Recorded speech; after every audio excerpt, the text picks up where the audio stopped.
The Pat McAfee Show. There will be no rules for our guests, for us, for the things we can talk about. Yes, speaking his mind. I've never had a problem expressing my opinions or my thoughts or anything like that. While being relatable. I haven't had that manufactured fake-ass celebrity that a lot of people have whenever they go on those big networks. I've had a chance to really build my crew, build my following, build my audience. And ridiculous. What am I supposed to do? So I'm supposed to look at something that I can definitely afford and say, nah. Is that what I'm supposed to do? The Pat McAfee Show starts in 3, 2, 1. Hello, beautiful people.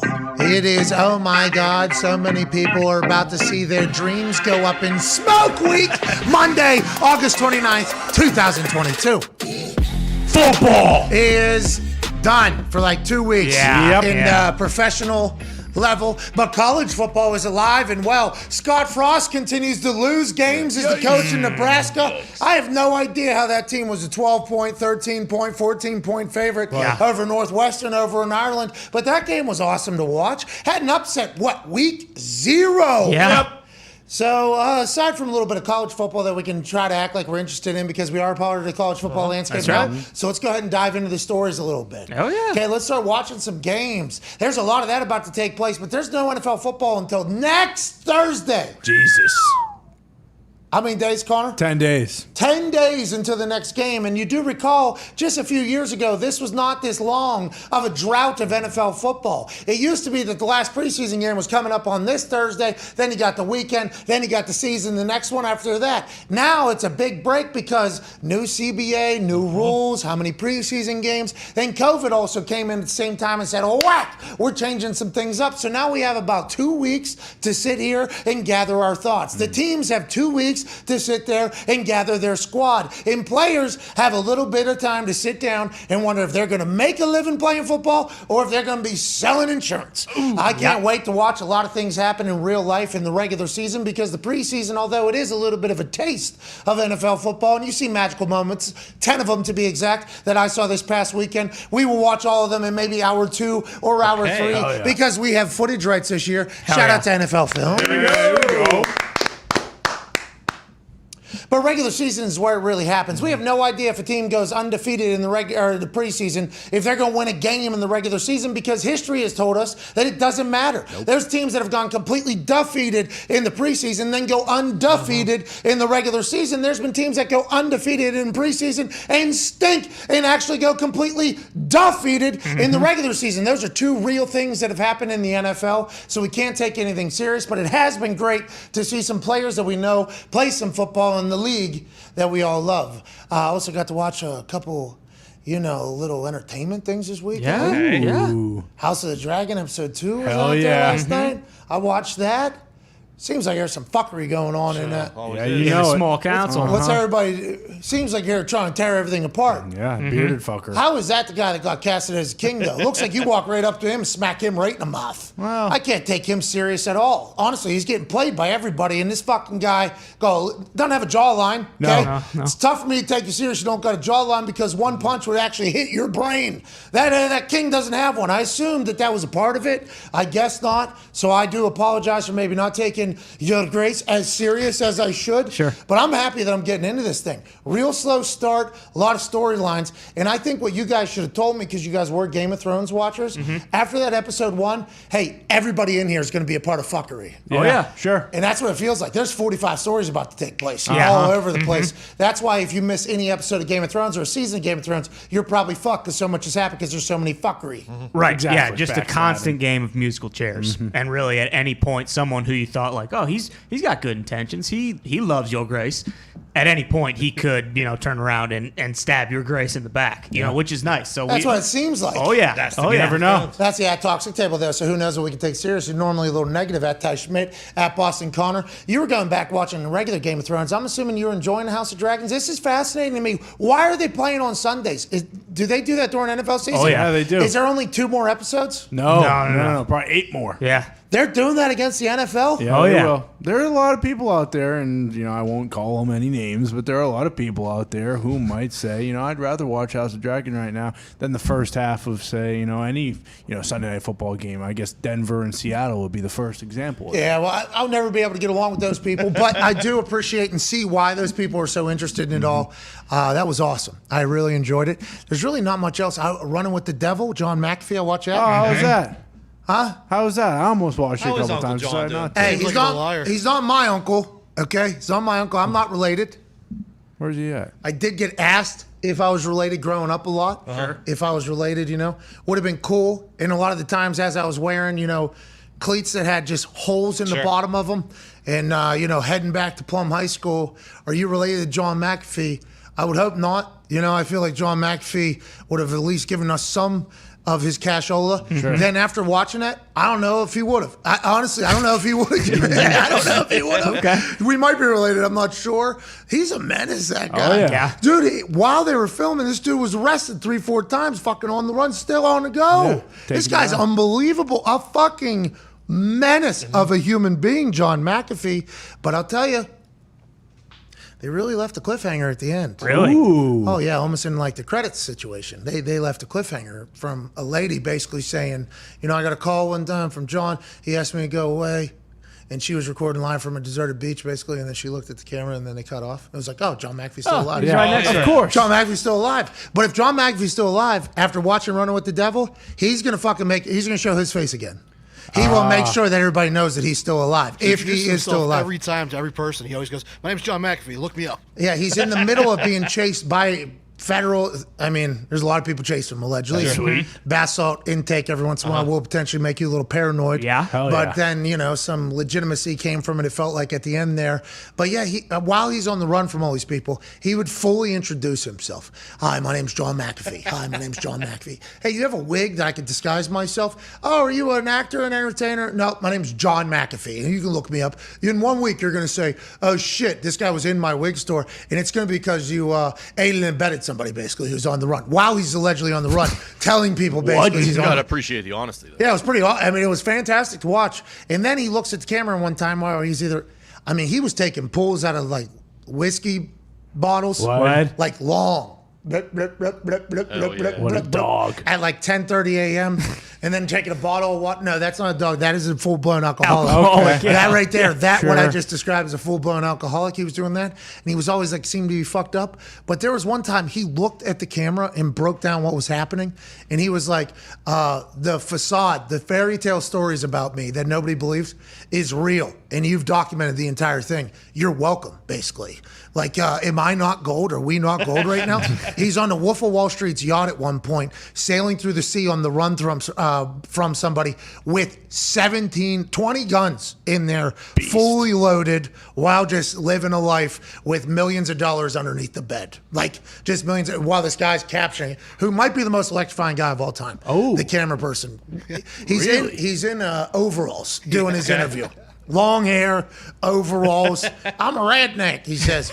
At one point, it is. They find that trap door under the bed, and they're like freaking out. Oh, yeah. They think somebody's in the bed with them. I mean, there is a lot of paranoia in this thing.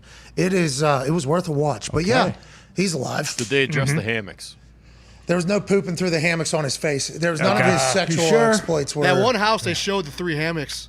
Yeah, they showed him moving in the beliefs. They did not chat about the poop through the hammock while he's laying underneath it, which was another documentary about this guy. Right. Okay. He also killed his dad, I guess. That's something that comes So up. if you have his antivirus on your computer, he could just hack into your computer. Yeah, That's he what I knows understood everything out. about everybody, allegedly. That's kind of what has happened. That is why he's on the run from her. Worth a watch. I think Running with the Devil, worth a watch. He gets locked up in 3 different continents in the documentary. That's sweet. Pretty sweet. So something to think about. Isn't he like taking down governments too in different countries? So he has all the information that's allegedly on anybody's computer ever. Yeah. So anything that had McAfee antivirus on it, he was able to somehow hack in and read everything. So he, that's kind of the whole angle. What's the angle? Sure. The angle is because he knows everything about everybody. So they want to kill him because he knows everything about everybody, and they know that he knows everything about everybody. Now, he was still able to go to banks and just withdraw $1 million So you would think if everybody wanted to kill him, it was in pretty high up spots, they would freeze his accounts. Sure. Okay. So they didn't really explain how that isn't a thing. But yeah, he knows everything about everybody. So that's why they want to kill him. That makes sense. Does he know Area 51? Can he tell us some stuff or no? We Yeah, worked at NASA, remember? Well, government use computers, I McAfee? don't think, are using McAfee No, probably not. antivirus. Well, they might have back in the day. They're going back to the moon for the first time since 79 or whatever. Interesting. How come? Oh, sorry. Artemis, the big rust bucket, actually cannot make I was it going up to say, there. we found some engine failure. First time God since, damn since it. then, or first time? Oh, it's first time since. So yeah, they just want to go see if it's possible to live up there in one of the things and then hopefully get to Mars. Cool. It's like, oh, okay. How come? Oh, fueling station on the moon. Meeting of the minds, it sounds like. No, it sounds like. I'm not saying it. What? Don't you dare say it. I No, know it what you're. sounds Don't you like- dare What's it sound say like? it. Huh? They don't make them like they used to. That's why we haven't gone up there since then. movies? Okay. what- No, what do we- not movies. I'm saying guys like John Glenn and Buzz Aldrin and all the greats. Okay. We Good don't have actors. anyone who can read the telemetry of these complex systems like they could back in the Yeah, day. right. We got that new telescope, man. We're fucking Yeah. seeing the AIs. Yeah, we're seeing things we're seeing other Milky Ways, dude, right now. Well, hey, we've already been there. Why do we need to go again? Well, it seems like we need to go back because there is a UFO sighting every other fucking day these Yeah. days. What does that mean? Are we going to go chat? And also, have we checked inside the moon? Are people living inside? Are things living inside No, the it's moon? just cheese in there. Oh yeah, with ribs. Wisconsin. Go ahead and slap. There was another massive UFO in that area in Mexico. That guy called in and talked about that one time. I saw a video. Could have been a drone. Somebody could have said that was a drone, but also could have been a UFO. Huge. There was two in. There was one in Buffalo, one in Iowa, just a couple weeks ago, I believe. Yeah, last someone week. said that was Starlink. Of course. And then there was another Starlink released on Saturday as well. Of course. I mean, of course it is. There's always something, but there seems to be a lot more suspicion around our Congress government area about space than ever before. What if they're all running on water, huh? Maybe. That'd be sweet. I hope not. 'Cause That's then why they're they gonna go take us. into the ocean, Could they be. go Yeah. into lakes. Look, why don't you Hydro-powered? Do yourself a Google search on the last two guys who invented the technology and made it possible for cars to run on water. Why don't you see what happened to those couple guys? Yeah, Yeah, well, don't do that. Get news alert, spoiler alert. They're not breathing anymore. True. that's that Turn Diggs, one half of the hammer, Dahn Cowboys, and what he did say was true. The way he delivered it is not with any couth at all, obviously, and we do not if appreciate truth that. means truth, it was delivered that way. Okay, yeah, it was. Well, couth means like respectful, and everything like that. In the because ways they die. Those were big old brains on those folks. Yeah, there was this weekend Poochella happened. It was awesome. Sweet. And that's why the water thing just came up in conversation because, we all know they're out dropping into the ocean. Sure. Yeah, Right. of course. Anybody that's paying attention to anything knows they're dropping into the ocean. And without a splash, some with a splash. They're having bases in the ocean. So I guess they don't have to have oxygen, right, wherever they live. That's why they're able to do their thing. But then a guy at Poochella from Alabama named Scott Morris. Okay. Sure. That's his fucking name. No, His name is no, Scott I remember Morris. Scott. Morris. Yeah, he's sweating like there's no tomorrow. I From felt bad for him. Alabama. Yeah, from Alabama. Did not expect him to be as hot as he was, but shit. He said, 1979, brother, I fucking seen it. Mm-hmm. And he said, nobody believed me. They went into my, I have a lake, he said, in Alabama. I forget what part of Alabama. There's a lake. His whole family was there. This thing dropped in the lake, lit it all up, sucked out a bunch of water out of it. Killed all the catfish in the fucking lake, Yeah. lit up the lake as if it was like an LED light underneath it. Then went up in the sky, obviously lit up the sky. His aunt started snapping old school photos of it. 35 millimeter. 35 mil. You talked to Scott Oh, Morris yeah. as well. Yep. He was telling his story, I think. Yep. And he's got a photo of it. Did you see the photo? I did. What did you think of that? The thing. I mean, he said, "What does that fucking look like to you?" That's what he said to me And too. I did it said look it like? looked like an alien. Well, that's yeah. but I that's- didn't. But I didn't know. I said that as well. I did not see the alien, but I guess there was a picture of an alien. Oh, no. The thing he had in the sky. I mean, it's terrible quality. It is. It's It's a fucking. Well, it's 35 millimeter. From the 70s. Yeah. Sounds It like is- it's it a is. crock of shit. Well, that's what Whoa. I think. The quality of the photo will Oh, lead to no. every human Yeah. saying this guy ain't work. But he said, "Brother, since '79, I've been fucking telling people it's in the water, and then now it's in the ocean and everything like that. They might just be water powered because he said they sucked up a bunch of water. Is that why they go into the ocean and That's go why get they a want bunch Earth. A lot Yeah, of, if that's the lot of case. water. of 80% water? Jeez, we're so dead then. No, we're on land, dude. Don't fuck Well, with also, us. it'd be you good take because away all the all the glaciers are water. melting, so this will help with that problem. Ocean rising. Yeah, so maybe that's why the glaciers are melting. No. I'm sure it's because cows are farting in trucks and Sure. stuff. Let's not get Well, crazy. we're walking I have too not fast. dove into that Yet there's a chance us walking on Earth is pushing Earth down to the core, which is all fire, maybe heating it up a little bit. Is it? Maybe whenever we send rocket ships into the sky, it's puncturing holes in the ozone, so it's getting a little hot. Maybe it is. The ozone is being ruined by all of man-made shit. That's right. Smokestacks. Terrible. Maybe it is 100% that. Or maybe they're just melting the glaciers so they can get more water to gas up and get the fuck out of here. You might be onto something too. If we're on land, we may be okay. They just keep going to the oceans. Hey, you suck up what you need. Good luck, Don't Atlantis. take all of it, but suck up what you need. The ocean's going down, the whole... I wish. No, they say the sea is rising. Yeah. But that's all right with me. Because there ain't no other place than on the sea I'd rather be. And that second coming, it's right around the bend. And someday will be any day the world is gone, and that's all right.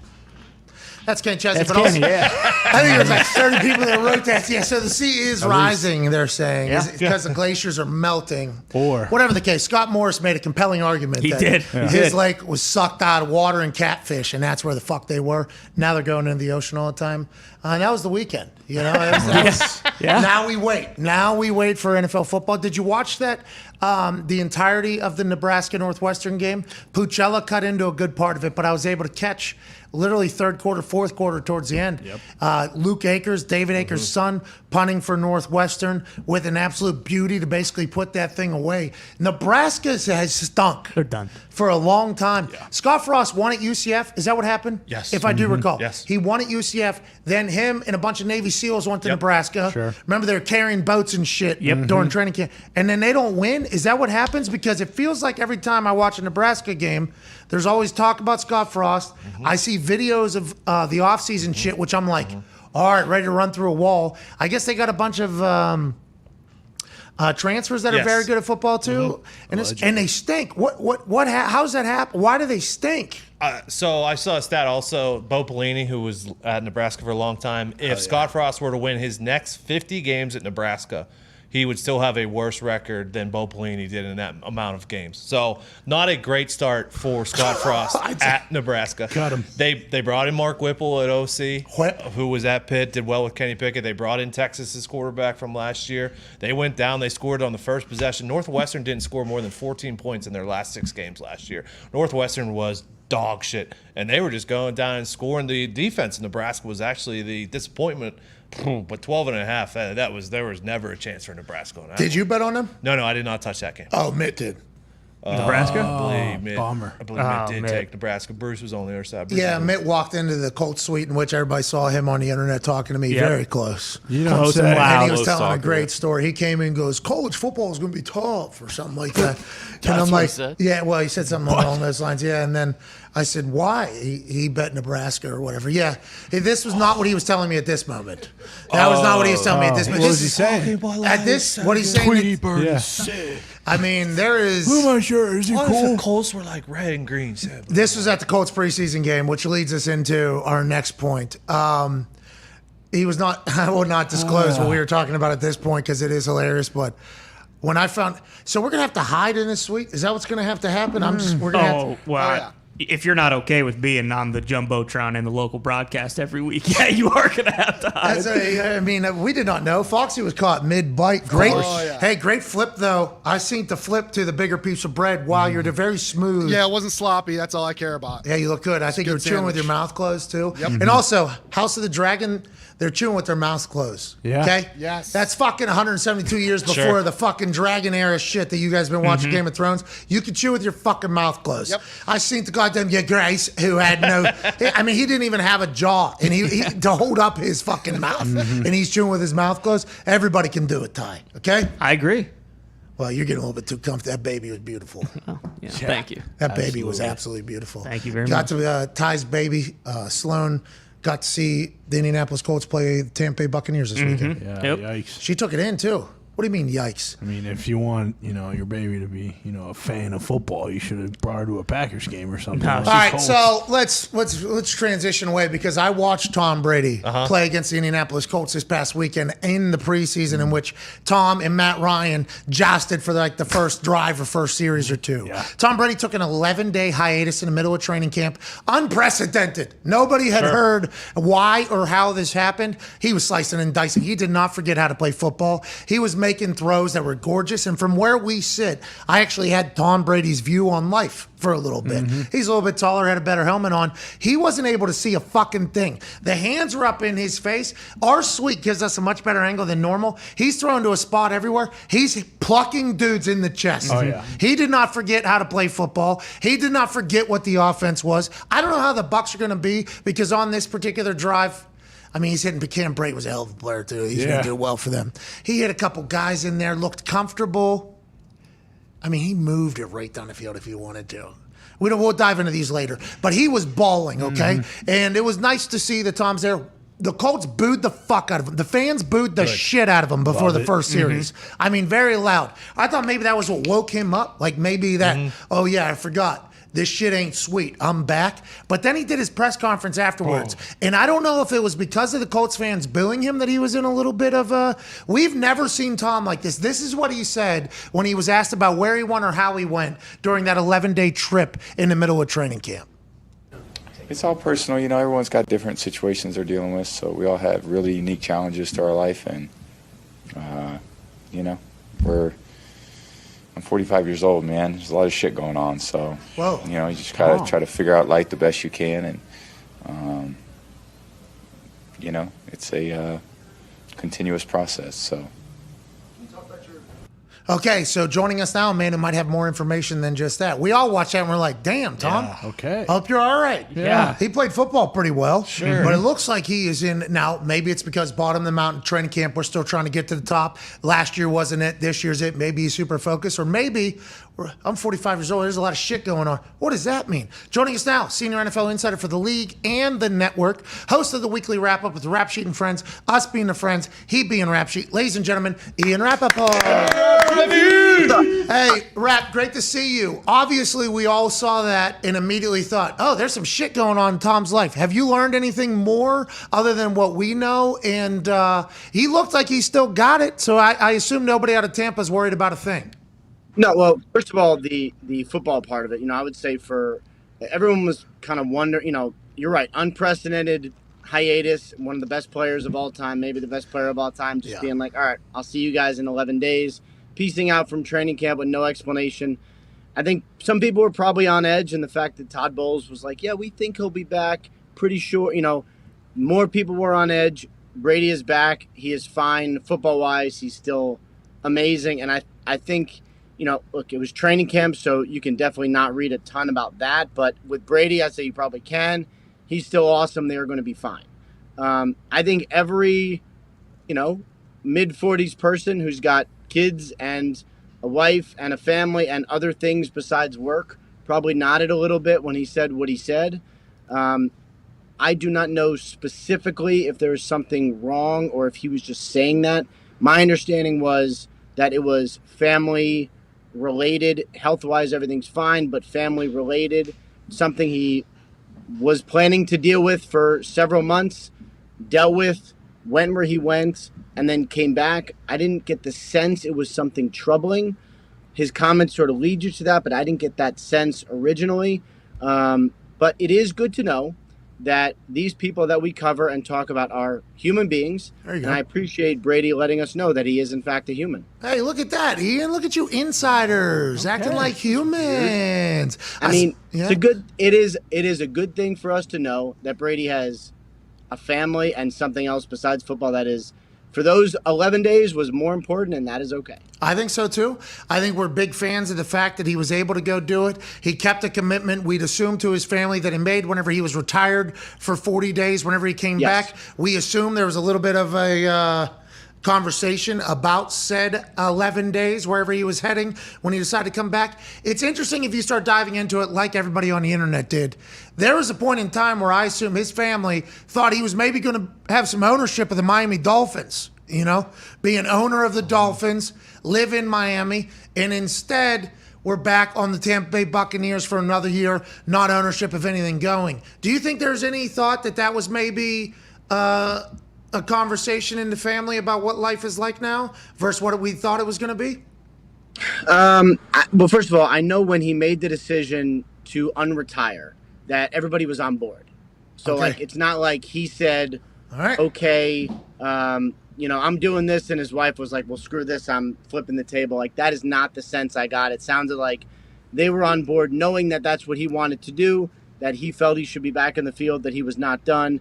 I think everybody was on board with that. Is it easier for family life if he's around, hanging out around the house, maybe living in Miami? The part ownership of the Dolphins thing, I think that would have been possible in some scenarios, maybe not as, obviously, we know what happened with the Dolphins penalties and with the discussions. We've been over all that.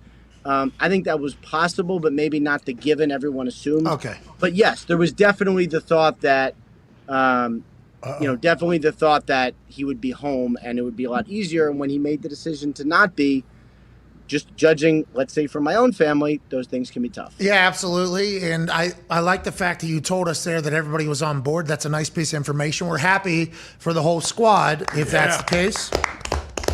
Yeah, all good. Remember, though, we still got that thing. Hey, we got that thing we signed up for. 11 days, middle of training camp. Fuck everybody. Seems like a good trip. It sounded like a great trip. Didn't seem to be pumped on the way back, though. No, not at all. In theory, it sounded like a much better trip probably than it ended up being. Yeah. But the reason why I'm wondering is because if this is revenge body Tom Brady coming into this season, fucking look out. If he is on the rebound, bounce back, fully focused just on football, literally nothing else happened. It's a sanctuary getaway. Everything else is, we could start banking and betting on the Buccaneers immediately, no matter how questionable the offensive line is and everything like that, Ian. Well, yeah, but I think they're going to be really good anyway. Yes, Agreed. Revenge Tom Brady. I don't know what he's being revenged for. But when he's focused, he's awesome. When he's not that focused, he's still awesome. They are a really, really good team. Just talking I know Brady's the greatest quarterback of all time, but look around their roster. Yeah. They lost a center. That's tough. They're a little banged up on the offensive line. Everyone has injuries. They look, loaded all over the place. I think the defensive line's going to be really good. Secondaries are going to be really good. They're good regardless. So you look out no matter what. Yeah, Sam Ellinger had a 54-yard scamper on his first play in the game, but I'm sure they'll be able to stop Aaron Rodgers and the boys when they have to. We're happy. Tom Brady's happy if that's the case. If not, Tom, we appreciate you, bud. Tom. Let's go back to you being a human. This morning it was reported, or yesterday it was reported, I forget, was it last night, Brian Robinson, this morning? Yeah. Last night it was reported in that kind of came out of nowhere. An attempted car robbery, grand theft in the middle of D.C., we'd assume. He ends up getting shot in there. Did the theft happen?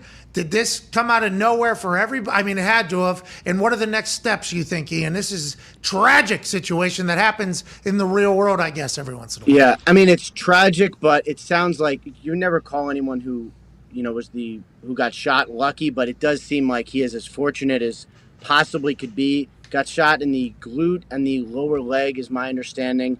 Had surgery today, which he posted about on Instagram. Came just, I think, to make everything is okay, to clean up some stuff. Should make a full recovery, and got very, very fortunate, because anytime there are gunshots involved, I do not need to tell you guys, it could have been a lot worse. He is in good spirits and in good condition, so I think all of that is good. As far as what happened, it seemed around, just based on the various sources I've talked to, between 4 and 5 p.m. in D.C., someone, or two people, I believe, according to the police, approached him either about a carjacking or a robbery. I am not sure which, and I don't believe they know. It sounds like he resisted on some level, according to the people I've spoken with, then ran and they shot. So that's the life part of it. Very, very fortunate. Everyone with the team visited him yesterday, report that he was doing well. As far as the football part of it, because we cover I like football, that he said no. Yeah. Think about that. Hey, give us your blah, blah. No. Yeah. We will shoot you. I don't give a fuck. Dude, I'm not. And then he's out, and they shoot him while he's running away to try to get his shit still? Is that what it is? I don't know why they shot him. as he was running away, but my understanding was the shots were fired as he was running. Did they catch the people that shot him or no? I don't think so. I do not. At least they have not announced that yet. But like, scary for many, many reasons. But broad daylight. Oh shit! Middle of DC, like between 4 and 5 p.m. Like it's light out. Damn. Downtown DC, where at? I do not know DC enough to know where that was. The address, I believe, is out there, but I don't know DC enough to know where it was. DC's like it was in tiny, not. Isn't it? I don't think it was in like a terrible. A lot of place. people live in Arlington, Alexandria. Well, that's not in DC, right? Nope. That's part. It's right next to it. Yeah. Well, this happened in DC. This is in DC. I think. I mean, it's. I don't know the area well enough. Well, I know he It's just all gave us sort of Virginia DC and Maryland. to me. It's I mean, Was it in this? Was it in the District of Columbia? Do we know? I believe, but I'm not good at maps. Was it in the nation's capital? Was it in the fucking? Was it in? I don't know. Was it in Maryland, Virginia, or was it in DC? Do we know? I believe DC. That's my understanding. That's a small. DC police Yeah, are it's involved. tiny. I believe DC. Northwest DC is what Gertie just said. Dirty's from Virginia. Dirty, do you know the area? DC's tiny, right? Is it? Yeah, and that's like a tough area to be into. Like I don't know what he was doing in the Northwest. Okay, so like that is a spot potentially. Is it? Okay. Yeah, you would know better than me there, but. Why is that? And then as far as why is that? I don't know. What's that DC. mean? What's that mean? Huh? Dirty, what's that all about? I don't know DC. Okay. College did you He's go from to? Virginia. I mean, that is something to think about. So Which I yes. knew, of course. Yeah, of course you. Well, I said it earlier. I'm trying to save you right now. But yes, I like the fact though. Yeah, why is he there? That'll be a whole new conversation piece, I guess. Now, especially from the people from the area. He's not ruling out being back this season, though. I think I saw from your tweet. Yeah, I'm not ruling out him being back this season either. And like, look, for someone to deal with something that serious and still have a chance to live, which is the most important thing, still have a chance to play football, it's all amazing. And it could end up being a really cool story, comeback story, everything. So I know Washington's still holding out hope that he ends up being on the field, but the most important thing is all the other stuff. Yes, we would like to say, good on you, Brian. Godspeed, bub. Happy you made it out of there. Also enjoyed the fact that when push came to shove, he said, fuck off. I like that. Because I always think to myself, when I'm walking out here in Indy, because Indy is an interesting spot now at certain times in certain areas. I'm like, if somebody comes up to me, am I just going to hand it over? Like they say, just hand it over, just do what they say. Or I have a little bit of tiredness in me, and I'm like, nah, not today. Will I ever? And you don't know until you're in that moment, Yeah. You have no idea until you're in that moment. Brian was like, not today. Middle of the app, what are you going to do? It's fucking 4:30. Awesome. What are you going to do? And the guy fucking shot him. That's insane. Keep your head on a swivel out there. Let's be safe in the world that we go. Let's continue to move on here. Geno Smith named starter over Drew Lock. That seems like a big deal. Was that because Drew Lock threw that pick where the guy dropped into his zone and just was no problem? Or is it because Geno won this in practice over the long haul? And does everybody expect Jimmy G to end up on the Seattle Seahawks after week 2 due to Schultz's report of the Niners not being scared to hang on to Jimmy G through week 2 because they do not want to have to face him when they play Seattle in week 2? I would be surprised if he ended up in Seattle under any circumstances. Okay. What's that mean? I mean, like, whether release or trade. You know what I mean? Like, I would be, if they release him, like, I don't know that Seattle would be the spot he would end up. Because if he's released, like, I don't know where Seattle's going to be, but I think it's fair to say there's some questions about the roster, certainly very young. A lot of unproven guys. And I don't know how good they're going to be. If you're Jimmy G and you get released, might it make sense to just say, you know what, I'm going to wait for a contender? And I have not even gotten the sense that Seattle is, like, clamoring over him either. So I would say, I've been surprised before. So this is not totally definitive, but I would be surprised if he ended up in Seattle. As far as Geno, it's interesting because we all, like, in the public, in the media, talked about the quarterback competition in Drew Lock, and I think a lot of people see the upside in Drew Lock, and there definitely is a lot of upside.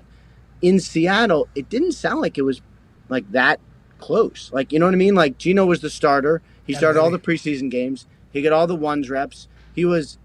is he the greatest quarterback ever? I don't know, but he's certainly the most secure and knows the offense well. Turn the ball over less. Like, he won the job. He really did. I mean, you're allowed to say he's not the greatest quarterback ever without slighting him. You know what I mean? Like, you just got scared to say that because you thought Seahawks fans would grab the fish from that one market and throw it and attack you or whatever. I think as a West Virginia guy, pumped to see Geno getting another shot, and maybe Geno goes on a run. Feels like everywhere he's played, there's always been interesting circumstances. Yeah. Now, with Pete Carroll seemingly being all behind him, Drew Lock being his backup, is that team with DK and Tyler Lockett playing, do they think they're going to win games this year? Do you think there's a real expectation of success from Pete Carroll and everybody over there, or they know what it is? Definitely. No, I think they think they're going to surprise some people. Now, not everybody around the league is on board with that. I have no idea because, kind of like Belichick was saying today, like the preseason, you have literally no idea. Like I have, in all of my years, one thing I've learned is that preseason, when it comes to predicting results, could not mean less. It's just impossible. So yeah, the last 3 weeks we've just been making shit up. The last 3 weeks has been a mixture of the offseason where we're just making shit up and then the regular season kind of being tossed in there. And it's really just a melting pot of bullshit and football. What a bummer. That's what it feels like preseason is, you're saying, Rappaport? I would not say it like that. Individual, you can see individually players who do well, but as far as predicting team results, like I think there's more teams who say, hey, what if we do this? Like what happens during the preseason. I know the Patriots do that a ton. Like we talked about, everyone's sort of expecting, the Patriots offense to just be terrible. I will be surprised because I think more of what happened in the preseason was them just testing some stuff out. Mac throwing it into 6 people is going to be tough if they do that in regular season. Happy they're throwing that out. Yeah, exactly. Happy they practiced. That was not a great. That was not a great. Get the worst plays of your career out in the preseason. Happy they put that one in the preseason. Yes. Not that big of a deal. They seem to be content and pumped. But we're all on board there. But you're saying in Seattle they feel as if they're going. They got a squad. They think they're gonna be good and surprise everyone. Okay, every team thinks that, I think, at this particular point. But Pete Carroll, he's sticking around for a reason. There has to be some sort of vision. Maybe he'll be able to live forever. And maybe Geno, with the right circumstances here, goes on a run. Maybe 1 year from now, they're thinking rebuild. Good luck to everybody and all parties involved. Ty Schmidt, your question for Ian Rappaport. Yeah, Rap Sheet, there was a lot of, conversation around Brian Dable's comments about Kenny Galladay and whether or not he might make the team. And then he kind of said, hey, everyone is competing for a spot, and then walked it back. Is there, in any world, is there a chance that the Cowboys get rid of Galladay? I think we looked before the show. His cap hits Giants, sorry. His cap hits like $32 million, so it seems impossible. But is there any way that he's not a Giant? I would say I don't believe they're going to cut him. That doesn't make a lot of sense. The only reason to do it would be if he was some disruptive force and you were like, get this guy out of here. Don't get that sense at all. So I do not believe that they're going to cut him. Is there some? I mean, Brian Dable's comments definitely left it open. Made me just think is there some sort of trade? Trade would be very difficult. 30 million. Somebody would have to eat a ton of salary.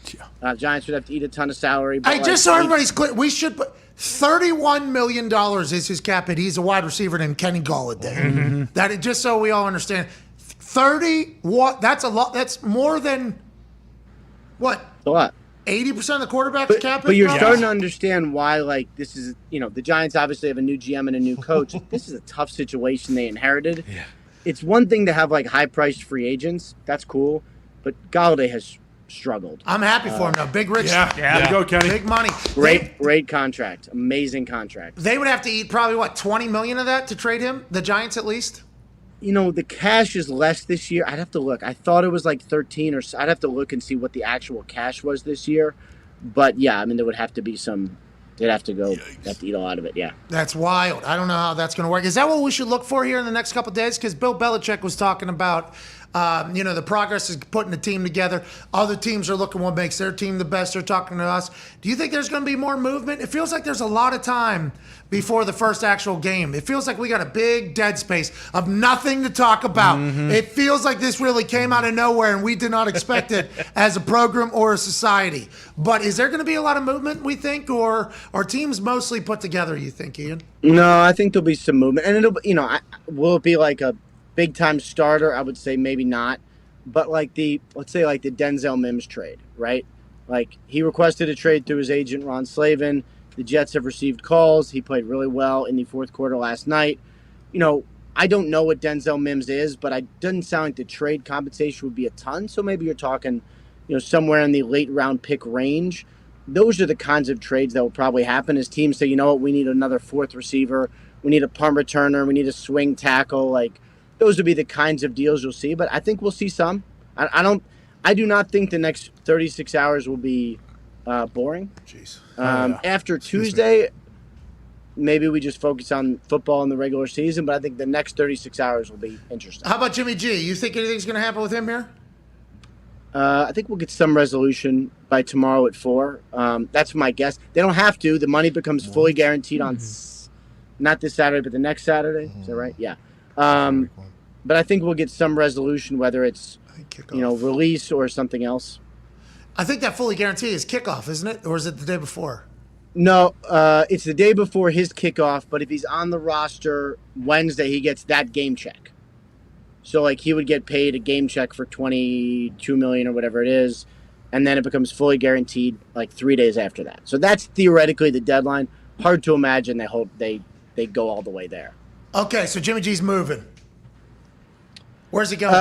I expect something to happen. Now, John, like we talked about last time, John Lynch has talked about, the good relationship and yeah. Where's he going? Where's he going, Ian? Where do you think he's going? Who would be in a Jimmy G market right now? He's backup?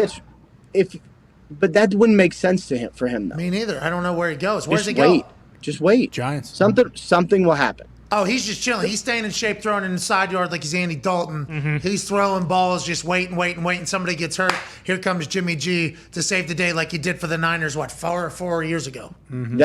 That is a scenario for him if he gets released, definitely. Okay, Tone, your question. Last question here, Ian. Thank you so much for the time. Ian, yesterday, T.J. Watt and Deontay Johnson were both left the game injured. Now, Tomlin said if it was a regular season game that they potentially could have been back. Is that real or is that a lie that he just said to make us feel better?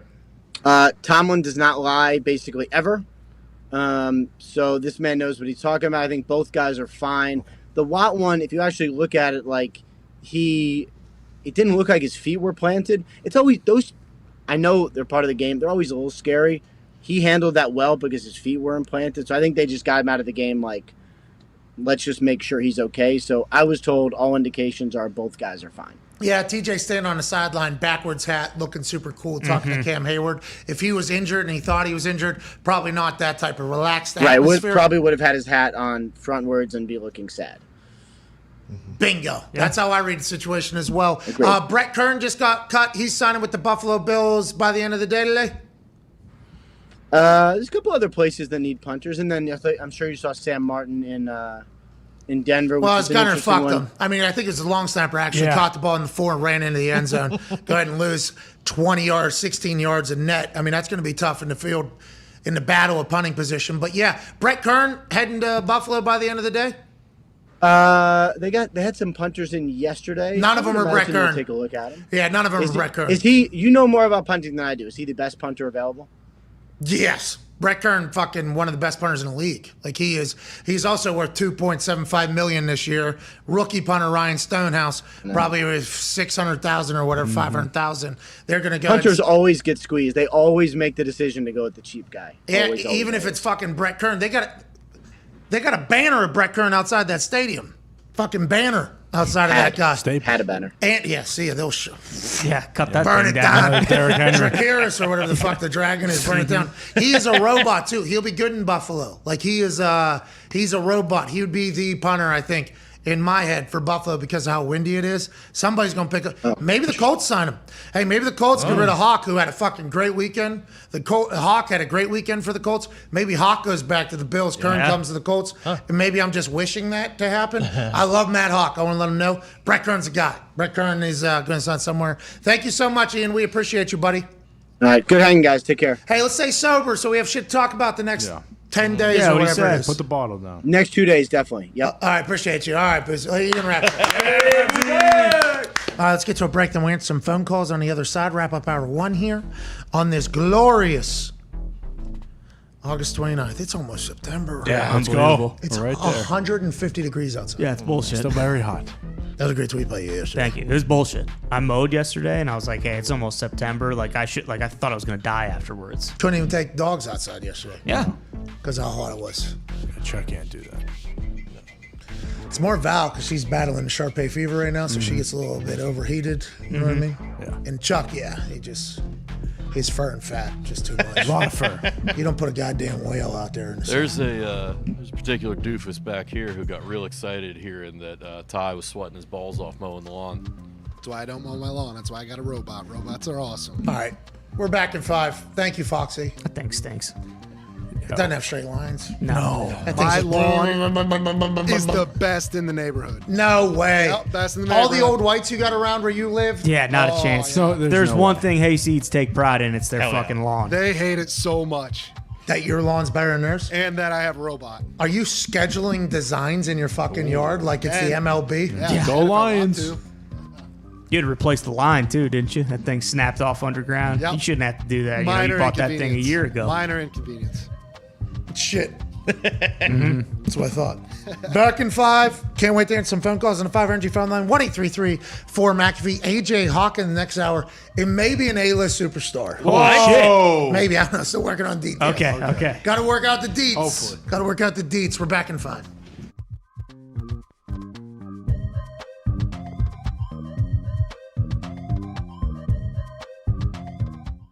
I just saw a picture of you getting out of, I think, a 757 that was from Jim Irsay. What was that, and have you ever been in that plane before? I thought it was like the team plane to fly all of the Indianapolis Colts. Literally, I mean, it's got the logo on it, Pat, and it was awesome. But look, that's just Jim. Pat, I had a wonderful 14 years there. It's obviously the team that I wanted to play for always. I understood the decision he had to make, and no hard feelings. And for him to send his plane to fly me and my son down here, it was a great gesture. A lot of room for me and Marshall. We were throwing the football. So, pretty cool experience. Pretty cool father-son weekend. By the way, as he's moving from event to event right now, you are the best, dude. Where are you headed right now? I'm going to the game. I got Lynch. I got Faneca. I got these guys in the background. Boys, congratulations. Yeah! Congratulations, boys. All right, Peyton. Oh, hey, there he is. Marshall, I hope you enjoyed that plane, pal. Hey, Peyton, last thing here. You talking to Tom Brady, you becoming friends with him. It was interesting to watch. Oh, yeah, take the photo. Take the photo.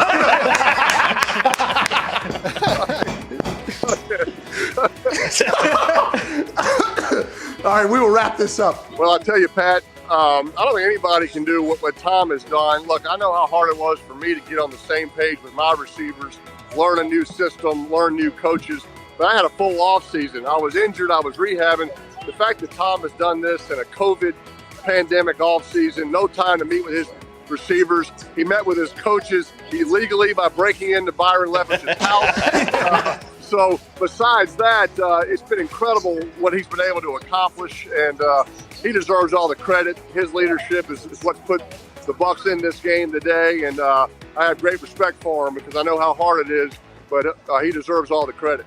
Hey, how did you know Red 18 was coming? Pat, I mean, I can't tell you how much I appreciate you telling that story and just growing the legend. That was about the 18th time I tried it. I was over 17 going into that. And, when it doesn't hit, you just keep walking. Nobody ever really tells you about it. So when it hit, I was as surprised as you were. And the reaction from some of the good old folks there in the casino that night was pretty special. Well, I appreciate you doing that. You made me and those folks in the casino a bunch of money. Congrats on the Hall of Fame nod. Thank you for spending time. Enjoy yourself at the game, Peyton. Pat, thanks, pal. I appreciate you. The Sheriff, Hall of Famer, Peyton Manning. Let's go to the phones. Let's go to Dan in Connecticut. Lovely place here on the 5 Energy phone line. What's going on, Dano? Oh, what's up, Pat McAfee? Dan, you are too young to listen to this show. I can tell. I think. How old? I'm not Dan. I am Owen. Mitt. Owen, how old are you? It's so different. I am 8.5. Oh, that's cute. 8.5. If you're telling us you're half age, you're too young to be listening. That's a record. It stinks. What What's on your mind, pal? What do you want to talk about, Owen? I want to talk about how inspiring this show is and how you're inspiring this whole entire world with how you're talking about sports and how you're talking about your life experience. Thank you, Owen. Owen, thank you. Love you, Owen. Thank you, Owen. I'm taking her on the And also, fuck Boston College.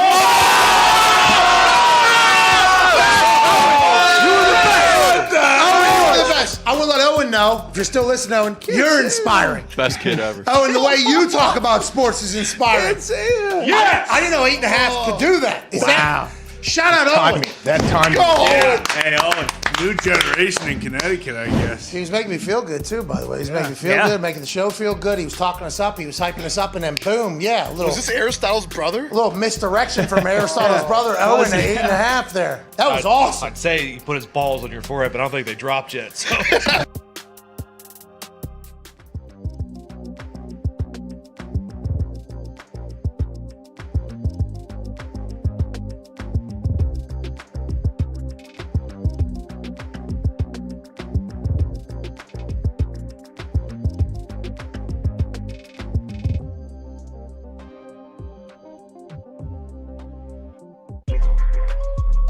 Welcome back.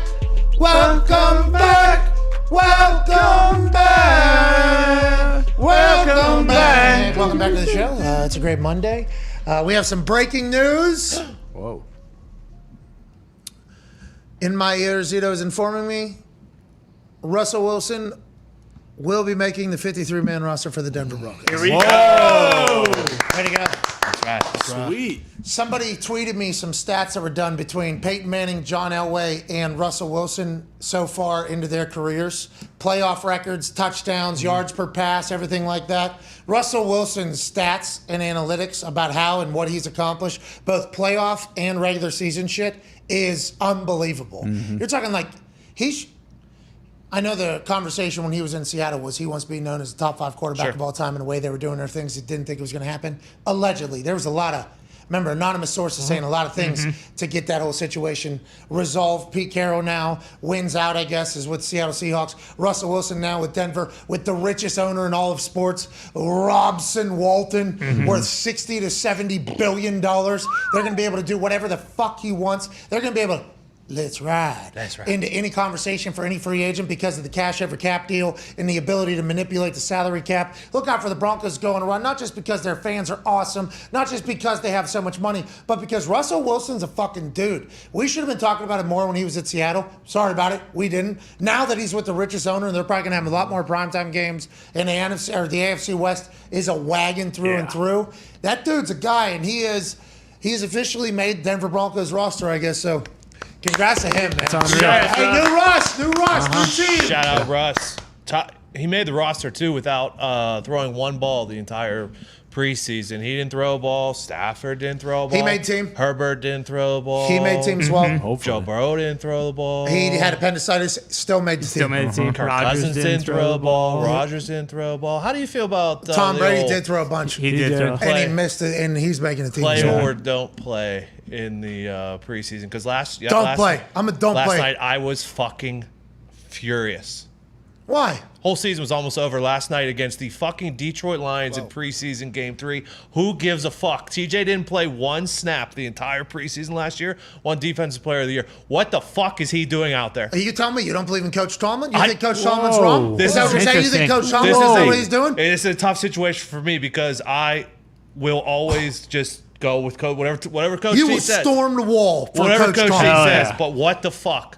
Yeah, a lot of people are asking that question, especially after Hawkinson has a similar hit that Thibodeau got in the Giants versus Bengals game, which drew Thad Moss, which drew quite a reaction because everybody was attacking Thad Moss. Suspend him, fine him, get him out of here. Then we talked to everybody, AJ included, who'll be joining us in about 6 minutes, and they said, hey, this is just a play. Like, you just got to get your feet moving. You got to see that. You got to make a hit. TJ did have his feet moving, I think. It was still a nasty hit in a second quarter, 11:46 left in the first half, 2nd and 9 against the Lions. Who gives a fuck is what Diggs is saying. saying what a lot of people are saying, but him rounding off and then coming down towards the line of scrimmage and hitting him in the shin, and you see Hawkinson immediately afterwards hugs him, says so sorry. TJ Watt takes a long knee. TJ ain't about any of the hey, we're sorries here, by the way. No. TJ actually told him, get the fuck. He has his arm. Do we have the end of it? He pushes him off. Get the fuck away from me, is what he says after that. But if TJ gets hurt right there, that is when what Chuck Pagano said to us about how the NFL looks into it every single year. The NFL is like, should we change this? Should we not change this? They think they shouldn't because they both have the amount of time to make eye contact with each other. If TJ Watt gets ruled out for the season from that particular play, after the Thibodeau play drew so much attention and energy, maybe that is when that play gets banned from the entire thing, but it'll remain in there until somebody like TJ gets actually hurt from it. Well, and like what AJ said last week with the Thibodeau hit, like TJ Watt did what AJ was kind of talking about, how you're supposed to keep going down the line and kind of like go after the guys blocking you, and he still played it right by the book almost, and he still almost, blew his knee out. Well, I don't want to say anything. Hawkinson had a different angle there. He rounded that thing. If you want to play that again, he kind of rounds it. Instead of coming straight down, boom, because I guess the line moved. They got so much movement. He's almost hitting him coming up the field, as opposed to straight across like Thibodeau's was. So I think there is, a degree of difference in the hit there. But yeah, TJ being able to get his foot out of there, thank God. I even saw Lions fans, Foxy saying, I did not want us to be the reason why TJ They are a tough bunch. Who? There was a lot of Lions fans. TJ Watt's a little puppy. You got to stay off porch. Big dogs in Dahn.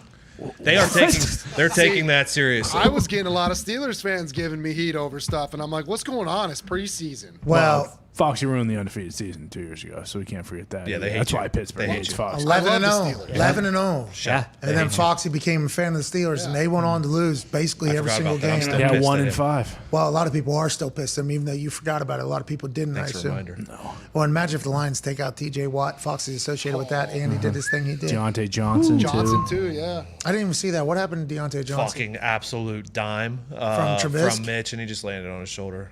Hey, Trubisky slinging it. They put the comparable stats next to each other, he and Kenny Pickett. Feels like the Steelers are in a really good spot. He played good this preseason. He had a really, really good 2-minute drive to end the half. I think it was 92 yards yesterday. Great throw to Muth. He also didn't throw the ball away on a 2-yard loss when he could have easily just thrown it out of bounds. If that keeps happening, I'm going to fucking lose my mind. Mason has some good stats, too. He's 0 for 3. He's Mitchell Trubisky. Mason was playing with Connor and Ty, and the commentators, I heard them say, Tomlin says, well, it's JV football. If you're a varsity player, look like a varsity player then. Basically, I don't want to hear your shit playing with nobody. You're playing wide receivers, don't know where they're supposed to go. And the Vaughns looked like he was making some plays, I think. Tyler Vaughn. Yeah, he was the one who scored a touchdown week 1. Yeah, he's a hell of a ball player. But those fourth quarters of those preseason games, I do not envy anybody on the field. It's brutal. They're getting run to death, and a lot of them, not that they knew the playbook inside and out or the technique inside and out anyways. Once you get tired, you get worse. I mean, you're only getting worse. Your technique only gets worse. So football just continues to suck. Mason Rudolph had to sit on the sideline, act like he cared about Kenny Pickett missing a little seam ball. Did you see that? Oh, yeah. Mitchell Trubisky did a full, actually upset. And Mason did a big clap, and he had his helmet on, ready to go in the game. Yeah, ready to go in the game. I like to see that little. He did play pretty well this preseason. I'll give him that. Who, Rudolph? Yeah. You're only saying that because you're hoping other teams will hear you and then go ahead and take a shot. I can say it now because, he's not. I mean, he's not in the equation anymore. Yeah, no way. Kenny Pickett he's fucking good, man. Got the moxie. Not that Trubisky isn't. But this is the comparable stats here from Good Morning Football, which is still a show. Thank you, Good Morning Football. Thank you, Good Morning Football. Mitchell Trubisky was 24 of 34. Completion percentage. Yeah, they messed that up. No. Yeah, 29 to 36. Pass yards, 283 to 261. Mitchell Trubisky wins. Yards per attempt, 8.3 to Kenny Pickett's 7.3. Mitchell Trubisky wins. Pass TD interception ratio, 2 touchdowns, 0 interceptions for Trubisky, 3 tuds for Kenny Pickett, 0 interceptions for he. Go ahead. I don't like that Good Morning Football used a picture from his freshman year of college. I mean, he's got glorious, long, flowing hair now. It didn't look like it in his helmet, by the way. It's like a It's feathered out the back. I love it. Yeah, well, he's going to continue to grow that, get some hang time. But it was just a little bit in the bay. It looked like a little hockey lettuce. Yeah, as long as it doesn't start looking straight and like oily and stuff like that would be bad. A little ratty. You don't want it to look ratty out the back. Yeah, correct. I don't think Kenny Pickett's going to let that happen. He seems like one of the coolest guys of all time. Exactly. He looked over at Matt Cannon and says, "Enough with the bullshit football plays." Preseason game. Let's sling it. Did you see that? I didn't notice that. Oh yeah, it was. That's Canada for you. There was something. He will be second and something. They called. He was not. Oh happy. yeah, I did. When they called the timeout. Yeah, he was looking over at the sideline, and he gave him a bunch of shit. And the commentators were like, "Yeah, Kenny didn't want that play or something." I'm like, "Do you know that, or are you guessing that?" Because was Kenny actually pissed about something vastly different, or is Kenny actually telling the offense coordinator enough with the bullshit? Because if he's saying enough with the bullshit his rookie preseason game, okay, Kenny's very comfortable. That was our good friend Chuck Davis on the call. I love Charles Davis. Yeah, him and it was guy from Archuleta? not Hard Knocks, Sunday HBO Gumble. Yeah, Gumble. It was Gumble and Charles Davis got a little reps in. They did well. Power duo. They are a power Holy duo. shit. I haven't even thought. We're just 10 days away from, Sunday Night Football on Thursday. Yeah. That means we're, 12 days away from, seeing all the new groups that they're going to put out there and judging everybody. Great. What if this is the year that the greatest duo launches into the booth? Hour 2 now. The Pat McAfee Show. There'll be no rules for our guests, for us, for the things we can talk about. Speaking his mind. I've never had a problem expressing my opinions or my thoughts or anything like that. While being relatable. I haven't had that manufactured fake-ass celebrity that a lot of people have whenever they go on those big networks. I've had a chance to really build my crew, build my following, build my audience. And ridiculous. What am I supposed to do? So I'm supposed to look at something that I can definitely afford and say, nah. Is that what I'm supposed to do? The Pat McAfee Show starts in 3, 2, 1. Hey, welcome back to that show, Hour 2. On this glorious, we gotta change that intro thing.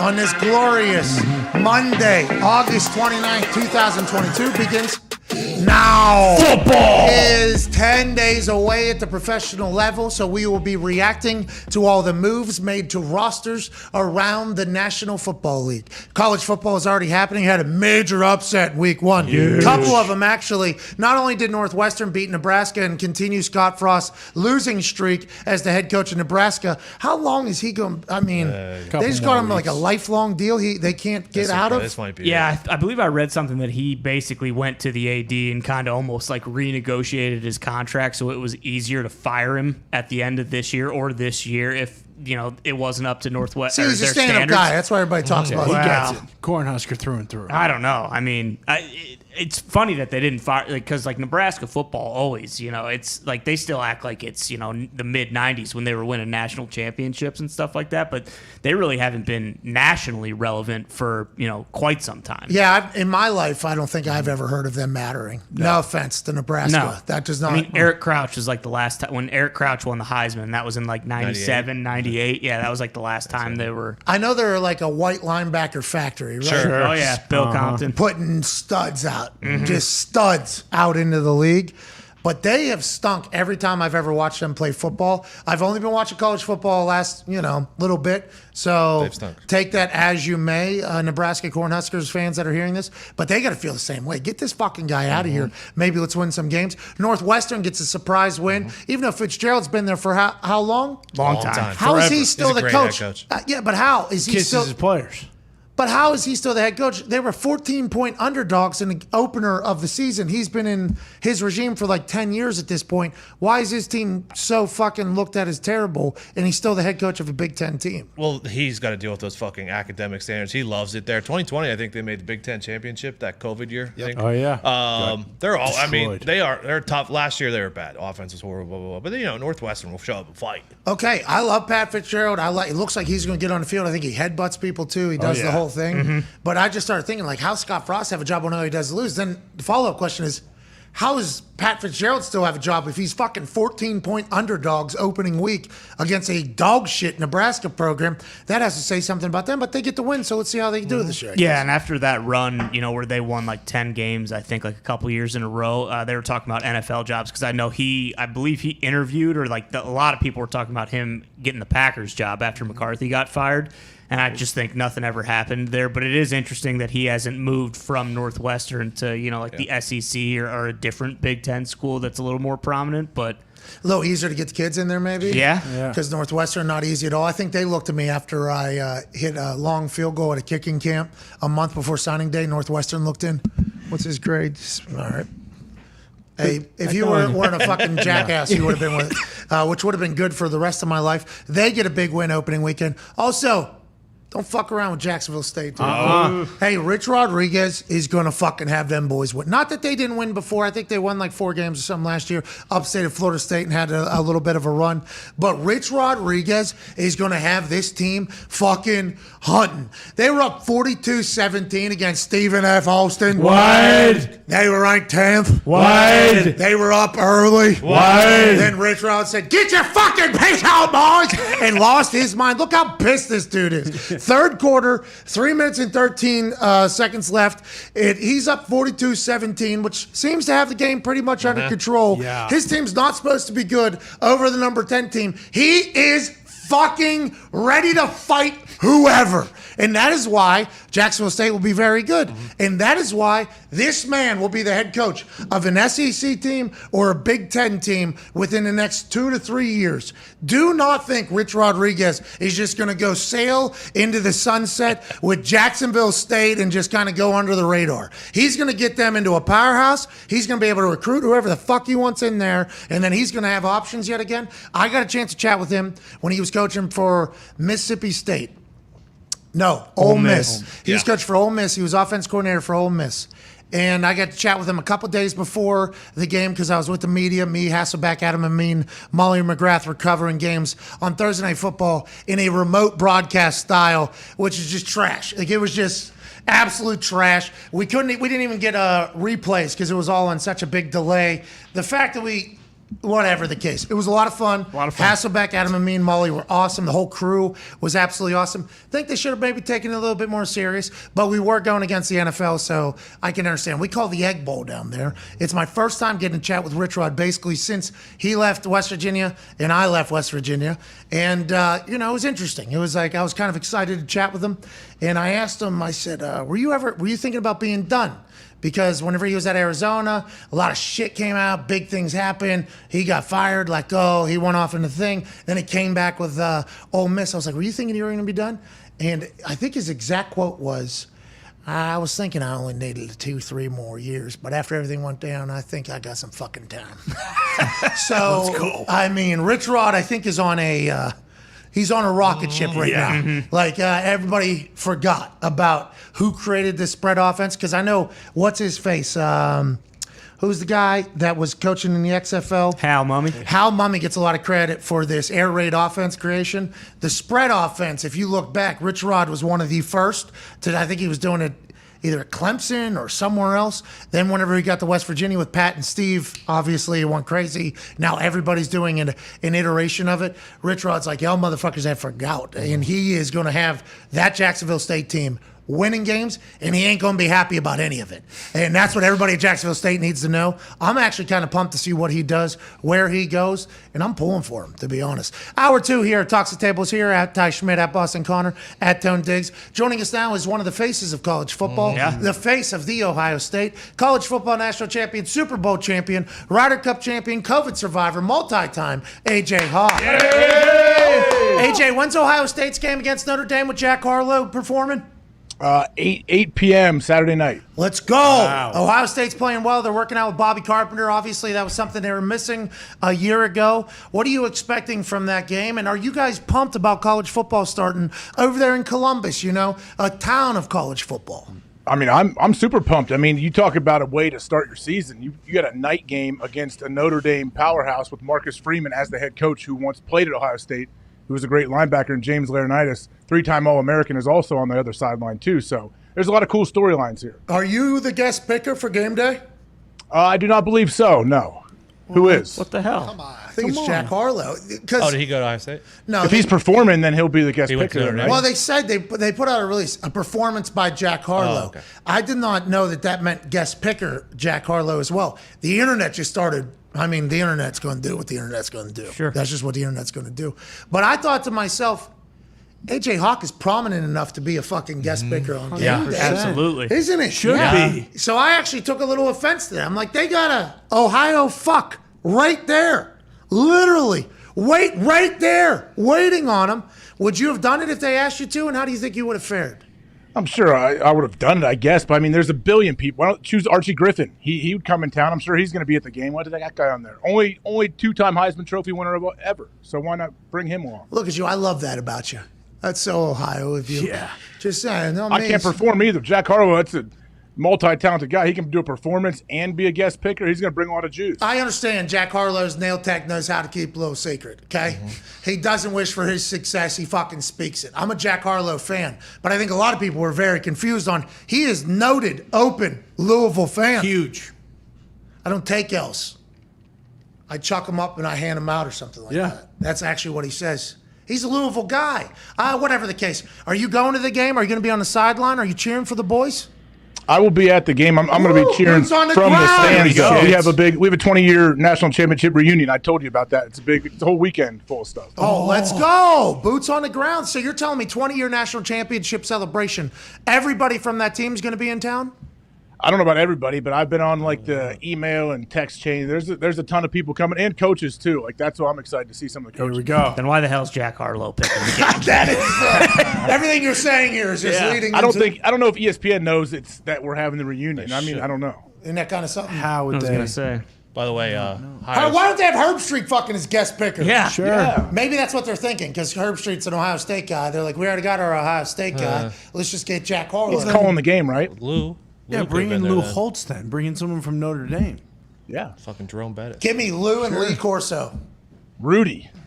Now we're talking. Give me Lou and Lee Corso in a side-by-side. Well, I don't know if they Now can we're pull that talking. off. Could you imagine Lou? Ohio State fans would have to cheer for Lou Holtz, right? Even if he came out full Notre Dame hat? They would cheer for him, and then when he picked Notre Dame, they would boo him for sure. Hey, would he pick Notre Dame, or would he know that Ohio he's State? picking No, Notre Dame. he's Yeah. picking Notre Dame now that Brian Kelly, that sack of shit's gone. I had to go on a little hiatus from our holy mother because Brian Kelly killed a kid. And, he was a bag of bones. But now that Marcus Freeman's there, we seem to be trying to turn in the tide. Notre Dame's looking really good. We do not know if that's what he would actually say. That is just a prediction from Ty Schmidt on what Lou Holtz had to guess. would potentially say. No We things mean happen. no disrespect out of that at None all. whatsoever. I love Lou Holtz. We love Lou Holtz. Yeah, absolutely big love fan it. of Love. Lou. I mean, he's a doctor. He has the Medal of Freedom. Did you by chance see the Athletic article though about possibly replacing Lee Corso? No. Because it was awesome. I sent it to Foxy Here it earlier. is. There was a lot It of is sweet. Yeah, here we go. Look at that. Yeah.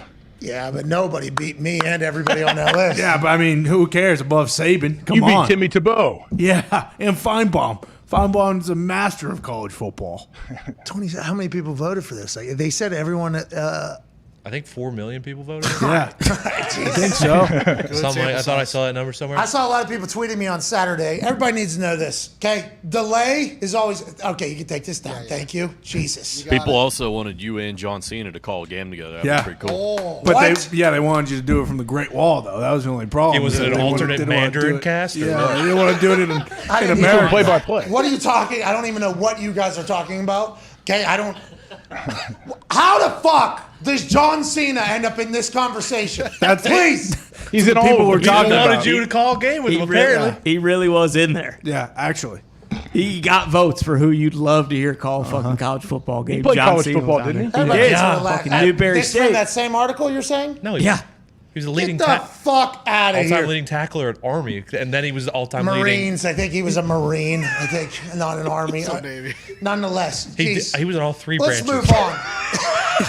Okay? It's the only way you could be the all-time leading killer and tackler is you could play for all three, and you serve in all three. Trying to Okay? jump into the Coast Guard now. Four you're is saying. four, but Coast like, Guard. there were some Dutch special forces that got shot here in Indianapolis. Yeah. This weekend. By who? Indianapolis. Yeah, locals. Residents. Trying to Locals. tread Like, what were on. they doing there? That's what we all said when Doing we read freaky that deaky thing. Dutch stuff. They're I don't know if The they're Clog doing that. Festival in downtown I don't think Indianapolis that's it either. convention. I don't think these are cloggers. I believe these are pretty badass humans. 40 miles, I guess, south of here, there's a fucking urban training site where the Dutch Special Forces and who knows how many other people come in. Ooh, like Blackwater. We just learned about this today as we were reading this. Like, Holy fuck. The Dutch Special Forces got killed downtown Indianapolis in the entertainment district. What the fuck's that mean? Yeah, come on. Does that mean where everybody's boozing down there? Tiki Bob's. That is. At 3:30 a.m. something happened. They got shot and killed, and that's how we learned about it. I'm like, whoa, how many fucking... Do we just got the global Special Forces folks walking around downtown Indianapolis? Who am I not supposed to say... fuck off to around here? Well, there is a SEAL school in Indiana, right? Isn't there a sniper school in Indiana? In the Indiana, like I think north. I'm not 100% sure. I'm pretty sure actually. Anyways, Diggs could go take your course. He wants to do like a tactical course, right? Maybe drive on down there. I'll look into it. The place is called Muscatatuck. We looked it up this morning. It looks sick. I've been down on Camp Atterbury a couple times to go say hello and thanks to everybody that's there. I guess it's a pretty happening fort. Like last stop before going to a lot of places. So if everybody wants to fuck around and find out, I guess come to Indiana. See what happens. Did not know that. Did not know that was the case until found out guy got killed. And they should maybe start recruiting from. Yeah, no kidding. The Got some entertainment. fucking Killed him. killers. Are there any suspects? I think this is going to be A thing. Indianapolis has a lot of killers. I Red think. Dead Redemption. You shot him out in public. I would imagine they're at least looking to see who did it. I don't Multiple people killed. So that's every weekend here, but the fact maybe that it is Special Forces from Dutch, what does that mean? What's Dutch? That's Amsterdam, Netherlands. Holland. Yeah, Holland. That's all the same place. Boss rooting. bang it, I wonder if they tried that. And then Probably. the Indianapolis guys, excuse me. Yeah. Bang it. Get the fuck out of here. Wrong What are type we of even fight. doing? Indianapolis is quite a place. Dutch Special Forces getting killed here is something. It just kind of stopped me in my track, but let's get back to it. Everybody needs to stop judging, Lee Corso. Sure. Okay, AJ?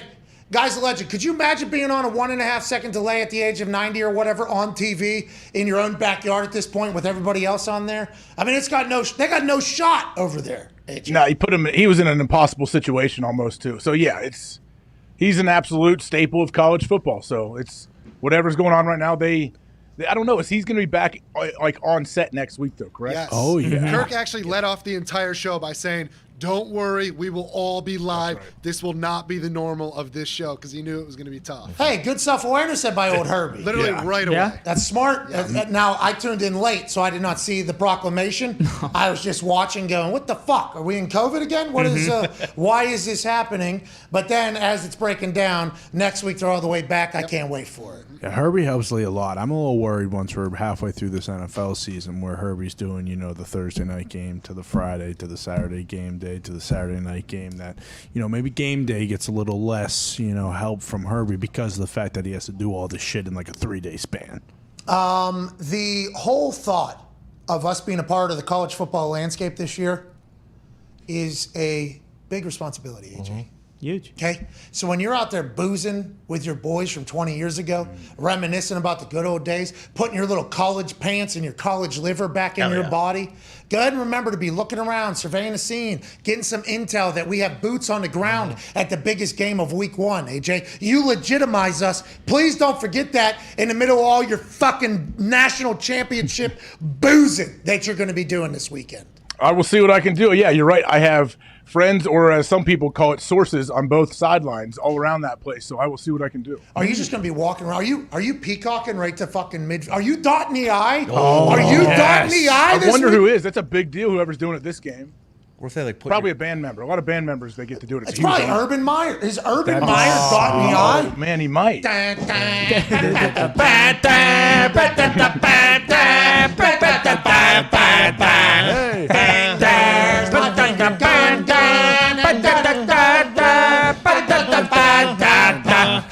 And then he does this, right? To dot the I? Yeah. Just like that. This show sucks. I don't know if he's going to. They might need some more time to pass before he does it. Dude, dot the I or just travel? Dot the I. Travel Dot the college football season around crowd to crowd, town to town. That's coming Saturday. They ain't waiting. Are they going to Columbus? No, they're not. I don't think they're on the air this game. It's an ABC game, so they only go to where the noon kickoff game, right? Got it. All right. Well, I hate that we have to pivot away from. Go ahead. No, I was just saying how good Ohio State is this year. Notre Dame's number 5 ranked team in the nation. Ohio State's 17.5 point favorites. Jesus. That's the separation between the teams, right? And everybody else. We just don't know. Georgia, Bama, Notre Dame, Ohio new State. quarterback, Ohio State, Heisman front runner. Yeah, like they don't know. In the horseshoe? Yeah. Is that what it's called? The horseshoe? Yeah. Ohio Stadium. AJ Hawk size. Now the field has been named Safe Light Field. Oh, congratulations. Doing That's business. cool. Safe Light Repair, Safe Right Replace. Safe Light Repair. Columbus company. See. Whoa. Just got breaking news in the back that people will be calling that Fleshlight Field. Whoa. Well, if Herbs is dotting the I, then yeah. All right, it's time to move away from college football because, we are college football experts. Yeah. And we've talked enough about it already. Sure. Jackson State going to win the FCS. Yes. You're welcome. There's a prediction early. Scott Frost not going to end the season as Nebraska's coach. Probably not. There's a prediction early.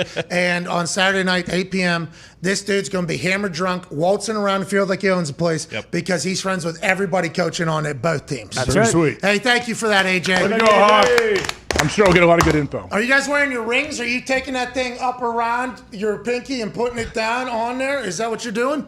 I don't. Mine is not here in my possession, so I don't think I will have mine. This is the only time you're allowed to wear it, right? You can wear it whenever you want. There's no rules. Okay, yeah, you're allowed to wear your jersey to training camp too, and nobody will say anything.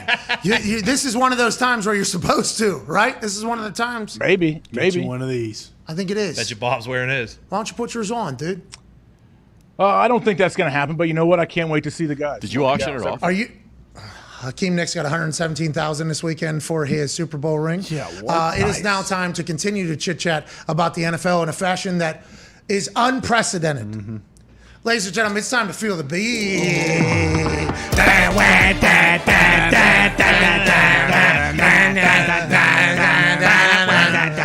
Feel the Beat is an incredible segment in which we are able to dive into the real roots of teams, the boots on the ground, the people that cover these NFL teams closer than anybody else to let us know what's really going on down there. Joining us first, who covers the Pittsburgh Steelers, an absolute Yinzer legend, a man who kept a Rudy sub in his cargo shorts for 4 to 5 hours, rolled over on it on his bed in a hotel room, remembered he had it all. I'm going to take this down. Ate the whole thing. Lived to tell the story about it. Ladies and gentlemen, 2 Achilles blown, still surviving and thriving, Mark Kabul. What's going on, Mark? Hey, you're forgetting they were camouflage cargo shorts. That's very Pittsburgh-like. So that's because I couldn't see them. Kaboli, thank you so much for joining us here. Mitchell Trubisky, the starter. Kenny Pickett, the backup. Everybody feels good about this Pittsburgh Steelers team, you think, Kaboli, after camp is now wrapped up?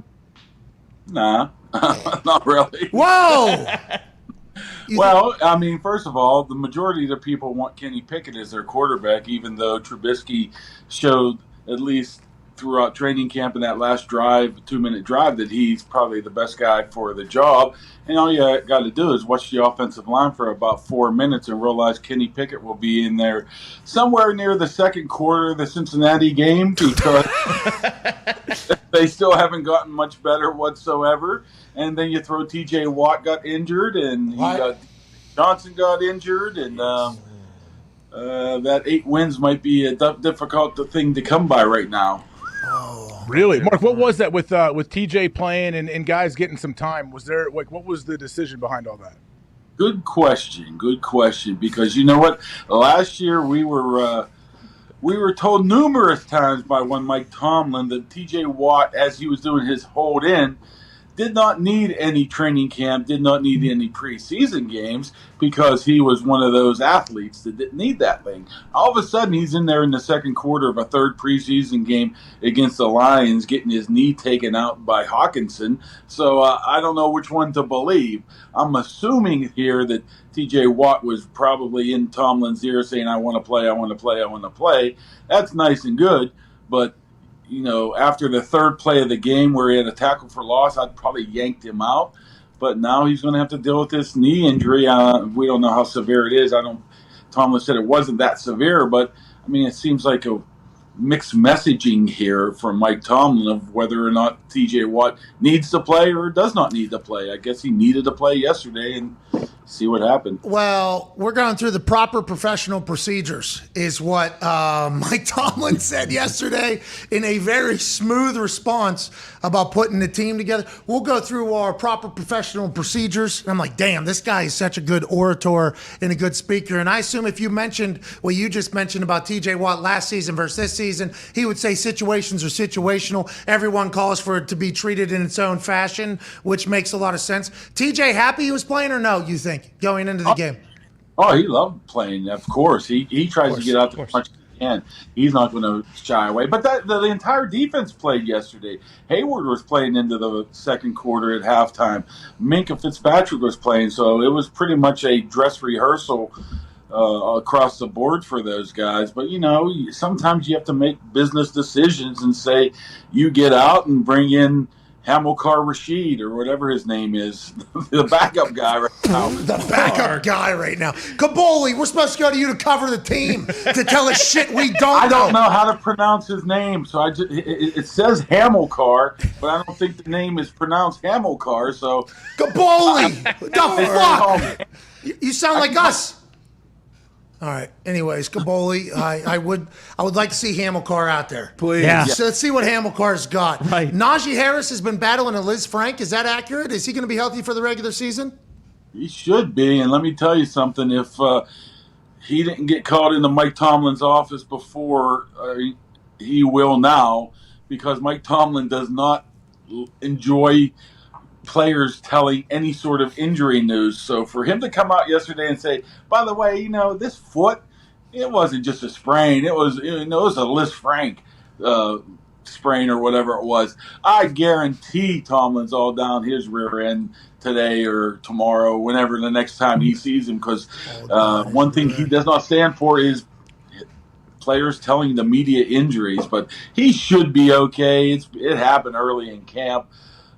So he looked decent, but once again, we go back to that offensive line. There's not going to be much room for him to run. I mean, I see a lot of 10 carries, 37 yards in the... Gloom and doom from Kaboli. It's tough. There's just no holes. There's no holes to run, and you know how that is. If there's no holes, you're not going to get any... Yeah. You're not going to get yards. Troy fucked me over. Go ahead, Tone, your question for Kaboli. After gloom and doom, maybe bring him to Kaboli. Open the fucking blinds over there. Let the sun in. It's okay. Yeah, go ahead, maybe Tone. a little more light. Mark, where the hell was Chase Claypool yesterday? He's been hurt. He's been hurt 3 separate occasions. Here's he was fine back practicing. Yeah, he was, and he got hurt. He hurt his shoulder, then he re-injured his shoulder. Great. And I'm not quite sure what the injury of the week is this week, but he wasn't in there as well. There's about a dozen of them or so that did not play. I saw Deontay Johnson after the game. He had a sling on his shoulder. It didn't look too promising, but they said that he should be okay. I don't know. Once again, Claypool, if you're in a fantasy football world, I would not probably draft him early in the but just for the fact that he's been injured so much, and it's going to be a lot of catch up for him, I think. So. Kaboli, Pickens continues to be a dog. There's another video of him coming out, acting like he's running a route, putting a lion directly on his ass. He's still nothing but glowing reviews. Let's get a little positivity here. Hey, Pickens is still a dog, right? Yeah. You know what? In my true sense here, I'm going to stay with the negativity here. Because, we got to keep these guys grounded, right? Because they all watch you. So, of course. But it wasn't me. It was Mitch Trubisky throwing a little dart at George Pickens after the game, saying, it'd be nice if you tried to catch the ball with 2 hands and not one. It seems like he wants to be on ESPN highlight reel more often. So there was a couple occasions receivers tried to catch the ball with 1 hand and did not come down with it yesterday. Pickens was one of them. So... maybe a little soft tip dart that Trubisky threw it. He got it out there, and Pickens, you saw the play. I mean, what do? You press the guy, he's going to knock you on your can every single time. Yep. And if not, he's going to run by you. I still think he has tremendous upside, but he needs to learn catch with 2 hands. Okay, I heard the Kenny chants happening yesterday in the city. That's the only thing that everybody's super high on, it sounds like, Kaboli, is that Kenny Pickett's a guy?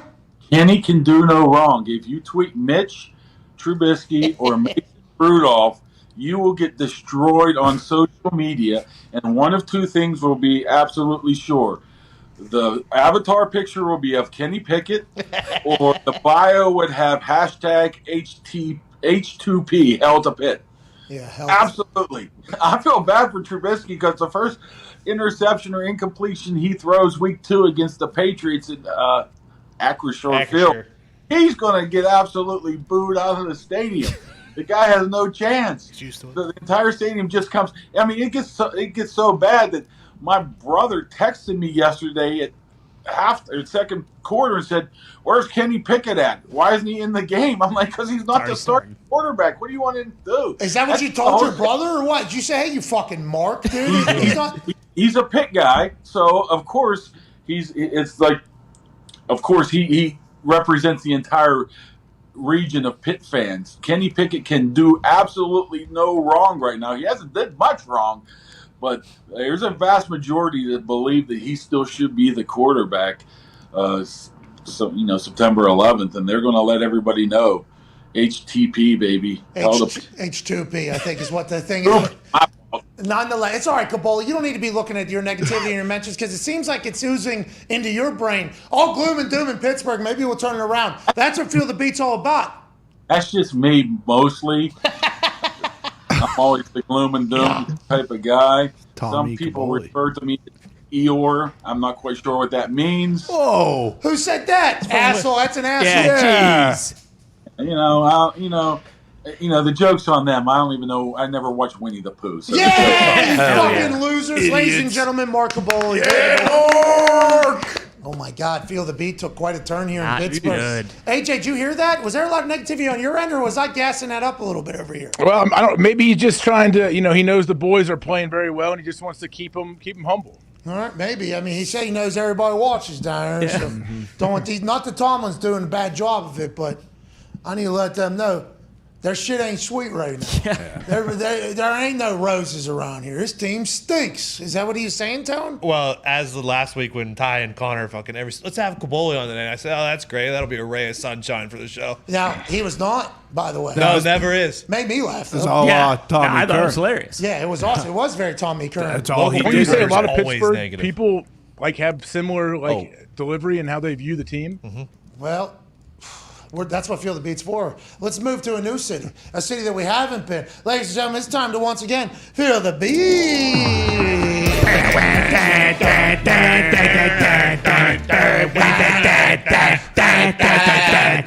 AJ hasn't been able to feel the beat yet, but hopefully you'll get some feels at some point.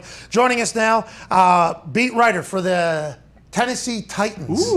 Broadcast Outkick 360. He's been writing about the Titans for a long time. Whenever I was playing, this man and I got a chance to chat numerous times. Ladies and gentlemen, Paul Kuharski. Yeah, Paulie! And Paulie, hey, Paul, listen, this segment's called Feel the Beat, where we go to beat writers from around the league. Seems like a lot of the beat writers incredibly negative about the team that they've been following all training camp. How do you feel about the Tennessee Titans? Last year's number 1 AFC seed going into the playoffs. Now their odds just continue to fall. No sports books have any respect for them. What's going on in Nashville, Paul Kuharski?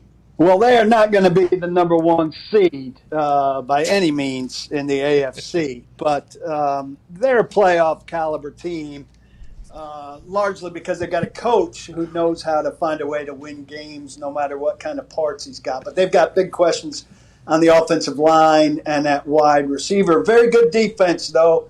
And a running back, I think, who bounces back from missing half the season last year in Derrick Henry. I think people are a little hot on the Colts, quite frankly. And I think the Titans still have an edge on the Colts, starting with Mike Vrabel. Hell yeah. Go ahead, AJ. What about Malik Willis? We know he's flashed a lot, made some, special, out-of-the-box plays in the preseason. What do people there feel like between he and Tannehill? Are people, I'm sure, were all on board with Tannehill, but do people feel like Malik Willis might be the future someday? Yeah, starting next year. But, Malik Willis is going to fade into the background now. People are hoping he'll be the number 2, which I think would put him in position to come in some special packages, throw some wrinkles at some defenses. But Tannehill's been a good regular season quarterback here, despite, he's a play action guy that works off of Derrick Henry and can be very effective. He hasn't elevated any receivers, and he needs to do that. And he's steadily declined since 2019. Last year threw far too many picks. The question starts for him in January. He's not as good as this stack of great AFC quarterbacks.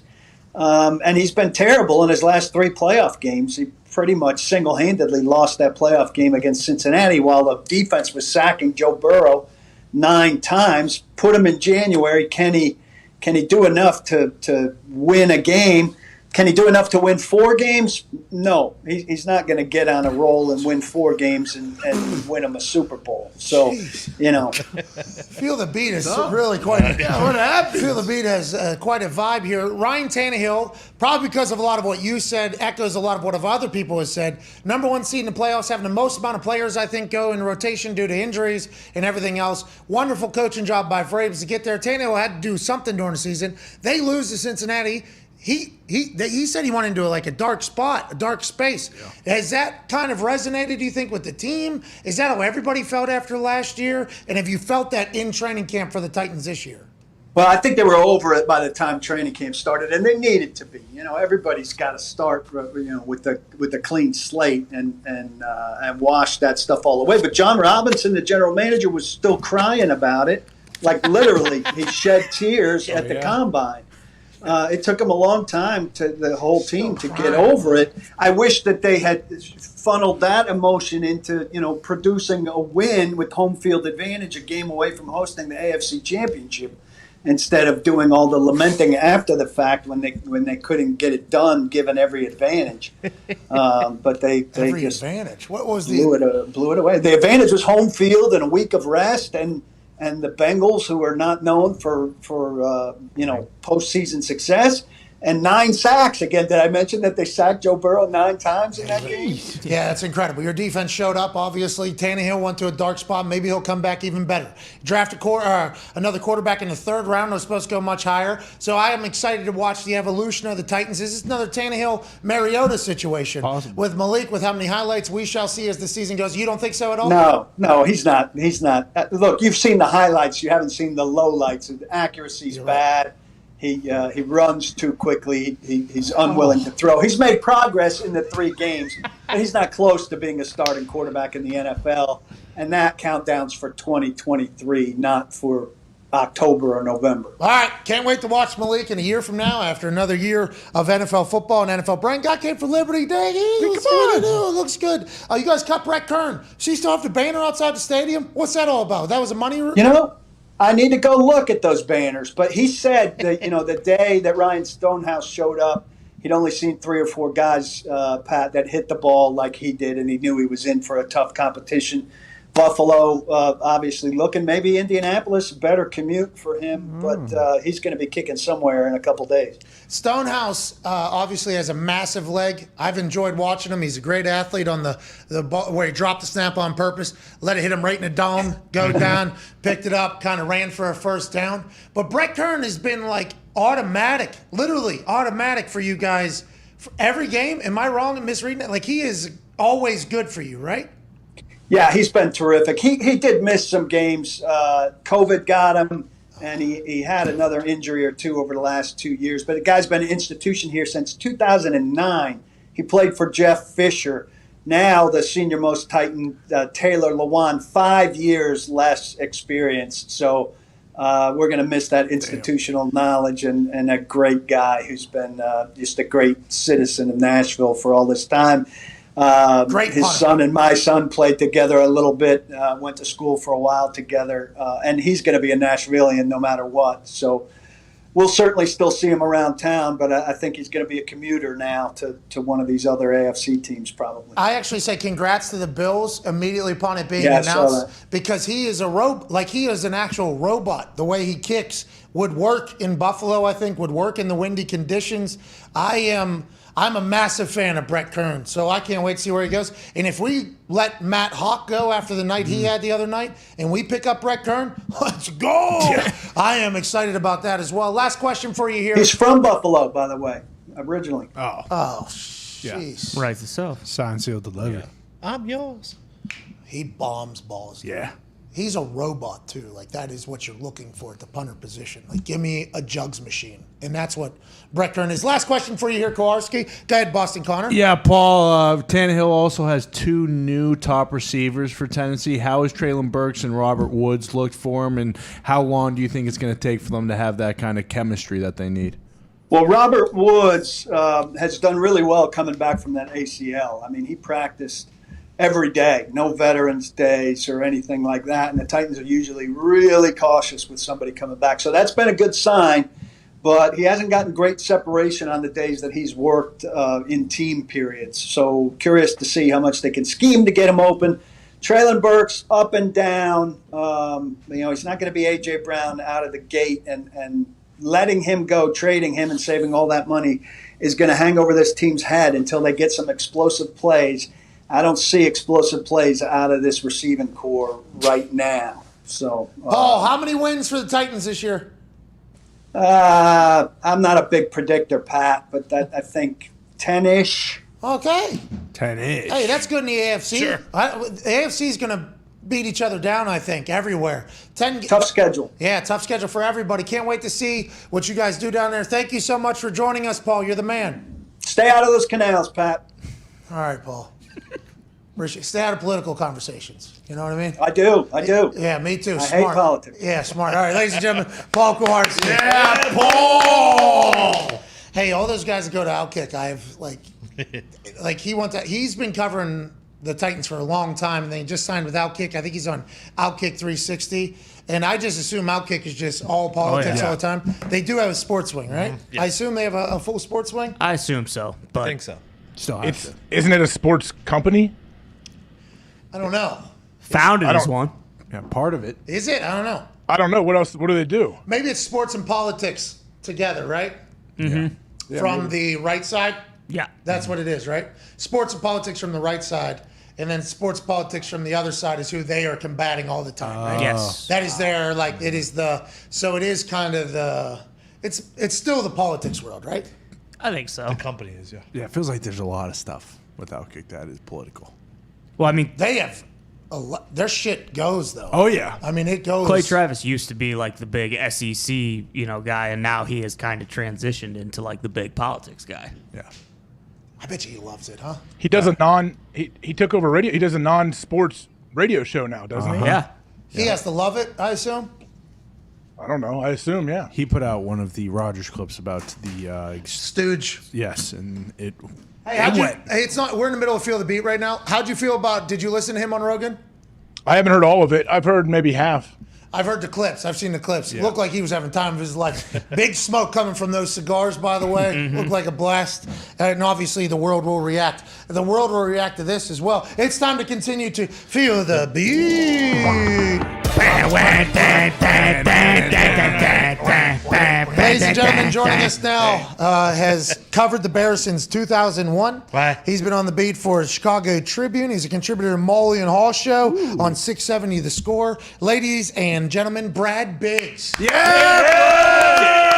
Brad, we appreciate you. And before we even get started, I'd like to let you know that Feel the Beat was a segment that was created so we could talk to beat writers to learn a little bit more about the teams that are being covered in a deeper fashion, because we are just, kind of stooges on the internet talking from a high level. It has turned into a massively negative segment from every beat writer pointing out all of the flaws of the team that they are covering. I don't want to say I hope this doesn't go that way, but I feel like it is. How are reports out of Chicago? Justin Fields was awesome, wasn't he, Brad? I heard he was awesome. Saturday night, great. 14 of 16, 156 yards. Yeah! Touchdowns. Pat, 14 completions to 10 different targets. Okay? There we go. They move the ball around. Fields gets out of preseason having completed 77% of his passes. He took only 2 sacks, no turnovers. Holy shit. Holy hell, the Bears win the Super Bowl. So fast, my friend.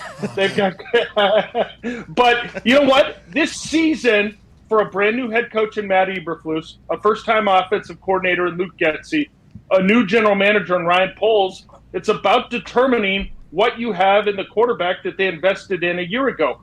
Where are things going to go with Justin Fields? Can he be the guy that replaces Sid Luckman, who played slightly before the time you guys did? And they need that quarterback solved, the position figured out in the worst possible way. We'll see. I think that preseason was encouraging. There were some questions in camp. The offense looked bumpy in practice, to put it nicely. There's questions about the offensive line, but you have to feel good about what he put on tape in preseason. You mentioned the offensive line. That was always the question coming into this camp, I feel like. Can Justin Fields do it? We have enough time. How do you feel now that they've had a full training camp and preseason about that offensive line? They're going with a lot of youth. You're looking at a fifth-round rookie in Braxton Jones out of Southern Utah at left tackle. Guys, there haven't been many day 3 picks that have started as rookies at left tackle in the National Football League over the last couple decades. Doesn't happen very often. They've got youth right now on the right side of that offensive line as well. So I think they want to see how those guys can grow. Obviously, Fields can protect himself a little bit because he's got rare athletic traits, but they need to improve. That offensive line played poorly a year ago, and you say, well, what did the GM do? Not a lot of big investments. The biggest signing, Lucas Patrick out of Green Bay to play center. He's out with a broken right thumb right now. $8 million 2-year contract, and it's not like they poured money into the receivers either. The biggest investment there, Byron Pringle on a $4 million 1-year deal. I saw a highlight of him last night, actually. Him and Travis Kelce were celebrating because Travis was like 13 or 12 in the top 100 list. And I saw Pringle come running by, and I was like, we haven't talked about Pringle at all for the Chiefs. Turns out he's on the Bears. Yeah. Just learned that. That's why we do Feel the Beat. That's awesome. That's great to hear. He should make the team better. Eberflus was known for being a big accountability guy, kind of a hard edge guy. Everybody's going to work their asses off. This is his first time as a head coach in the NFL. What is the team like? What is the culture like with him as opposed to maybe coaches in the past, Brad Biggs? You touched on the right word there, Pat, and that's accountability, because you hear people talk about culture all the time. It's this corporate buzzword. You know what your culture is in the locker room? It is what your record is. If you're 8-9, you've got real average culture. If you're 13-4, you've got fantastic culture. If you're 4-13, your culture stinks. But to me, culture is about accountability, and he's holding these guys accountable. And what you're seeing is maximum effort in practice. I can tell you, they don't practice as long as some coaches. They go about 90 minutes. That's about the longest practice they have, but they go hard for the full 90. You see them playing hard in preseason. So I think he's getting this thing started in the right manner, and I think the players are encouraged here too. They feel like they've got an opportunity to get in on the ground floor here. Okay, Ty Schmidt, owner of the Green Bay Packers. Brad, the defense, kind of all the stalwart pieces have been stripped. A lot of those guys aren't there anymore. We don't necessarily know what's happening with Roquan Smith. Do you think there's more concern about the defense or the offense going into this year? About the offense. I mean, this team hasn't had the quarterback situation figured out in forever. And we talked about the offensive line, and Darnell Mooney's the only real proven consistent threat, I think, of wide receiver. So way more questions about the offense, but I think there are fair questions about the defense. Can they rush the passer? Can Robert Quinn pick up where he left off last season when he set a franchise record for the Bears with 18.5 sacks? You look at Robert Quinn's career history, guys, and he's been a fantastic pass rusher in the league for a long time. He hasn't put together back-to-back seasons of really getting after the quarterback since I think you got to go back to 2013, 2014. How is he as an edge guy? They've rebuilt the secondary. 2 rookies to keep an eye on, Kyler Gordon out of Washington and Jaquan Brisker, the safety out of Penn State. Those are a couple pretty good players. What about Roquan Smith? I know Ty mentioned him. Anything new? Are they like, will they continue to talk? Is there any chance he's there after this season? The chance. How does he play? Let's see him play that will linebacker position in this scheme. Lance Briggs played that position at a very high level, 7 Pro Bowls as a member of the Bears under Lovie Smith. I think Roquan has an opportunity to be more of a playmaker in this scheme than he was in the previous scheme, but we've got to see him on the field. We've got to see him do it They've got the franchise tag at their disposal after this season. It's a little tricky, though. That tag number for linebackers next year in 23 should be north of $20 million. You really want to put that big of a figure on a guy who isn't an edge rusher.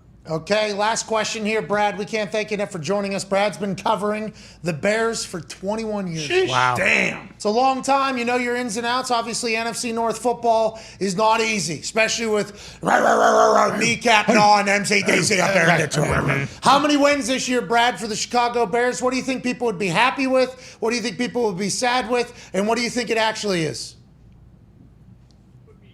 Happy with 8. I think your normal fans who aren't drinking Kool-Aid from morning to sundown, they'd probably be happy with something around 500. I think people would be dejected if this was a 4-win team.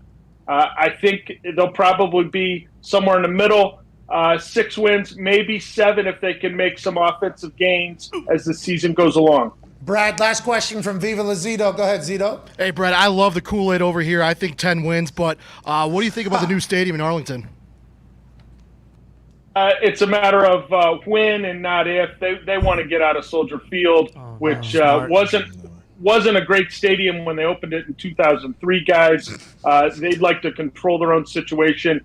That's not going to happen overnight, but we could have an announcement maybe before the end of this calendar year. Oh, we appreciate that. That's what Feel the Beat's all about. You hear that positivity? Yeah. Hell yeah. You hear that optimism out of Chicago? We appreciate the hell out of you, ladies and gentlemen. Brad Biggs. All right, that was awesome. They're going to Arlington. The Arlington Bears are going to be cool. Yeah. They're going to have probably a casino, a plaza, brand new stadium. It's going to be gorgeous. They might use the tech from Real Madrid's new stadium that Joe Pomplione just tweeted out a video of. Whoa. This technology of these stadiums is only getting better and better. A lot more suites, a lot more shit. What's the experience? They're going to have to continue to get people to come to the games. I keep things going. Anyways, the technology on stadiums is getting better and better. And in the NFL, the only thing they're going to have to continue to worry about is how do we get people to continue to come to the games. I think suites will be the move. That's why SoFi was like so cutting edge. Let's assume a lot of teams are going to start doing this. Whenever they buy the land, they get to own everything around it. They have hotels there, casinos there, plazas there, stores there, restaurants there, and a stadium there. I mean, it becomes a to-do almost. And guess who takes in all of the money? Who? The team. Yep. Yeah. Just obviously suites and stuff. Yeah, that's the answer because it brings in so much money. But for the majority of people that come to games, that doesn't do anything. That doesn't help their experience. Well, that's why. That's what we're saying. 70,000 people are going to sit in the regular seats. No, look at SoFi. SoFi has like 40,000 suites, basically. Yeah, that's the model. But I'm saying like the majority of people cannot afford that to get in the suite. Yeah, I don't think they care. I think that's the thing. Because if you look at the way the prices are just going up for these seats anyways that aren't suites out there, it's like they priced out a certain bracket of humans already to begin with, you know? So now the next game is put suites in there, sell to businesses and just have them kind of own the suites, Wi-Fi, TV. So it's like you're at home, but you're also at the event. I think that's the next step for the NFL for all of these stadiums. Well, and like Atlanta tried to not do that, and they had like the affordable prices for everything as far as food goes, and every seat in the stadium is a good seat because you can see the field and everything. And that was 2017, 2018, and SoFi did the exact opposite, and that's why it feels like they're going more towards that versus like the every regular fan experience. I'm intrigued about what it does to the buildings. The atmosphere, the energy. SoFi, they're pumping in. Yeah, we know suites are not good for atmosphere. That's no. And selling to businesses, like, do those people that really don't really care and love the team? Or? Well, it's the businesses are giving them to people. Yeah, the businesses are giving tickets to people. Do you want to go to a game? Like, hey, here we go. I'm a good boss. Sales tool. Exactly. Yeah, this is we got good partnerships no here. Incentive out there. Hey, you hit your numbers, you get to go to the game. Take a client. Pittsburgh will always be Pittsburgh.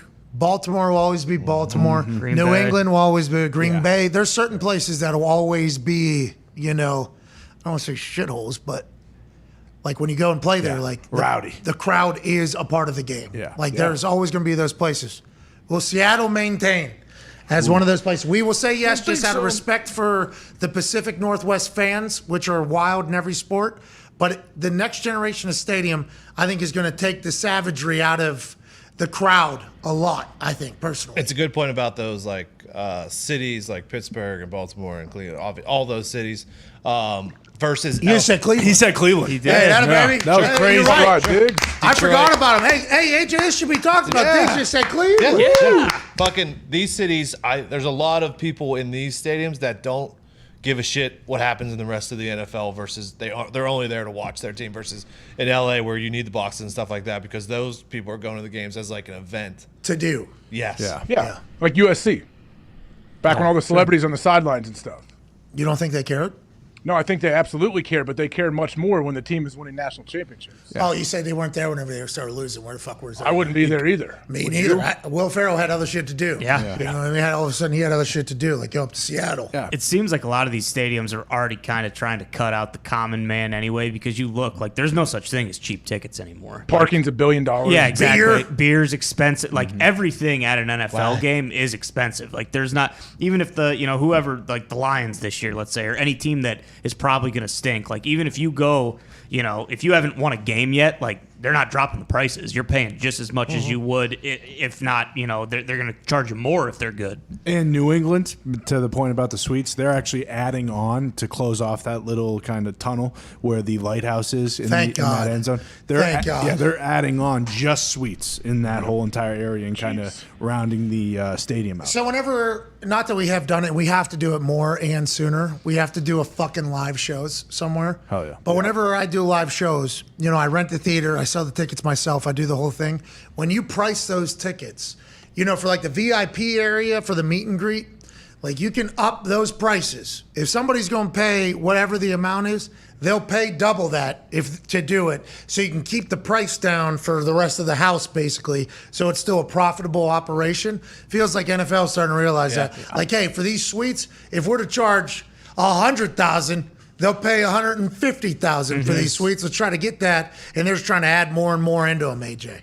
I got something stuck on my lip. I finally got some of it off. I'm sorry if I didn't pay attention. No, congratulations. Fuck are you talking? I thought you were actually pissed off about something. I thut you were like... No, it was stuck on my face. Yeah, my bad. I thought you were pointing like, hey, this mouth has something that needs to say. That's what I thought. All right, let's get to a break. We'll be back for hour 3. We were potentially going to have a A-list star on. What happened? Can't be sending text 20 minutes before the show starts and just expect somebody who actually does stuff with their life to just be wide open at some point. Later in the You week. got a response though. Yeah. We're putting a pin in it. That'll be a massive moment. Can't wait. You know what I'm talking about. Laying the groundwork. I like it. Bingo. That's right. Who is it? All right, we're back in 4. Can't do it, AJ. I know. All right, I won't give it away. We're back in 4 minutes with hour 3. You all are Tom the best. Cruise. Just shut up. All right. How sweet would that be? Yeah. Super sweet. It's not Tom Cruise. He's going to land a helicopter to start the interview. We would, Yeah. if he wanted to do all that, and if it's the last day in this studio, and he wanted to actually take a chopper through this ceiling and come right down here, as long as nobody died, we'd be with it. I have to bring the couch back in, by the way. It is not Tom Cruise, and we will let him jump on a couch if he needs to. But it's not Tom Cruise. You can rule that out. Okay. Kick me in the face. I don't want to. Never mind. Not doing it. All right, we're back in 4. See you guys then. Goodbye.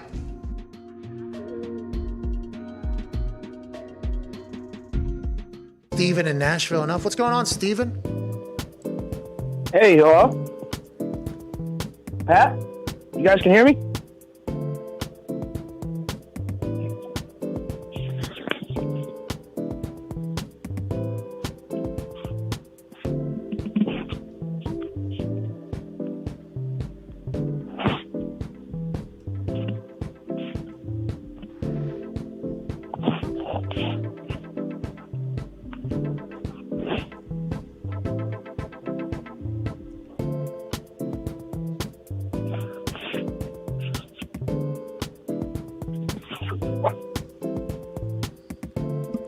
This is the worst call we've ever had, Steven. My God.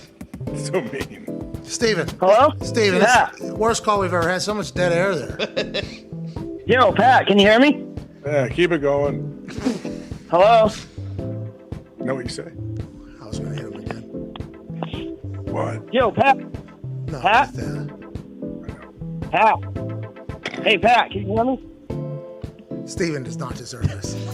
Steven, what's going on, dude? How's going on, Steven? Sorry, your phone was choppy. Pat McAfee, can you hear me? Steven, you there? Pat, can you hear me? Hello? Is it a cup and a string? Steven! Yo, Pat. Pat, can you hear me? Hello? Steve! Pat! Hey, there you are. Hey, Hello? what's going on, Steve? Hey, Steven, sorry about that. I think we're having connection issues. What's going on, man? Hey, sorry, man. I didn't know if that was me or if you were trying to talk to another guy. And then I didn't hear you guys. Steve! Yeah. Hello? Oh, we lost him again, I think. Shit. Pat! Can you? No. Pat, can you hear me? Steve, hey, Steve, there you are, Steve. Pat, Steve, Pat, hey. Pat, Steve. Pat. Oh, can you hear me? Steve. Are you guys messing around? Can you guys hear me?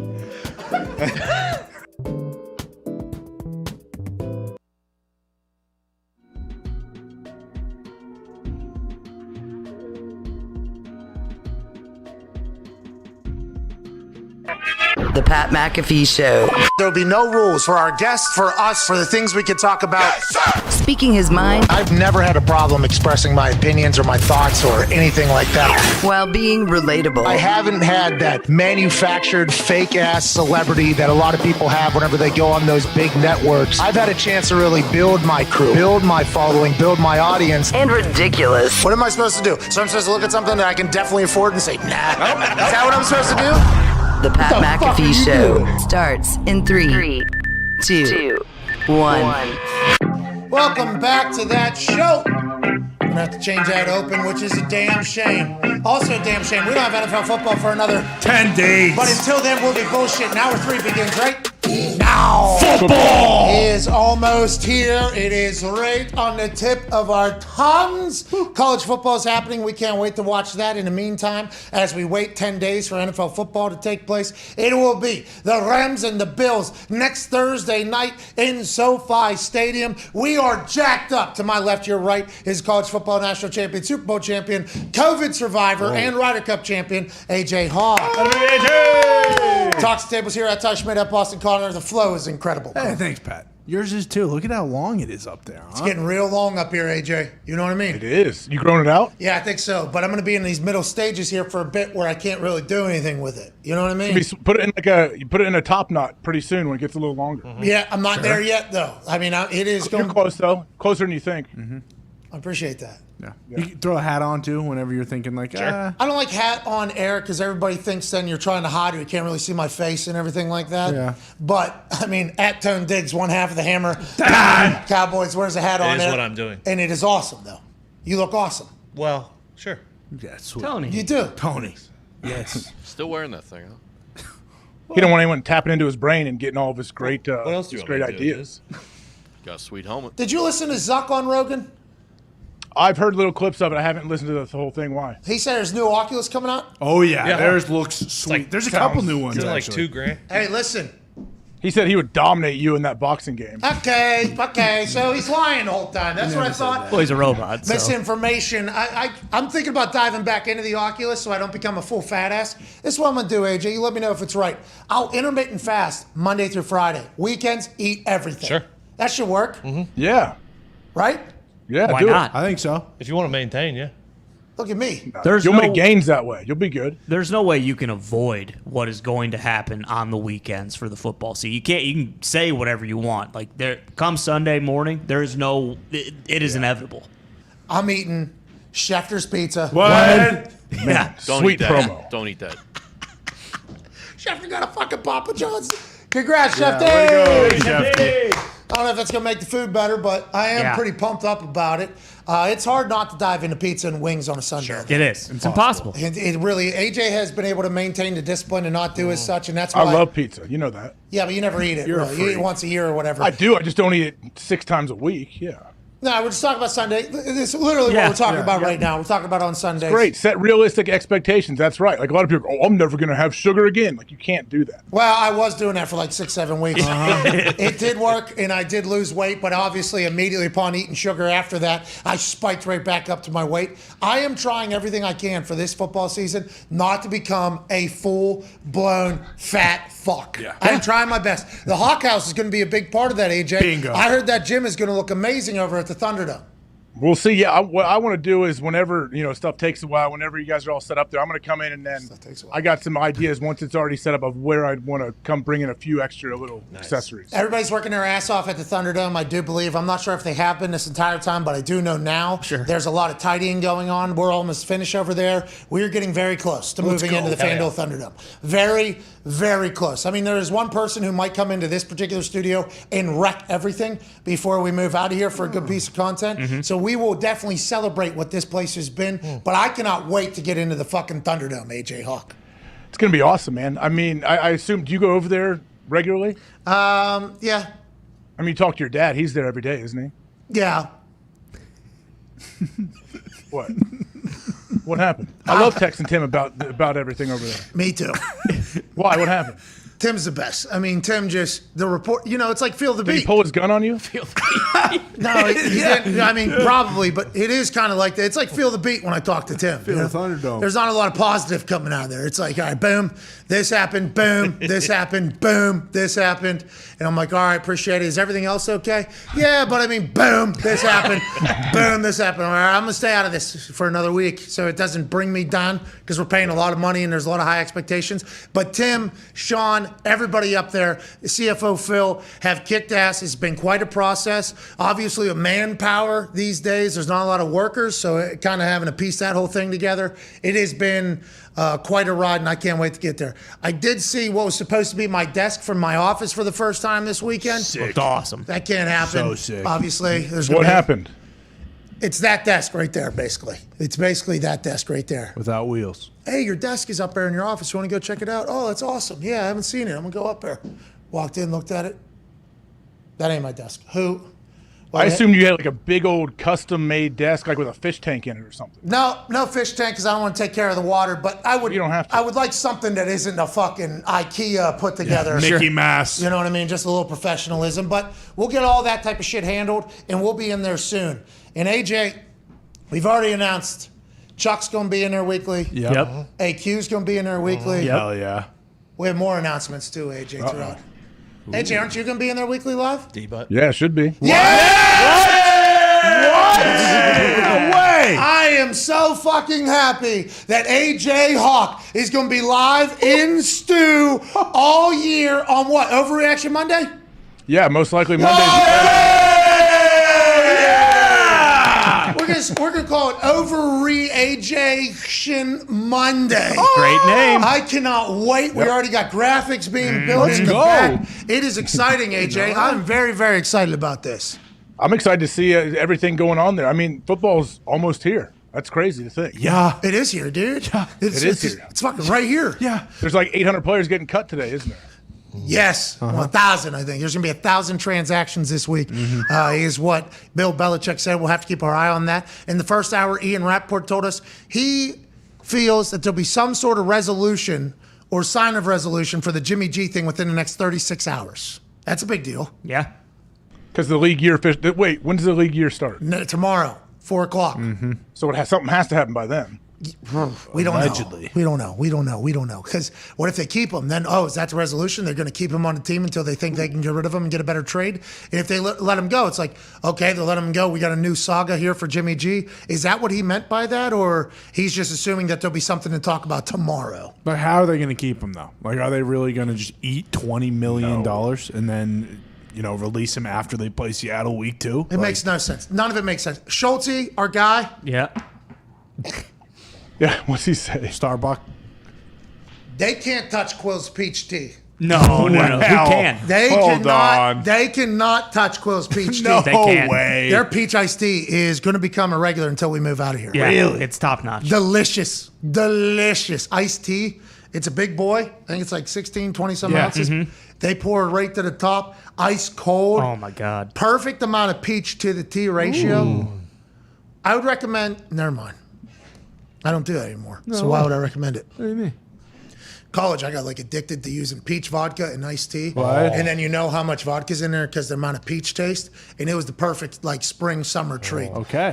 There was numerous springs and summers in Morgantown where you not see me with an actual jug of peach vodka and iced tea in there. It was delightful. And I think that's why I like the quill so much. Every time I take a sip, it's like almost a little nostalgia. Spring in Morgantown. And their taste buds just start going, oh, we're back. We're having a good time. We are back in the good time of the year. It's like, yeah, we are. Thank you, Quills. Ty and I went over there this morning. Yes, Saw we the did. coolest looking dude of all time. Again. He gave us the greatest peach tea. What a morning we had. I love Quills. That really is. I mean, you kind of have to temper like the excitement for getting into the Thunderdome and the realization that I'm not going to be getting my peach iced tea from Quills every morning anymore. It's difficult. I had to fight through the menu to find what I needed, but I knew that place, with the way they run, with the people that are running it, that I would find something I would love in there. Turns out it's fucking peach tea. It's on the side menu. Gotta find it. You gotta look Side down a little menu. bit. Yep. Yeah.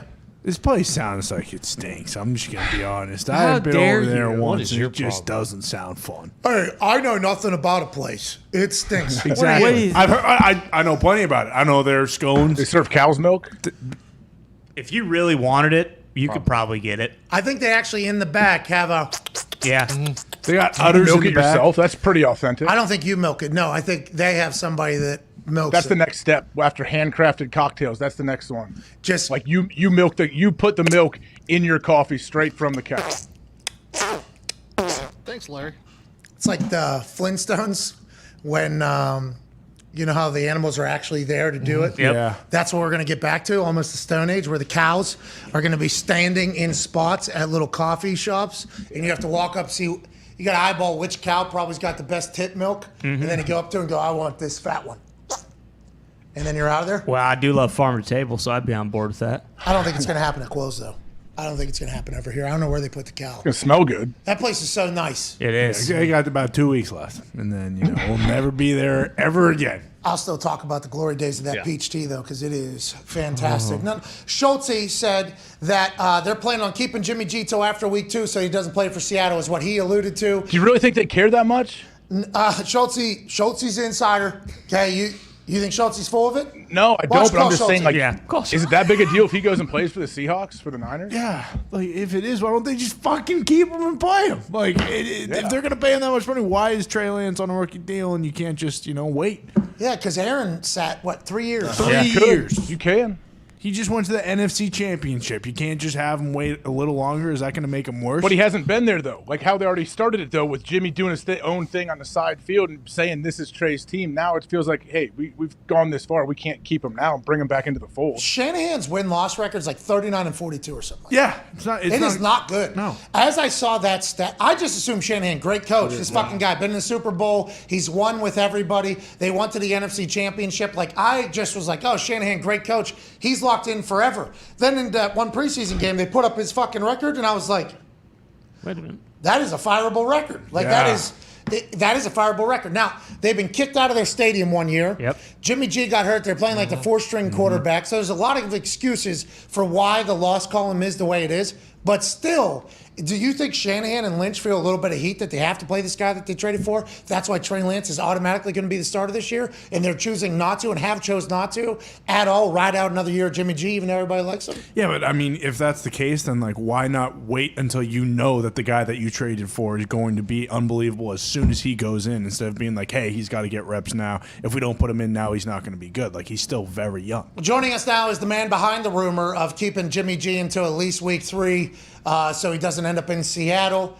Ladies and gentlemen, insider for the insider, our friend Jordan Schultz. Yeah, Jordan! Schultz, you had a Quills? Is that a Quills? Whoa. No, I was walking the streets in New York. Oh, no big deal. And I got the call. Come on. So let's go. Let's go, Schultz. I appreciate you yelling in whatever New York uppity store that is. Oh, flip it. Go, we got the Hawks. Is that yours? Do you own that place? I'm in an apartment. All right, Schultz. All right. Hey, I want to let you know I love your life. Okay? You're going to check out Serena Williams' last ride over at the U.S. Open right now. I'm going tonight. Yep. Okay, Schultz, boots on the ground. Let us know the energy. Let's talk a little bit about what you reported, though, about Jimmy G maybe being with the Niners until week 3. Is that a lean? Is that a feel? What are you talking about, and how do you see it working? Who's telling you this stuff? Yeah, good shot. That's good. Yeah, we're going to get the shot. So, what I was Mickey Mantle's glove? Yeah, no. What I was told when we last spoke, fellas. Is that Mickey Mantle's fucking glove over your right shoulder right there? No, Ichiro. Oh, legend. Bro, that dude's just fucking slapping balls around. Yeah. Player of our what generation. What a legend, dude. What an absolute stud. Could still play if he had to. Oh, yeah. He wasn't full costume, right, to throw out the opening pitch? Yeah, fucking 95 Gas, right down the whatever middle. he did. Just got inducted. Hey, that's sick, man. Go play catch with that. You'd probably get another one tomorrow if you had to. You're fucking Schultzy. But what are you talking about with this Jimmy G and them being scared to release him because they don't want him to go to Seattle? Yeah, so what I was told when we last spoke, fellas, was that basically the Niners wanted to find that happy medium and try to trade Garoppolo during the season to actually get value for him from a team that needed a quarterback. Maybe someone was struggling, someone gets hurt, but that's what John Lynch, that's what his preference was. Subsequently, that's why he has not been released. That's why he has not been traded yet, because they haven't been able to find a partner. And now you start to think about 24 hours from now, the 4 p.m. deadline. What does that mean? If they keep him, they got to pay him it's a $25.5 million cap that they would either have to insure, or they would be able to say, we don't need that anymore. You're free. Go ahead. You're released. He is ready to go week 1. And what I was told was that basically John Lynch, the worst case scenario for them is for him to go to Seattle because he doesn't want Jimmy to have all that information, even if he's not able to play week 2. But remember, the Niners play the Seahawks week 2. That's been something in John Lynch's ear. I think the bigger picture here is how they stand with Trey Lance. Because if they actually didn't believe that Trey Lance wasn't the guy, then they could move forward and say, you know what, we have a Super Bowl caliber roster. Let's go with Jimmy, because even though that is a lot of cap, they can afford it. They could do it. That's how much they believe in Trey Lance. And when I last talked to San Francisco 2 days ago, I said, where was Trey Lance when you drafted him, and where is he now? And the thought was, when we drafted him, he had basically played 11 games at North Dakota State. The progress he has made over the last year and a half or 2 years is incredible. And under Kyle's system, you're going to see some single wing. It's going to be pretty basic. They'll take their shots down the field, but it's going to allow Trey Lance to be comfortable and work into it. Okay, so Jimmy G wouldn't stick around. They're moving on to Trey. Do you think Seattle definitely in the market for Jimmy G if he becomes available? And what do you think Jimmy G does, Schultz? Well, they've talked, but Seattle, like many other teams, doesn't want to make the trade because they feel they can get him for much less and not giving up a pick after the deadline. Seattle felt like when they brought in Drew Lock, they wanted Drew Lock to win that job. He did not win that job. And Pete Carroll said as much by saying, listen, Geno, he's earned it. Part of that is the comfort level that Geno has with the system, having been there a few years. They liked that him and DK vibed last season, but they wanted Drew Lock to win the job. They also know that Geno being on a 1 year, given his history, is not the future of the organization. There is value for them to go out and sign Garoppolo. They believe, the Seahawks do, that they're going to be competitive in the NFC West. I don't know if that's true, but if you were to bring in Garoppolo, who's not without his faults, but is a legit top 20 quarterback who's been to a Super Bowl, who's been to an NFC Championship, that's where you see that. I know they have talked, but they have not gotten far in trade talks. Jordan, what happens though if they cut Jimmy G? He's out there in Seattle. Like, is Seattle the only suitor, or where else could you see him possibly going? Is there a surprise team that may jump up and try to get him?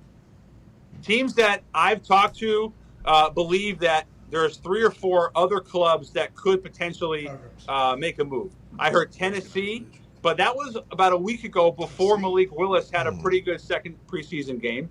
I heard Cleveland, because obviously Deshaun's not going to play till week 12.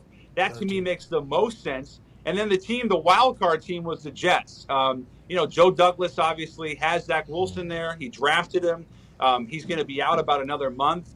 I think we'll have to see how Flacco plays against the Ravens and what the status is of Wilson's high ankle sprain. But ultimately, if I had to rank those in terms of best fits, I would probably go Cleveland, Jets, Tennessee, whereas Seattle is like this ultimate wild card, depending on how things shake out these first few weeks. Connor, for Jordo. Yeah, Jordo, it sounds as though Brian Dable wants to fire everybody that's playing for him or release them. Could you see Jimmy G going there maybe? And also, do you think that they're going to make some moves before week 1 or even before tomorrow?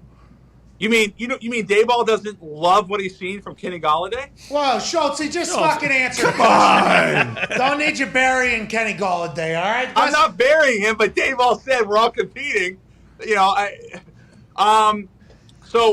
Tyrod Taylor is going to be okay. He obviously had a real scare yesterday, was carted off the field, came back in street clothes. I was told yesterday and then again today that his long-term prognosis is good. Daniel Jones has played pretty well in the preseason. Not great, but pretty well. And I think that's a really interesting point in terms of the Giants, because they have pretty much done everything they can this season to set up Daniel for success. They've revamped the offensive line. They obviously, they draft Evan Neal. They have Thomas now. They're bookending those. They have Saquon. They obviously bring in Thibodeau. They've really tried to give him weapons. And I think when you think about what Garoppolo could mean to that offense if Daniel didn't have a good start, it is feasible. But right now, from everything I've been told, fellas, is that Daboll wants to make it work with Daniel Jones. And really, if you think about his relationship with Josh Allen, obviously Jones is not Josh Allen, but he had so much success with the young quarterback there, he believes he can replicate it to a degree. We're talking to Jordo Schultz, live from a New York penthouse in which... No, I'm on the ground, bro. You can see it. Floor house. Got a little basic-ass street. Is it close to Epstein's old spot? Oh, my. Answer the question. That was no. He was upper east. So he's. So you know. Where are you at? You seem to be in a nice part of town. I'm in the West Village, which is a little. Oh shit! My God! Oh fuck, dude! Damn! Talking to Jordo Schultz live in the West Village. Yeah. The apartment he is currently sitting in is $10 to $15 million cash. Yeah. Damn! If you need to buy it, and he deserves it. This son of a bitch is a worker. That Ichiro glove is worth 10 to 15. Oh, listen, he's getting upset about it. Don't blow down the walls over there. There's going to be artifacts found there. Yeah. You know what they called me when I go to the free throw line in high school? They would chant "Little Latte." Oh, that's a shot. Yes. It's a lot better than what fucking BYU was chanting this weekend at that volleyball game. Hey, listen. How's that happen? That can't happen. I mean, what are we doing? What are we doing? Anyways, let's move on. That doesn't involve Schultz. We'll cover that after this. Okay. How's that happen? Just nobody say anything loud. Ridiculous. Yeah. Right? Multiple times they said. In public. Isn't that like automatic? Automatic. Fuck out of here. Yeah, smack that person. That was at LaVell Edwards Stadium, right? That was at BYU. I don't think it was that stadium, right? It was a volleyball? Is that an arena? Oh, arena, yeah. But why did it keep happening? Why wasn't they removed? That's what we're saying, Schultz. All of us are very confused by the whole thing, and we hate that it happened, but it seems like in 2022, that's an immediate, you're never allowed to come back to a game. Mm-hmm. This isn't Schultz's bread and butter. You know what it is? Where's Lamar's contract at, Schultz? When's that thing? Is the next 10 days? Obviously, he doesn't want to continue to negotiate into the season. How do you see that thing going? I don't think 50-50. No, I'm just kidding. I don't think it's going to happen before the season. Basically, what I've said all along with this is Lamar, I believe, wants or deserves to get paid. I believe John Harbaugh and the staff want to pay him, the front office. The issue is that Lamar Jackson saw what Deshaun got from a guaranteed standpoint, and he wants that plus another dollar. So he wants to have the most guaranteed money ever. He saw what Kyler Murray got, 46.1, second only to Aaron Rodgers. Lamar, to me, the reason I say I think he'll get it, even if it's not right now, fellas, is because he has been such a model citizen. You never hear about him, anything bad off the field. He's totally locked in. He put on 20 pounds of muscle. They asked him to get a little bigger, get a little stronger. He did it. He's only 25 years old, so he's still a very young quarterback. Damn. And again, they built that entire offense around him. Everything they have done from a draft standpoint, even this year, going out and get Tyler Linderbaum in the first round as center, that revolves around Lamar's success. So I don't think he's going to get it within the next 10 days, but I do believe he'll be a Baltimore Raven for the next decade plus. Jordo, I saw McEnroe talking to Greeny this morning about the U.S. Open and Serena and her kind of last dance type of situation. Do you think she's going to win the whole thing? Yeah, absolutely. Minus 300 right now. I know that she's dominated there, 23 opens, and I don't think she's going to win it. Jeez. My prediction is Coco, and the reason I say that is because, well, there's a little synergy here. Coco's first time she ever made money was when she literally was acting as a young Serena Williams in a commercial, and it was for Delta Airlines. And I read about this, and I love the synergy here. I've been saying for the last 2 years that Coco's going to win the U.S. Open by the time she's 20. She's almost 20. She's a year or two away. So I'm going to go Coco Gauff. What do you guys think? Serena's winning, you fucking asshole. Come on. She got a cover of every magazine. She hasn't been playing very well, and I just... Oh, Schultze. This is the U.S. Open, dude. She's due. What do you think this is, Schultze? All these Yup events, is it something in there? Like, who will you go sit by? The founder of football? Like, what the fuck? Who will be at these things? These are high-end, right? You know, there are high-end versions. You can go to the boxes. I prefer to sit GA. Common people. Okay. Common man. Oh, general admission, huh? You got to get on TV. Yeah, I'm going to send you video of where I'm sitting tonight, and you're going to be like, that's great. That's great. Man of the people. We're proud of you, Schultze. Oh, baby, Schultze. Thank you, Schultze. When do I get to come to Indy? What's that? When do I get to come to Indy to the new studio? Well, you come check out Quill's. They got this peach tea. Oh, look out. You should taste it, It is Schultze. so good. You guys should end up in Bad Starbucks news. the next Yeah. day. If I hear about Quills one more time, I might throw this football and his freaking Ichiro glove. No! Ladies and gentlemen, Jordan Schultz, thank you, buddy. He does need to keep. They need to keep an eye on that peach tea from Quill's. They do. They need to get cows in Starbucks. It sounds like what you guys were saying. What's that? Bringing cows into Starbucks and start milking your own milk. Yeah. Can't have that in there. Change the game. I don't know if Quill's is going to be able to have that either. You can press your own almond milk, maybe. So did he tell us anything there? No, right? Nothing. Lamar next year. Yeah, probably not getting a deal done. He wants $230 plus another $100. 100,000, probably more, not just $1. I mean, Jimmy G, being rumored to the Titans, I feel like that was kind of new. That came out of nowhere. Tannehill. So that means Packers. I mean, were they worried about Aaron potentially going to Tennessee when he bought that raw land then? Have they been in the quarterback market? I don't think so. Secretly? Maybe. This is what fucking Schultz is saying. Yeah, you never know. Let's get to a break. On the other side, I got 10 plays I'd like to chit-chat about from this weekend. Oh, yeah. Nice. AJ, I can't wait for you to chit-chat about what TJ Watt and Hawkinson went through out there. What? Yep, I have a feeling that that play will not be illegal. That block won't be illegal next year. Because of the scare to TJ? Yeah, and I see it. I understand it now. After seeing TJ, I'm like, yeah, this seems like it's going to be a theme moving forward. Well, Chuck said that he's worked with the NFL officials, and every year they talk about said play.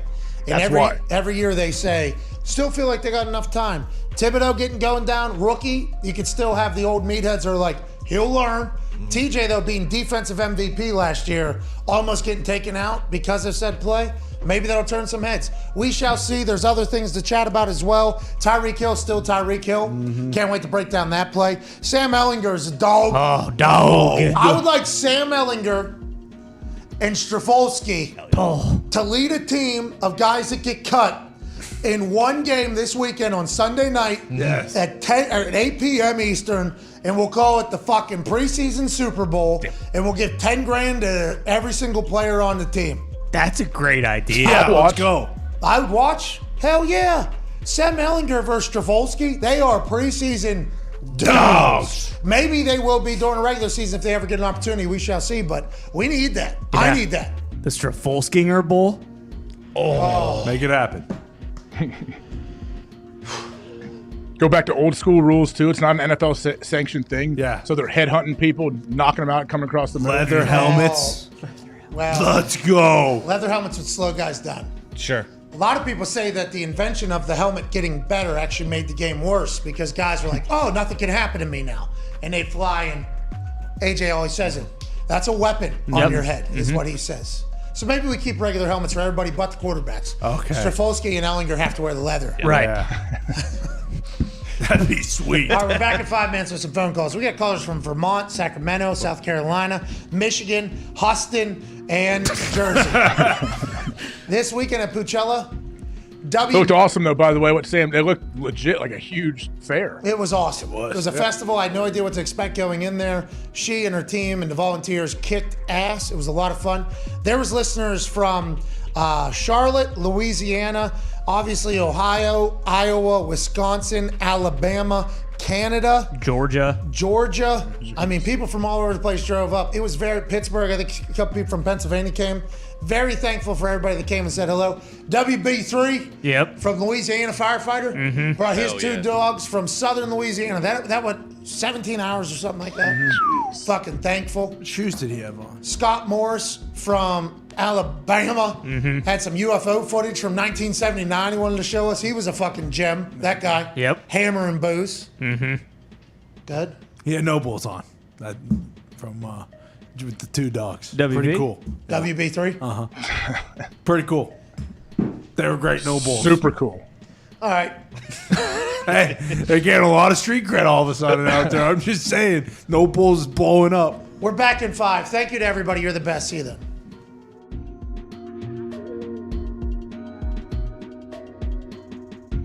Everybody assumed that the Packers were going to try to get some weapons, and nobody has heard from you since Davante Adams got moved to the Las Vegas Raiders.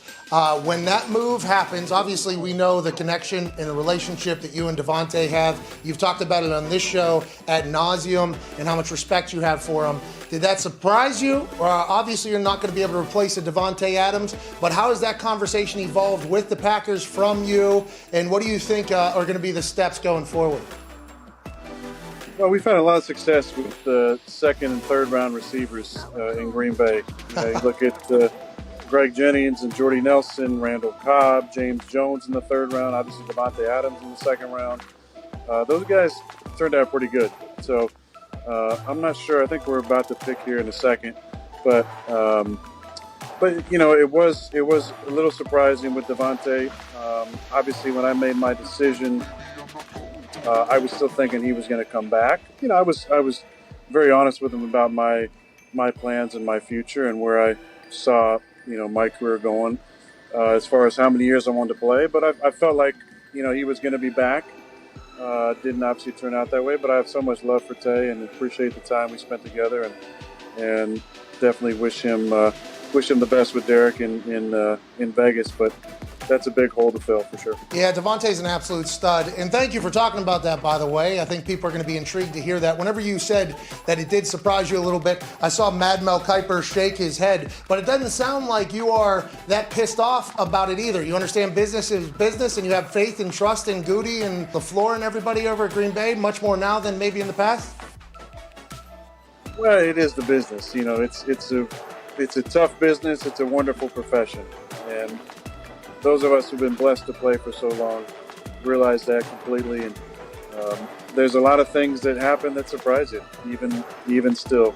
And I thought that based on the number that we offered Davante and, you know, being able to play with me for a few more years would definitely make a difference. But in the end, I think he was ready to move on and wanted my help in making that happen. And it was a tough position to be in for sure, because I love him and I care about him and want him to be happy. And he's definitely going to be missed. When you came to my office and told me your plan about retirement, I never thought we'd be sitting there and you'd be the megastar. Sorry for saying that, but it's true that you are, because, you know, your show and what you do and the entertainment you provide, you know, is David Letterman type. It's at the very top. And I always knew you had that potential. I knew you were going to go and be a comic and those things, which was great. But man, what you've accomplished, we're so proud of you. that you're a Colt alumni player. I mean, you Come know, on. you represent. I'm lucky. You help me out a lot, by the way. You represent so much about what we're about, and the fans just love you, Pat. So I'm always appreciative when you ask me on, that's for sure. Well, we're lucky you stopped by. Not only are you a steward for the game, but I feel like the NFL is really the only sport in America where it's city versus city. It rallies everybody together. Doesn't matter your socioeconomic, doesn't matter your political affiliation, doesn't matter your religious affiliation. It brings everybody together. That's why the sport's so incredible. The fact you've been around it for so long, you should take a lot of pride in that. And I'm very lucky to be a Colt. I know Darius says the same thing. Absolutely. And once I become a billionaire, we'll have your ass back on, and you can buy me a Rolls Royce. You're moving there quickly. Hey, come on, new money, inflation. What's it mean? All right, see you guys. All right. This is called the AJ Hawk in studio trick shot. Half court.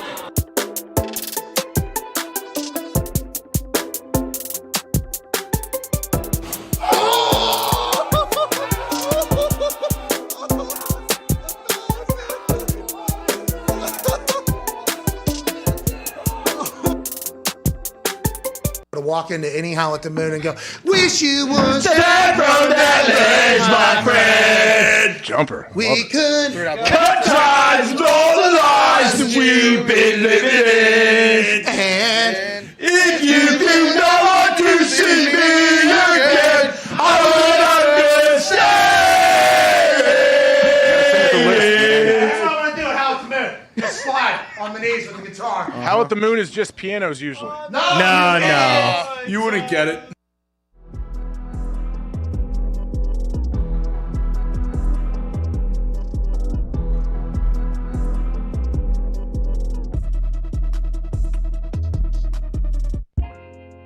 Today's show is presented by Cash App. Only having 10 days left until NFL football is all the way back? That's money. Oh, yeah. I forgot. Sorry. Go back to the beginning. Today's show is presented by Cash App. Hell yeah. Only having 10 days left until NFL football is all the way back? That's money. Strafolsky in the preseason? That's money. AJ Hawkins studio every Monday for Overreaction Monday? That's money. When personal finance connects you to both your funds and the stuff that matters, that's money. And that's Cash App. You guys know what else is money? Choosing your own cash tag, buying Bitcoin or stocks with as little as $1, being able to handle our giveaways quickly, spending, spending, saving, investing, splitting, tipping, donating, gifting, all in a single finance app. That's money, and that's Cash App, baby. Download Cash App and use code McAfee for $15 off. Terms apply. That's money. Spending. What? Spending. What? Splitting. Saving. Investing. Oh, you did great. Thank you, Cash App. We appreciate it. Love you, Cash App. Look for Wednesdays to announce the winners of our giveaways. You have to have Cash App to win our giveaways because you have to have the cash tag for us to be able to send you the money quickly, efficiently. Mm-hmm. And that is why Cash App is money. That's right. Welcome back to the show.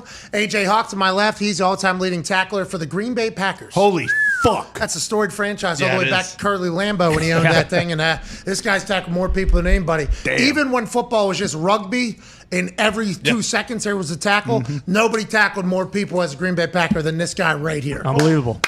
My God. Unbelievable. Hell yeah. What's up? I didn't know if there's like an acceptance speech or something. Thank you. No, baby. I don't think they didn't keep track of tackles back in the day. Yeah, they did. So. Oh, so you think Curly Lambeau could have you beat, but he didn't want to keep track? Ray Nitschke was a great player for a long time. I assume he made 300 tackles a year. How many did you make? I don't know what the total. You know, the number. There's no real number. The team has a number. The NFL has a number. 1,200 tackles. Well, the team always does the JOPs, right? I mean, it depends who your coach is. I wasn't getting a whole lot of JOPs. So AJ said probably should have had more tackles, actually. Mm-hmm. Well, he had to sit out that Eagles game. Oh, because he wasn't fast enough. Yeah, exactly. I remember that. He probably would have got 45, 50 tackles in that game. Yeah. At least. That's separated from Hall of Fame to AJ Hawk. That's right. That one game where they didn't think you were athletic enough to keep up. Said you're a liability in coverage. Oh, Ring of my Honor God. Have we even thought about that? And we have not talked about that enough. No.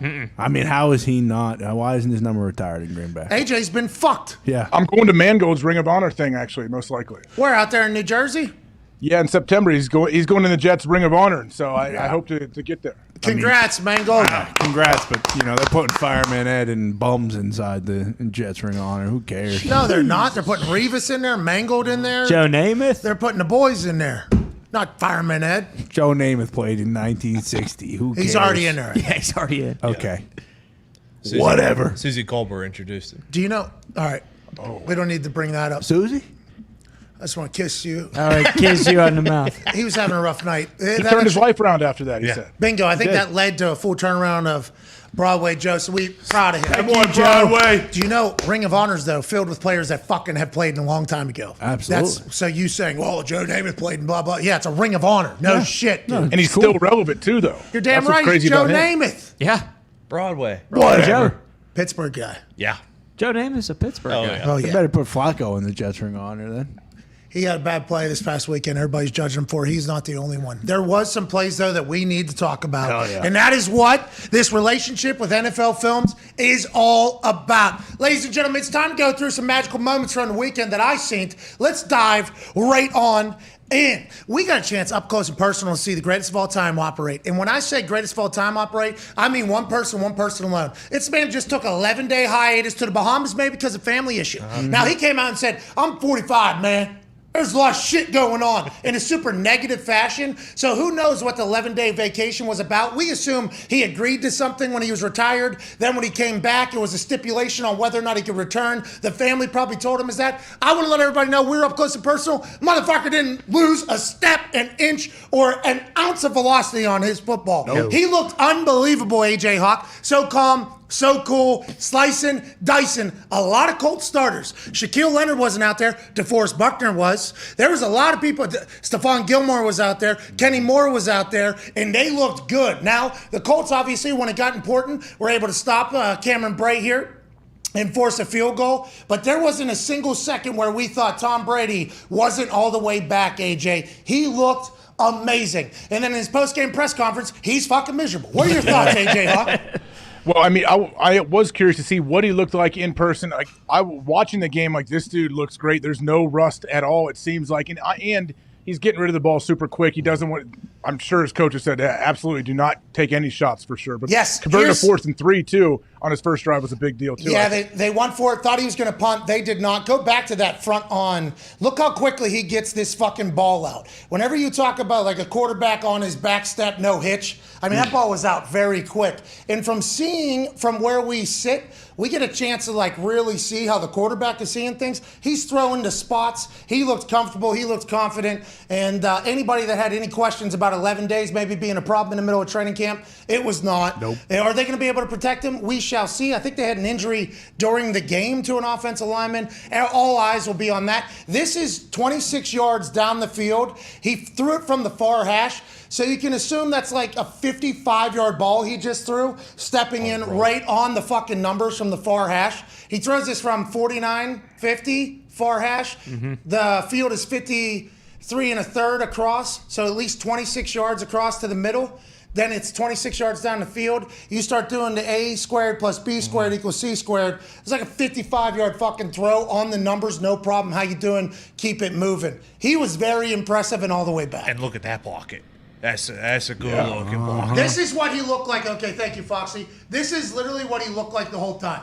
He would take the snap, not move much, throw the ball, then he's just walking casually right down the field. I don't think he got like outside of a walking pace once while he's on the field. Even during a timeout, he like walked over to the sideline, walked back, just looked so calm, so cool, so collected. And I literally, while I was watching, I'm like, this fucking guy could play till he's 60. He doesn't move. Seriously. And he fucking just slices and dices, AJ. Yeah, and his arm still is very live, as you talked about in that throw from the opposite hash. But that's exactly what I want. Like, if you're watching a team, no matter what level it is, it's always cool to see when a quarterback is just in complete control, not panicking, tons of confidence, knows exactly what he wants to do. And that's what I feel like every time you turn on a game, or like you guys, you go in person, you see Tom Brady, like, yeah, that's That's what it looks like, I guess. That's what the top looks like. Matt Ryan looked good as well, Yeah. but I think just the 11-day vacation, no BA, so new offensive system with Leftwich, them kind of running it, looked very comfortable. That was obviously awesome to see. Then this happened, and this might change a goddamn rule forever. TJ Watt is 1 week removed from Calvin Thibodeau getting the similar type of injury. TJ Hawkinson coming across, a little bit of a cut, obviously. TJ was able to keep his feet moving. This happened in the second quarter of a preseason game. A lot of people wondering why the defensive MVP was even on the field. Seemed to have his feet up as opposed to locked in, but it looked nasty, AJ Hawk. Yeah, it did. I mean, the thing is, if they take this, if you're not allowed to do block like this anymore after this season, I promise you there's no tight ends, fullbacks, H-backs anywhere that are going to be upset with you on offense. Now, some offensive coaches will be upset with you, but the person throwing the block and the person that has to try to get underneath and spill that block, they're going to be very happy. Chuck Pagano talks about how they talk about it every single year. I'd assume whatever Hawkinson was saying to TJ after this particular play was going in one Watt ear, out the other Watt ear. He wasn't having it. They tried to make up here at the end. I'm sorry about it. Get the fuck off of me. Okay, I'm getting out of here. He didn't play after that. I guess he played a little bit after that. Then he was on the sideline. Tomlin said he's all good. So that's a big deal. There were some runs from Malik Willis that made us continue to believe that this guy, although he played in a tiny, tiny school against tiny, tiny competitors, his athleticism is going to be able to ring true. This is in the second quarter of a third preseason game, so take that as you will against the Arizona Cardinals. We don't know who he's playing against, but I do know he's pulling away from a lot of folks wearing NFL jerseys when we weren't sure if that was going to be the case whenever he was coming into the NFL. He slid to the third round when everybody was saying he was going to be a first rounder. I don't know what the future looks like in Tennessee, but this guy's electrifying to watch play during this preseason, AJ Hawk. Yeah, he is. And who'd we have on earlier from the Titans when he said we haven't seen the low lights, and he talked about his accuracy and how he throws, but all we're seeing, I guess nationally, we're not there every single day, is some of these, very, very athletic things. So if this guy can put it together and get some accuracy, they got a good one. Got some sidearm throws in there as well. Yeah. Some sidearm throws that look good. Everybody goes, oh, it's next Patrick Mahomes. They say next Patrick Mahomes. Is this next Aaron Rodgers? What is this? Seems to be a highlight machine, but once again, we're not seeing all the lowlights. I guess he is a rookie quarterback. He just obviously three-quartered that thing like Rich Gannon around a blitzer and scores another tud. He has done a lot of great things. I'm happy for Malik. Allegedly, there's no chance of him playing this year. We'll see him in 2023. Hell of a run during preseason, Malik. I enjoyed watching that. Tyreek Hill is still Tyreek Hill. You can put him in South Beach. You can put him in Kansas City. You can put him in fucking Antarctica. What? Well, I don't know. He is still going to be able to outrun everybody. Look at the fucking first quarter, 15 minutes left. This is actual first play of game. Tyreek, go ahead. Sprint past three of their deepest guys who were told, don't let Tyreek Hill get behind you. And that's exactly what Tyreek Hill did first play of the game. A lot of people saying Tua underthrew him, couldn't keep up with him. That looks very similar to the Wasp play in the Super Bowl where Tyreek had to go over to his left and make a diving catch. I think we're going to see a lot of this, especially because McDaniel knows what the fuck he has. Waddle knows what the fuck he has. And Tua is ready to go. I don't know if those are dogs on the back end for the Philadelphia Eagles, but I do know that motherfucker is an actual human cheetah. AJ, this guy is awesome to watch. Yeah, he is. Well, first, why was he in the game? We just wanted to see him do this.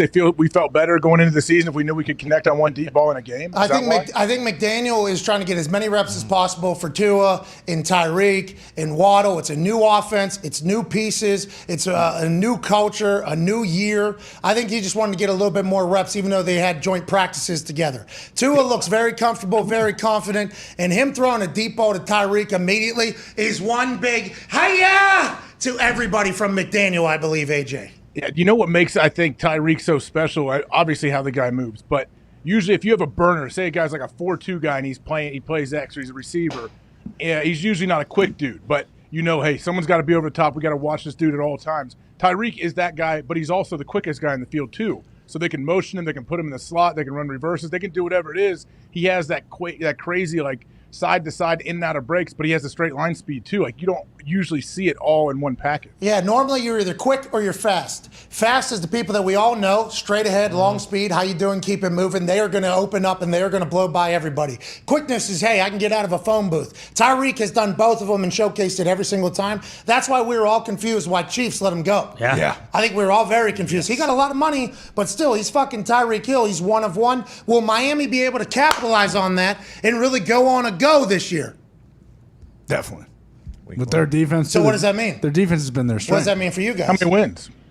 I don't know, because like when we were just talking with Tennessee, it's like the AFC so tough. Like, what's going to be the 1 seed, you think? 11 wins, 12 wins? I'm talking about the AFC East, though. If Miami was to go, that would mean that this next team would not be in a fantastic spot. Mac Jones against the Las Vegas Raiders threw one of the worst passes we've ever seen Mac Jones throw. Remember, not too long ago, Mac Jones was on this field in the Pro Bowl, winning everybody over. Yeah. Now we're in preseason, and boom, 6 guys threw it into a fucking defensive meeting right there. That is not what we've seen Mac Jones do at all. The alarms and the sirens about how bad this offense is going to be. None of us thought it would be on Mac Jones' decision making. He clearly didn't see the guy that was undercutting it, but there was still a lot of Raiders around one particular Patriot. Is this a bad offensive play? Is this a bad offensive scheme? Are they dead? Or is Mac Jones just making one mistake in preseason and we're all over it, AJ Hawk? I mean, I think we may be overreacting a little bit, but this just goes to the rest of the Patriots stuff that's been going on all through camp. Like, we've been hearing, hey, the offense doesn't look great. They haven't been able to protect Mac. They've stumbled out of the huddle. They really can't figure things out. And then this happens in the last preseason game. Yeah, people will be worried. So I guess post down here, is this guy open? Devontae Parker, I think there's a safety right at the bottom of the screen. You can kind of see the top of his helmet. A lot of dudes with their eyes on the quarterback, though, right? Everybody's got eyes on quarterback because he had to scramble a little bit and move the pocket. So 6 guys basically within the vision of old buddy that he's trying to target. Kendrick Bourne. The undercut is a problem there. But once again, is it Mac or is it the concept? Yeah. Is this Matt Patricia rolling out his favorite play right here in the first quarter? That's what questions will continue to be asked. And there's also stats about the run game, like the run game that they're trying to do with the zones versus like the traditional runs they've done. They had like a holding penalty and a 4-yard loss versus some AQ told us. Remember, Con? Didn't AQ say like that's a big deal going to that like? It's a different way to block, different footwork, everything about it. You can't just pick it up overnight as a group, as an offensive line. I think what AQ is trying to say is that thing's like a potato sack race. That type of blocking scheme. Yes. Everybody's got to be like foot in foot almost, as opposed to handling. Normally, when there's a double, okay, guys have to be on the same page. You see guys practice that. But I think when people are moving like this, guys have to be on the exact same page as well. It's almost like a bicycle gear where people have to kind of get in with each other to be able to move. So if they're able to figure that out, Bill Belichick said, we'll see around weeks 4 to 6 who are teams and who aren't teams. Preseason, okay, 4 to 6 is when he thinks he's going to buy in. So I think he's giving himself that bubble, that amount of leeway. Like, hey, we might look ugly here. We might not look great for a bit, but as long as we figure it out and keep figuring it out, we're going to be okay. I still believe in Bill Belichick. I still believe in Mac Jones. But whenever that type of pick pops up on the screen, it's hard not to go, oh, they're fucking dead up there. Yeah, very hard not to. And I think the 4 to 6 week thing we saw last year, too, because they were terrible at the start of the year. There was a chance we were never going to talk about the Patriots again, and then they won 7 straight. I saw a fucking unit wearing a unit's number bomb a football at Mile High for the Minnesota Vikings that made me so goddamn excited. This dude is out of Tulane. I think I called maybe his first punt in college when he hit like a 90-yarder at Tulane while I saw it explode off his foot. This is a 70-yarder downed at the 1. How you doing? Keep it moving. Wearing the number 66. Big man, 6'3", 245. Up top, shoulder bump. Let me murder a football in Minnesota. He has won the punting competition. Jordan Berry has been released. This is going to be the Vikings punter. I don't even know if you're allowed to wear the number 66. I'm fucking happy he does, though, AJ. I sure hope he keeps it because this definitely separates him from the rest of the punters. But is there any kind of weird drop or different way you could hold the ball when you drop it to hopefully get this bounce backwards at the end? No. It's a lot of luck, but if you hit it super clean. I thought there might be something that gives you a little better chance for it to die. There is. So like the end over end punt that the Aussies have brought into the NFL a long time ago, Darren. Why don't you punt the tip? Darren. What's his name? I'm a fucking bad guy. Oh my God. Is he a punter? For the Chargers. Darren, we saw him at Radio Row. Darren Bennett. Darren Bennett. Fuck. I am so sorry, Darren. I don't know if you're watching this, lad. I don't mean to be a cunt, but he was one of the first, I think, that came over and really changed the game for the whole thing. Then Sav Roca came for Philadelphia. Then now it's kind of become a thing. So whenever you hit a ball like this, end over end, it's kind of Aussie style here. This is how they like pass it to each other. You see a lot of guys doing this in pooch areas. Allegedly, that gives you a better opportunity for it to hit and bounce back. But I don't think guys can completely control it. I think you can get to like 70% control. The other 30% is you're going to have to get lucky in there. There's a way to hit it a little bit slower. There's guys that hit it sideways. Saw Johnny Hecker do that, and numerous other guys. That gives you a better opportunity for it to maybe turn sideways. But this ball's oblong and has its own fucking rules. You know, and if you hit a tight spiral, there's a chance that it hits and checks up, which it can do if you hit it tight. But there's also a chance that that thing hits just an eighth of an inch on the other side and it fucking gone. Yeah. So there's a lot of luck that goes into it, but I think if you live right, those bounces tend to come your way a little bit more. You know, it's like, and you also have to know the surface you're punting on. I would imagine, like field turf, trying to get one to stop there compared to Chicago Bears, where the grass is 9 inches long and sloppy a lot of times. Like that's a little easier, right, to get a ball to die. Yes, grass is great. We played against the Chicago Bears one year, the first game of the season, and their field is shit. And as you're trying to hit pooch balls, as opposed to trying to catch it at 10, fair catch, you're like much more likely to attack. Like, I'm going to go for the green here. I'm going for the 5. I'm going for the 4 because hopefully it'll kill it a little bit more. But you're right. Yeah, you got to read into all of that shit. I started using the Aussie kick for every punt to my left, even in the open field, because Sam Cooke started doing it and then a couple others started doing it, and I saw they were getting great success. And every time I would punt to the left, I'd drop that fucking thing inside and it'd go 35 yards. I'm like, I'm not doing it anymore. So I just started hitting this end over end ball to the left. Changed my entire life, changed my entire career. Probably blew out my knee because how hard you got to swing at it to go 47, 48 yards, cross your body all the way to the other side. But yeah, the Aussies have helped out the kicking game for real. And I think that right kid, that's a high drop. Now, you go back to that ball, he's got a little bit of a high drop, and that ball's moving while he's doing it. So I assume that'll evolve. But he's got a fucking massive leg. Dang, that is a high drop, and that ball is moving. You're right. Yeah, that's a high ball and a drop, which I probably said it his Tulane game too. Like, hey, that's a high drop. That's a lot of movement for the ball. But if he's going to continue to hit at 71 yards, who gives a fuck? And if he's going to wear the number 66, I ain't telling him about it. Go ahead. Well, and you talk about it with like the Bills and stuff like that. It's the same deal in the NFC. You know, you go play in Green Bay in January or Chicago in January, like that ball's, the wind is howling. It's going to kill you, yeah. So that's why Brett Kern would be the perfect signing for the Buffalo Bills. By the way, he's from there. And also, he is full robot. I mean, he actually does this like shoulder set. You mean he's consistent? Yes. I tried to watch him. I tried to take some shit from him because of how fucking consistent he is. And he does like this little shoulder set whenever he catches it.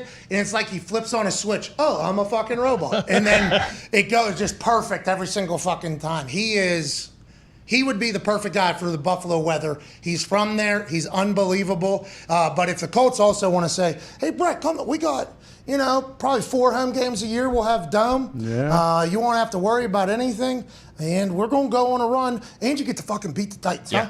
We'll let you throw a couple fakes in there. Yeah, sweet. We'll let you do your thing. But I like Matt Hawk. So there's an interesting little punter world happening right now. And the Bills have nobody except for Matt Barkley bombing 50-some yarders off his right foot. Yeah, and Hawk had a couple good punts. Great. For Indy this weekend. Yeah. Hey, Matt Hawk had this one right here. It was a 58-yarder, 57-yarder right on the sideline from the opposite hash. As soon as I saw this, I said, oh, okay, we got a fucking guy. Now, he's also moving the ball a little bit too much, which might be his consistency things that have happened over the career. What a great punt. Right on the sideline. Are you kidding me? It carries the dude out of bounds. This guy's the best. On the paint, AJ. On the fucking paint. Oh, every time we need this. Yes, I concur.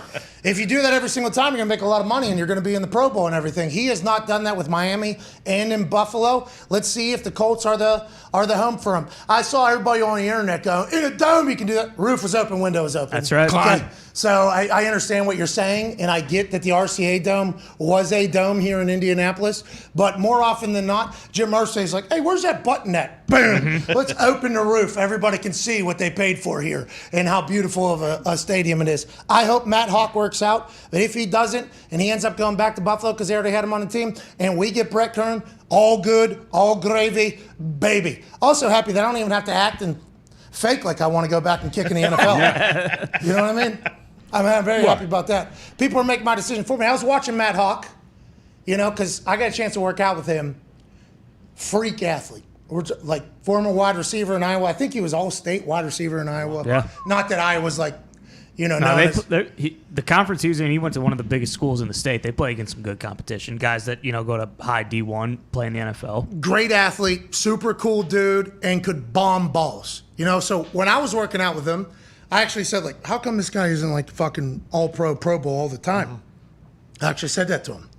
It's like, I feel like you should be a guy. What the fuck happens? So I think there's been a couple different situations where maybe his drop goes inside or maybe he moves it and he doesn't hit a good ball and it's windy in Miami and it's windy in Buffalo. Yeah. And then one thing leads to another. So I hope he finds a home and I'm very happy for him.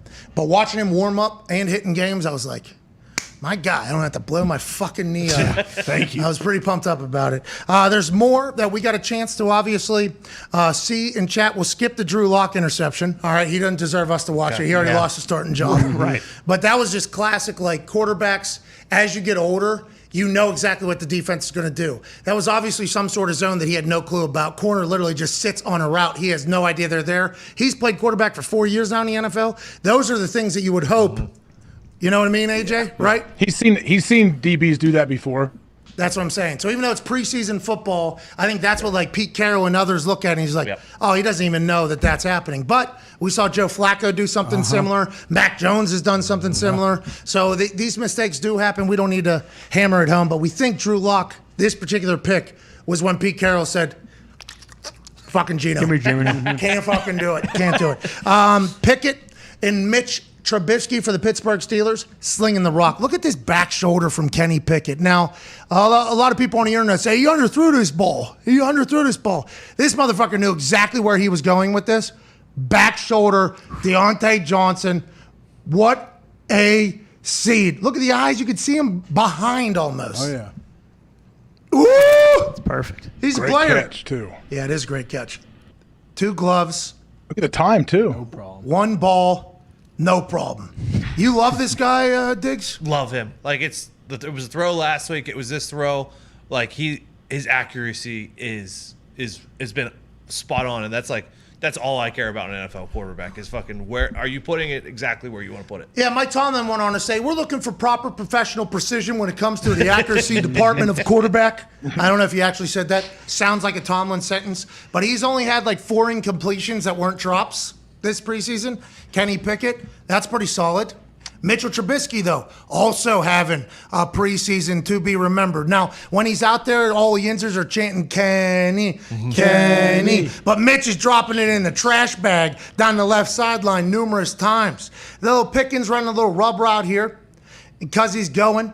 And Mitchell Trubisky with the safety over the top puts it in one spot alone. That's your starter for the Pittsburgh Steelers going into week 1. Tone, are you pumped up about it? And when will Yinzer stop chanting his backup's name? Unfortunately, probably never because of Kenny being a first-round pick and because he was from Pitt. But this throw and then the throw down the seam to Freiermuth and the 2-minute drill, I feel pretty confident in Mitch going forward as long as he is the starter. The last play that I think we need to take a look at, or plays that we need to take a look at, Baker Mayfield got out of Cleveland into Carolina. He's a starter. He looks good. I assume it's because he's healthy again. Yeah. He's getting a chance to prove himself again. But it feels like him and Carolina are going to be a great relationship. Moves the pocket, finds our guy Shy, I think, or Shy Smith, I think is his name, S-H-I. Look at Baker, reading the D, sliding right, over the linebacker, in front of the safety. God, Baker Mayfield's about to be a guy in Carolina, AJ. How do you think the people in Cleveland are going to feel about this the first 12 weeks of the season? Well, I don't think the people in Cleveland are going to love it if he does have continued success there, like what he has already done a little bit in the preseason. But I feel like Baker, at least when you see him, he seems lighter, seems happy. He seems like, okay, this is cool. I feel good about my next opportunity. I have another opportunity to try to, I guess, revive his career coming off being banged up last year. So I think it's a good story. We'll see how good they are. I don't know. There's another clip of him running and then a corner coming off a block and him lowering his shoulder in the corner and spinning him like a helicopter. Yeah. Seen it. No, then kind of patting the guy's shoulder like, hey, man. Hey, bud. Hey, had to do it. And that guy, obviously off balance, got caught in a situation. But that type of shit, I'm sure everybody around Carolina is like, we got to fucking, hey. Steve Smith was on the game, I believe, and he was loving his fire and the passion that Baker has. And Steve Smith has said very positive things about Baker in the past. Only positive things. Yeah. He's the best. I first started thinking when I heard him praising him. All right, this guy a lot better than I fucking thought. You know, shit. When I was with Joe Thomas, it was very easy target. Love Steve Smith Sr. Love everything he's about. Baker seems to be going though. Yeah, and if McCaffrey's healthy, like they can really lean on him more so than what it seemed like they were doing in Cleveland. Because in Cleveland, it obviously was, we got a hurt quarterback with a bad shoulder. Let's throw it 65 times a game. And now in Carolina, he's healthy, and if they can hand the ball to Christian McCaffrey, and McCaffrey gets down instead of doing a car crash every single play, then maybe they have a chance to have some success. Hey, Matt Rule maybe has a chance to continue to be a head coach in the NFL. Yeah. Hey, it's time for one thing and one thing alone. After hours, pal.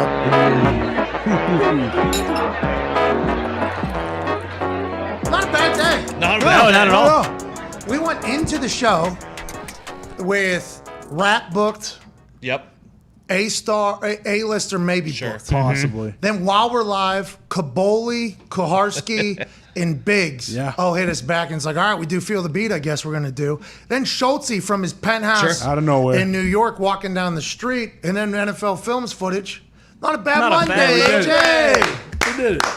Where does Schultze usually live most of the time? Wherever. He's got islands. Bi-coastal? Yeah, I think so. Hops on a bird, flies back and forth, goes to Seattle, gets some information, flies down to San Fran, asks them what's up, and then he goes to New York to watch the U.S. Open, walk down the street, go into one of the apartments he owns. Yeah, exactly. Got one on every other block. How nice was that apartment? Oh my God, you kidding me? Oh, this shithole? What, are you kidding me? It's on the floor. Actually, this is our guest apartment. He's like, I only have a 3-car garage underneath this one. We shouldn't judge him. That's not his fault. No, not at all. Oh, hats He's off to him. Yeah. Actually, respect too. Yeah. Like, if you have that kind of money, like I would have a fucking Ichiro game worn glove. I'd wear it. Sitting, at all times. Also, wouldn't be insider for the NFL because it's the most difficult, thing to do. Yeah, I'd be hanging out. Right. Exactly. Yeah. I'd be hanging out, Quill's Coffee. Yeah, running a Starbucks. What did the other team call him? Small latte? Yeah, little latte. Little latte. Little latte. Little latte.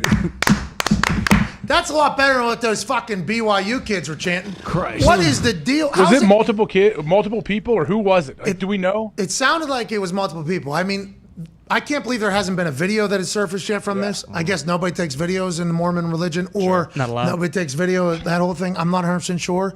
But just when it was first reported, I was like, okay, I wonder what they were saying. Then it came out that they were saying, I don't know how that got. I don't know how that was the thing, AJ. I don't go to a lot of games, right? I go to the Colts games, but it's so many people. I don't go to gym arena games as often as I should. It's pretty obvious who's talking too, right? In those things. Yeah. If you're in a gym, I would imagine yes, you can hear.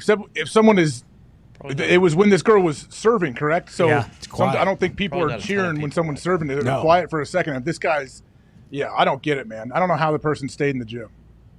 What'd you say, Azito? They just said they banned a spectator. Yeah. So it was one particular spectator that was doing it, but I think everybody, as it was happening, was like, "Hey, brother Jake needs to someone get not this do guy. what Bingo. he's." You know what I mean? I thought we were Multiple all brothers in times. Christ here. Like you'd think someone, that in was there. 2022. And then, the AD, just an absolute robot, reading that statement. What'd you say? I didn't see that. So he gave a statement where he had a post-it note reminders to himself on his left hand. Mm-hmm. The first time he looked down there, he came back up with this magical line. I am your athletic director. It's all right. That was number one. All right. We are here. It was the whole situation. I don't know how it happens in this day and age, but we'd like to let everybody know if we were around, probably a smack or two in the mouth. Yeah, cracking skulls. Can't have it.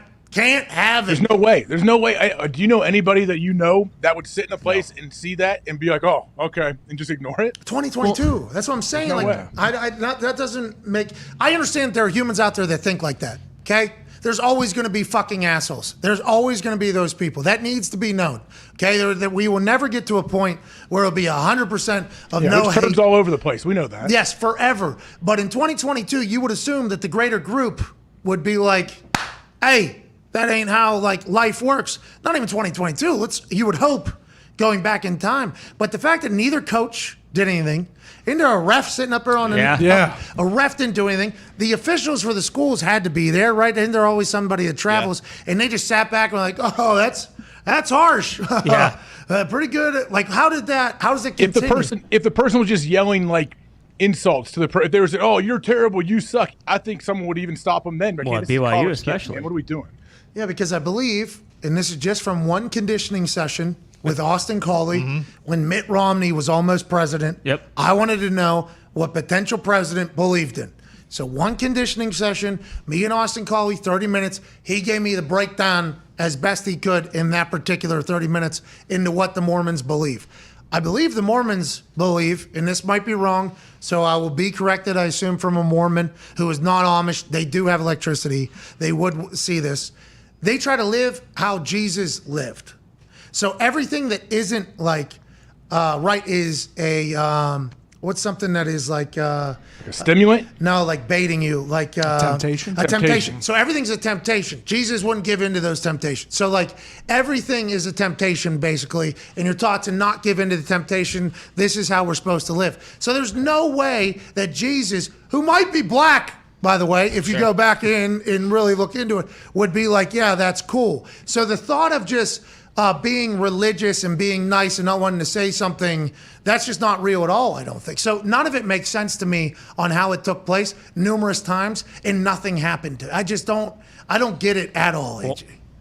I'm sorry. Yeah, No, I didn't believe it at first. I was gonna say BYU is not like a regular institution either. Like every student has to sign an honor code. Like when you go there, that says like, "Hey, I won't like that's predicated upon Won't have sex. being." You get caught, you're booted. Yeah, exactly. You can't have trip. sex, caffeine, that kind of stuff. I'd assume there's something in here about like not being a piece of shit and just Like the biggest. right. Come on. We have a picture of the arena, I believe, that Go Cougs love you. Yeah. So how many people did actually hear it then if there's that many people there? You can talk into the mic, yeah. So there was a lot of people actually doing it.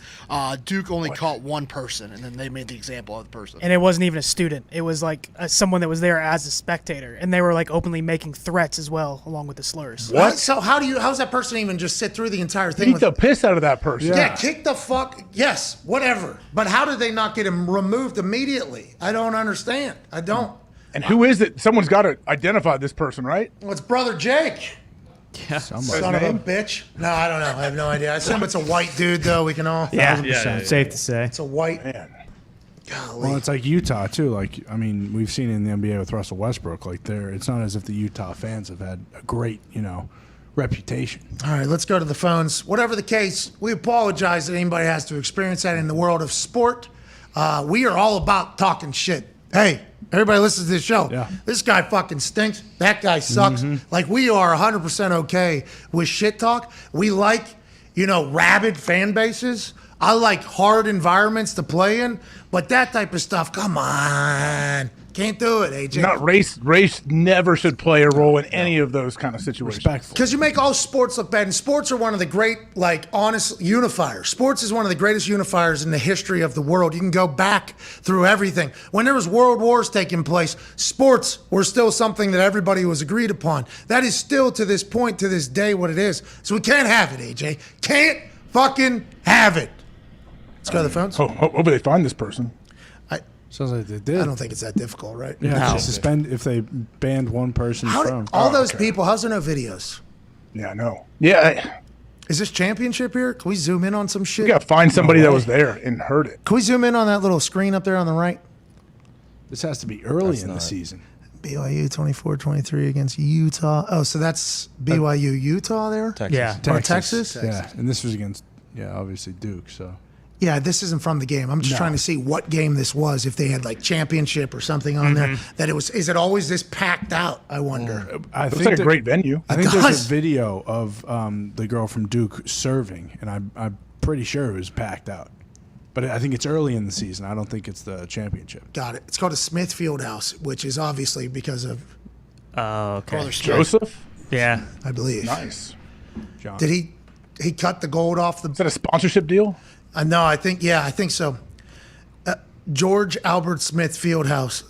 They cut some gold off of the gold plates and just gave them that and said, gold doesn't depreciate. We want the fucking Fieldhouse. Seats 5,000. Let's go to the phones. They've played 3 games so far this year, or 3 matches, whatever. All right. They can depreciate, though. They're at number right? 7 in the country. Okay. Gold doesn't. Gold. BYU's number 7 in the country. So they beat Duke. Yeah, who won? They're 3-0, so. So they not. That makes it so much. Come on. Volleyball is a great sport. I fucking love volleyball. It is. Watching it live is awesome. Yeah, awesome Olympic sport to watch every year. Oh, I like playing it. It's great, AJ. I like 2-on-2 sand volleyball. Also, You know, AJ, when you go for that spike, bro, it's like you're pulling a bow and arrow. Okay? Oh, is that the proper form? Yeah, and then you pang up over top of that thing. All right, AJ? Point at that son of a bitch. Pull the arrow. Bang! Right down. All right, AJ? Noted. Yes, I will make sure I do that next time. They got it in Nintendo. So what are you doing? What are you doing? What are you Like doing? a bow and arrow. Guys, she's saying 4-4. Feed me 4 out here. Put it high on the fucking candy cane, by the way. I'm climbing, please. You go around, boom, 2 feet jumping. AJ, you a 2-foot jumper? Oh, absolutely. I'm only a 2-foot jumper. You turn that left foot in front, straight sideways, and then you are woo, through the sky as you're jumping. Both hands, 2 ball, bow and arrow. Snap that son bitch straight down. That's volleyball. That's good volleyball, AJ. This makes me want to play either pool volleyball or beach volleyball. I might go try to find a game tonight. You should try playing in the gym. If it's the best. I like being able to dive and not have to dive on a basketball court. No, yeah, that makes it even better. You fucking pancake on that thing. You can dive, act somewhat close, and be like, got it. Yeah, just wear your elbow guard. I like you 2-on-2. play. 2-on-2 is better because if I play like the 5-on-5, 6-on-6, I'm running all over the court trying to hit every single ball. So that's why I like 2-on-2. I don't want to stay in my position. Well, 6-on-6, you all have jobs. You know, like I don't like that. That's boring volleyball when it comes to for myself, at least personally. I'm not saying it's bad, but I like Respect the 2-on-2. game. 2-on-2 though, they can just serve it to the same person every time. Yeah, no, they can't because I'm running and hitting that sucker. What do you mean? If my partner is not bringing it, then guess what? I will be all over that court. Yeah, but you know, like whenever they do this behind their back, they're like, "Hey, serve it to the fucking shit bag." Yeah. Right Good over luck, there. good luck, buddy. I'll figure it out. What are you doing? You're going to jump up over the net and block a serve? Is that what you're going to do? Well, no, I'm just gonna go dig it out, and then my partner's gonna set me up, and I'm gonna spike it right down their face. Okay, so let's say you were good at spiking. Let's say you were. Okay. Well, I'm assuming you are because you're a great athlete. I'm not just gonna spike it. I'm gonna mix it up too and have little touch passes over their head when they think, oh, this guy's gonna spike another one on us. Oh my God, bro. AJ, let's go. I mean, let's play. You gotta have soft hands out there, AJ. Oh, I got very soft hands. You know that. You saw me around the green. Is there a net in the? You were great around the Yeah. we can add one in, I think. On the court. Yeah, I think we could. Yeah. Yeah, but when are you? Volleyball's a fun game to play, man. Yeah, it's a great game. Great game. I love it. They have it in the new Nintendo Switch Sports. It's actually very fun to play. Favorite sport I played in high school, for sure. Probably because I took it the least serious, but we were very good. Good team, too. Good vibes. Great strategy. Oh, I love it. Let's not judge a sport by those assholes. Sure. That's right. Game either. Let's go to the phones. Hey, did you watch the Tour Championship yesterday? I saw a real little bit. I know Rory won though, right? How many million? 18. Ooh. Rory was awesome. 6 back, is that right? Yes. Rory was awesome. Scheffler had a terrible round. I think it was like +3 or +4 on the day. He had a very bad round. But watching Rory kind of work was awesome. And especially with the way the season went, him being the face of the PGA alongside Tiger, him winning the Tour Championship and winning $18 million, $82 million less than Tom Smith's signing bonus to go play at LIV was a awesome moment. And I even gave a tweet out that said like, hey, thank you to the golf world for getting me through a lot of summer Sundays. You know, obviously as the weather got incredibly excruciatingly hot, you couldn't just go hang out outside during this summer. Sundays for me, a lot of watching of golf. I enjoyed it. It's why we mocked LIV. Like, hey, you can't have your last day be on Saturday. For sure. Everybody spends their Sunday watching these guys go to work. Rory winning, it's fantastic. But shout out to all the golfers for a hell of a golf season. Yeah. Thank you, gentlemen. Thank you, golfers. Thank you for everything, and congrats to Rory. And I can't wait to see the future of the PGA here as they do stadium shit and more money purses and everything. It's going to continue to crush, and the golf competition will continue. WWF, WCW. Yep. We have the Attitude Era happening right now in the middle of golf, and it's good for the fans. Ratings have gone up for both parties. That's all you can really ask for, AJ. Competition is always good. Now, you could say they're diluting the field and all this stuff and taking away from the tradition and history. Yeah, I'm sure you are, but money has already gotten much better for the PGA Tour players because of this other tour. Yep, concur completely. And he'll never do it, but could you imagine if Rory goes Hollywood Hulk Hogan next year and goes to live? Spray paints the beard. Yeah. Spray paints the beard. Oh. I mean, now that the FedEx Cup is over, though, I assume a lot of players are going to live now because that was the time they were waiting. Mark Madden, I think, gave a prediction of 7 more players going to live, is what he said on a tweet. Really? I don't know what he knows or if he's just guessing what everybody else is saying, but I think he said 7 more golfers have. At least. There was a guy, Sam Burns, or was it Sam Burns or Cam Young. Cam Young, sorry. Who was second at the British Open or the Open, sorry, who said that he was going to go to live, but the changes that the PGA made, so he's staying. So already making live coming on made golf better for these guys already. I think, AJ, we have said this. We didn't like that the only people being attacked for benefiting from a never-ending pit of money from Saudi Arabia were the athletes. Okay? I think that was our entire take was, hey, if we're going to get mad about this, let's continue to open our eyes and see where bad money potentially is everywhere. And instead of celebrating everybody else that does it, let's also bury them like we've buried the athletes who are benefiting from life-changing money from a country that we do not want anybody to accept anything positive from. Now, we've already talked about all the different companies that have investments from Saudi. We've already obviously chatted about our government doing a deal with them. We've already chatted about how hypocritical it is just to be mad at the golfers as opposed to everybody else. That was our take. But I like the fact that the PGA Tour answered the bell. They have. We didn't know what they would do. I still want to know what's coming from the PGA Tour. They're going to continue to have to come up with more money and different cool events to get people engaged and also make sure some of these young guys coming up, some young studs that we don't know about yet, don't go to live right away and try to make sure they go to the PGA Tour. Yeah, a little $10 million bonus to come over. Young guys get a minor league type start for them. I mean, that affects everybody. Yeah. What will the future of golf look like? We shall see. It's going to be a big time off season. Man, it's great holding this ball. It is great. We need to turn that Jesus vegetable farm up there at the Thunderdome. Oh, yeah. That graveyard. Into Frankie's beach pit. Because he said he'll take care of the sand. Yeah. Really? Yeah, Frank said he would take care of the sand. Nick said, you got beach volleyball there? He's like, who's going to take care of it? I will. All right. Perfect. Frankie's Beach. Here we go. That'll be awesome. Yep. Can't wait. Can't wait. Are you going to come play, AJ? Oh, every Monday. Yeah. I'd love to play. Yeah. Nick's going to be out there raking it every single day. Watch out for syringes. What? Well, I thought this was Frankie's Beach. Yeah, it is, but sometimes they slip through the cracks. The homeless people like to go do stuff. There's no homeless people up there. Pooping in hammocks. Ain't no homeless people up there. John McAfee ain't getting pooped on either. They'll find their way. We'll bring Coach Nolenberg out here, too. He'll give a He's little still alive. Who? Your uncle. He's not my uncle, but I watched Running with the Devil as well. You watch it? Yeah, I finished it. Me too. That guy's a menace, bro. He's a menace. I mean, jeez, for a guy that, invented the whole antivirus situation for the computers to be so wild and just, I don't know. Credit to the filmmakers for putting themselves in the danger zone. You talk about the cameraman, my guy? Yeah. He was the man. As soon as he showed up on the screen the first time, I started crying, laughing, this guy. I'm going to go make some more coffee. I'm going to go in the middle of his answer. I'm coming back.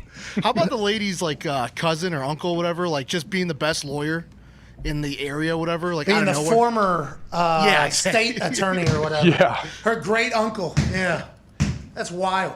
The thing that really got me is if all these people that were chasing him were chasing him, they would freeze his bank like that. He was able to pull $1.5 million out of a bank in Guatemala or something. I forget. I'm like, I don't know if that fits the whole everybody's out to get me type thing because they have the ability to control that. But he's still alive. He is still alive. Like you mentioned, bath salts will have you thinking, pretty paranoid, thinking people are on your tail nonstop. Yeah, I mean, it certainly doesn't help. Would expedite Mm-hmm. paranoia. Mm-hmm. I smoked spice there for a couple weeks. Yeah, not good. Not good. I don't know if that's bath salts or Was that your path if you would have continued? creating the antivirus thing, becoming No, if you would have continued along the run. with the spice, would you end up like John McAfee on a boat with 15 people and 30 guns? Well, I don't know if I have enough money to be able to do everything he's doing. He's getting out of jail everywhere. Oh, yeah. He was awesome. Quickly. Awesome, I mean, like, you know, in the movie of life. Yeah, The it's- fact that that exists is... He's a real human. Wild character. Yeah, it's awesome that he is committed to the bit completely. He's committed to the gimmick completely until his... And if that movie is anything like what he's actually like every day, he's going to let the world know he's still alive at some point. I mean, that's going to happen. That's why if he is somehow alive, we're going to know. There's no way he can just be quiet. Well, he could do the Epstein round, just change his face if he has that much money. Well, he is a master of disguise. Yeah, just be a completely different Yeah, he got a person. wig one time. Not one time. He's a master of disguise. That is something John McAfee claims to be. The stroke thing? That was like, what? Yeah, he had a cane and he was having a stroke. That was his character Side one. for a little bit, yeah. Sounds Fake like art. he could be anywhere at this point. Yeah. Because if you think about that Spain jail that he was caught in, and then he was going to get extradited back to America for tax and very fraud and all that shit, he could easily just say, hey, $10 million to you. Yeah. I'm dead, right? Yeah, fake my death. Let me the fuck out of here. He was filming a documentary while in jail. Like he's in his cell and his guy is there filming him. I'm like, I don't know many prisons where they let you do this. That was in Guatemala, I think. Somewhere. Yeah, I think that was in Guatemala. Actual shots, posing for pictures in his jail cell. Yeah, with smoking cigarettes. cigs. Yeah. I bought the jail. That was so, yeah. Spain isn't like a third world country, though. No. So normally in those smaller third world countries, I tend to believe that you could certainly offer up a shit ton of money that is like movie-like money, and they could say you're dead or whatever. Avicii. For instance. But in Spain, I don't know. I don't know how it all works. I don't know. They left a cliffhanger at the end, though. You know? He's too into himself, though, to be out there and not be loud somehow. Well, another John McAfee thing would be, since he was so loud about how I didn't commit suicide. If they say I committed suicide, I didn't commit suicide. Then him committing suicide would be... Gotcha. Yeah. Yeah. Just kidding. Would be He a got the full, last laugh. Yeah, would be a full... He's Does an his wife get any anomaly. money? Janice? The gal that was working as a Prostitute. professional lady? I don't know. Janice, I think her name was. I don't know. He'd ride or die, man. Yeah, she was with him. Can you imagine being on a boat? When they were on that boat, I don't know how long, wherever you were, with how many people there, and the drugs and the gun, like The dogs. How did that filmmaker guy 7 stay on dogs. there? 3 dogs, right? Wasn't it 3 I don't know, dogs? so many dogs, man. Give those away to somebody. Well, somebody Not a will good kill life them. for That's them. Yeah, you need That's him. kind of how it all started. The dogs are actually. Oh yeah. They're kind of like the dogs are kind of like the horse in the Trojan War. It's what started the whole thing. Oh. Kinda, right? Yeah. On the beach. Greg Falls, rest in peace. They didn't talk about any of the He's still Parrot. still unsolved murder. any of the dumps or whatever though. What's that? Through the Did hammock? he have final edit? All right. This is all the boys brought up too when we were trying to talk about it earlier. There was no. You brought it up earlier. Well, yeah, but there was no Callback. There's no Cleveland steamer. Give us what we want to see. I know. I'm wondering if he didn't want that out there. Show us the hammocks. Let's go to the phones. Show us that. Let's go to Connor in Michigan. What's going on, Connor, on the 5 Energy phone line? Go to 5energy.com. Use promo code McAfee to receive 10% off your order of fantastic 5 Hour Energy products. They got a lot of different flavors. Go ahead and give them a go. What do you want to talk about, Connor?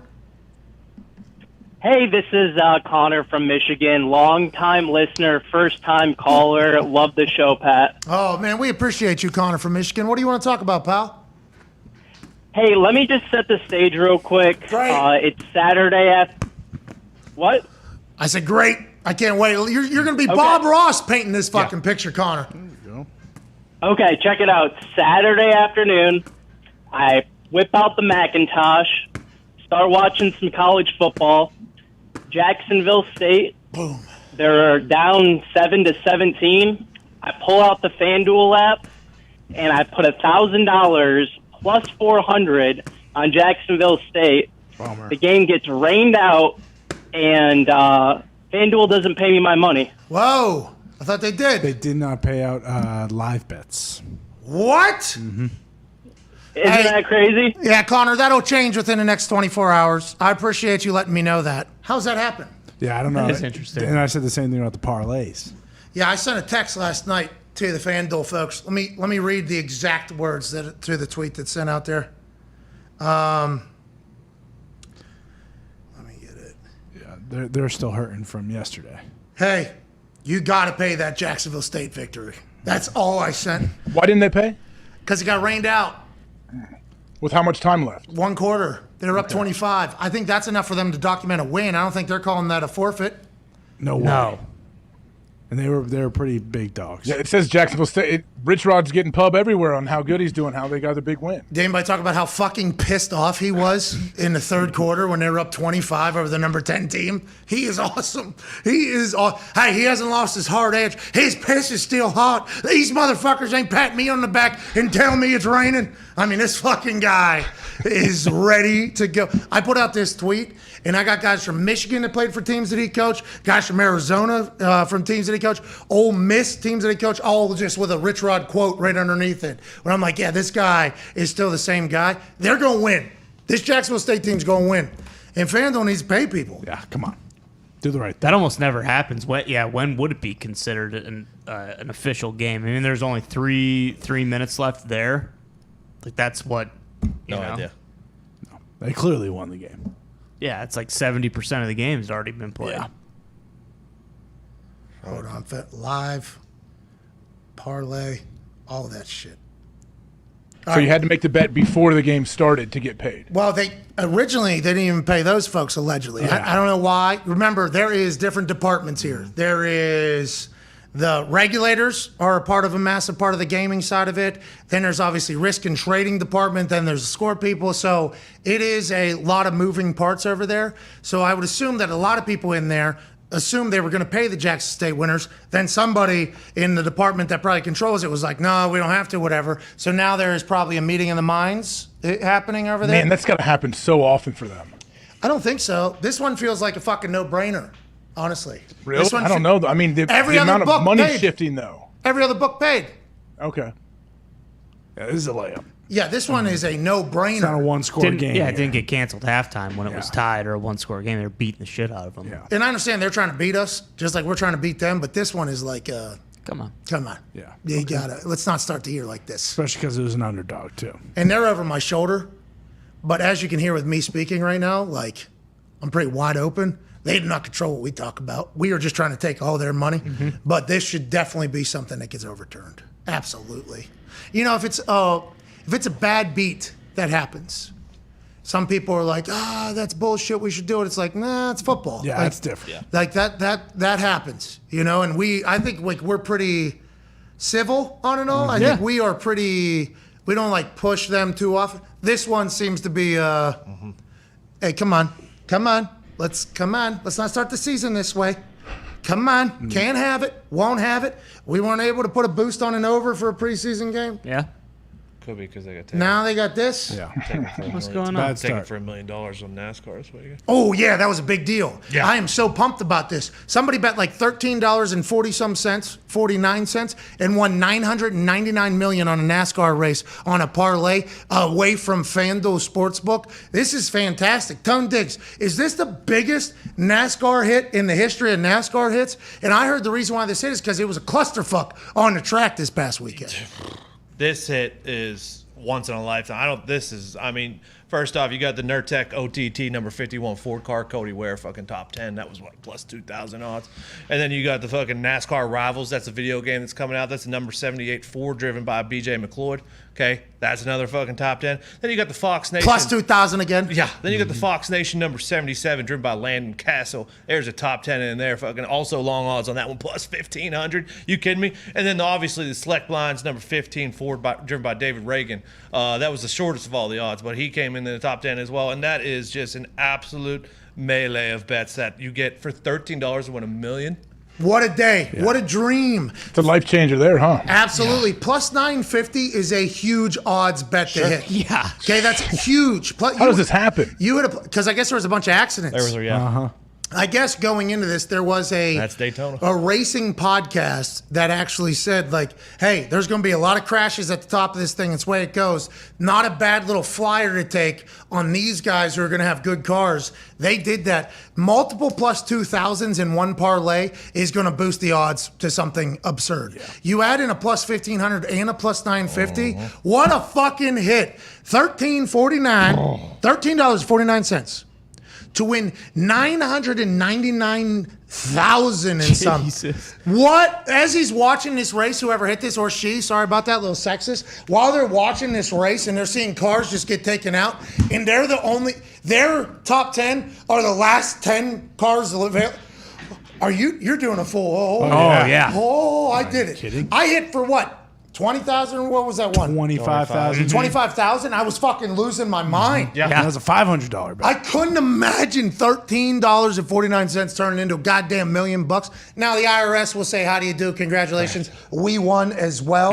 But what a life changer. And that's what it's all about. Responsible gambling. It's a scratch off. You have a feeling, you have an inkling, and you're able to change it into a big fucking payday that will have to be paid. As opposed to in the past, when sports books were not legalized and it wasn't regulated, you hit like this, the offshore account that you're betting with, you ain't never hearing from again. Ever. They sorry about it. Yeah. Sorry, see you later. We have no idea who you are, what you are. FanDuel is going to pay that. These dudes are getting it, or women, sorry about that, getting this money. And now they're going to be chasing this for the rest of their gambling life. Oh, yeah. This guy may never win a bet again. Or lady. Or lady. It's a free bet, too. Free bets. They didn't even deposit that money on the top. You see it's from FanDuel. Don't waste a free bet on like one game. Yes. You fucking take a shot on those free bets. And said human did. Yes. Congratulations. Way to go. Big shout out to BJ McCloud, Cody Ware, Landon, and David fucking pulling through. Huge. Should have known, too, because fucking Marty and McGee were talking about the NASCAR race this weekend, and I didn't do it. I assumed it was McGee that won this bet. Did that come out? I thought it was Marty. Not yet. No. Marty was at game day. I don't know if he was focused enough. He was trying to save it. Marty brought the energy. He did. Always does. Let's go to the phones. Marty always brings the juice. Goddamn right. Yep.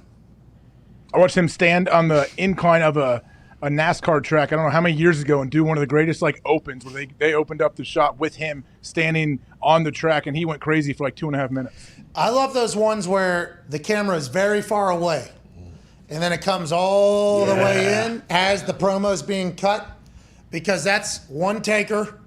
That's a lot of fill time, and then as it gets close, you got to have your main shit. I assume that's what you're talking about with Marty. Marty did one of those? Absolutely. Yeah, he nailed it. He nailed it when he knew, like, hey, this is only one time at this guy. He had those J's on. Oh, yeah. His fucking hair looks perfect. Well-manicured beard. Is it almost Marty and McGee season? Oh, it is. We're here. It is. Let's go. Always is. All right, let's go to Steven in Sacramento. What's going on, Steven, on the 5-Hour Energy phone line? Go to 5hourenergy.com. Use promo code McAfee to receive 10% off your order of 5-Hour Energy. It will get delivered to your house, and the energy will be magnificent. What do you got going on, Steven in Sacramento? Hi, AJ and the boys. How you doing? Hey, great. How are you? That almost went through. Doing well, doing well. AJ. Oh, wait. Audio, buddy.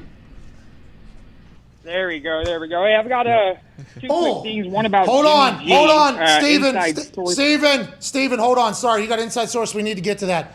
Kid named Ryan came to this Puchella from Ohio, had Ohio State wrestling on as his shirt. He was with his lady. Great dude, good conversation, cauliflower, loved amateur wrestling. He said we need to talk to Jordan Burroughs, who I guess is an absolute dog. He's going for his 6th world championship coming up. Greatest amateur wrestler of all time, he's saying. Whoa.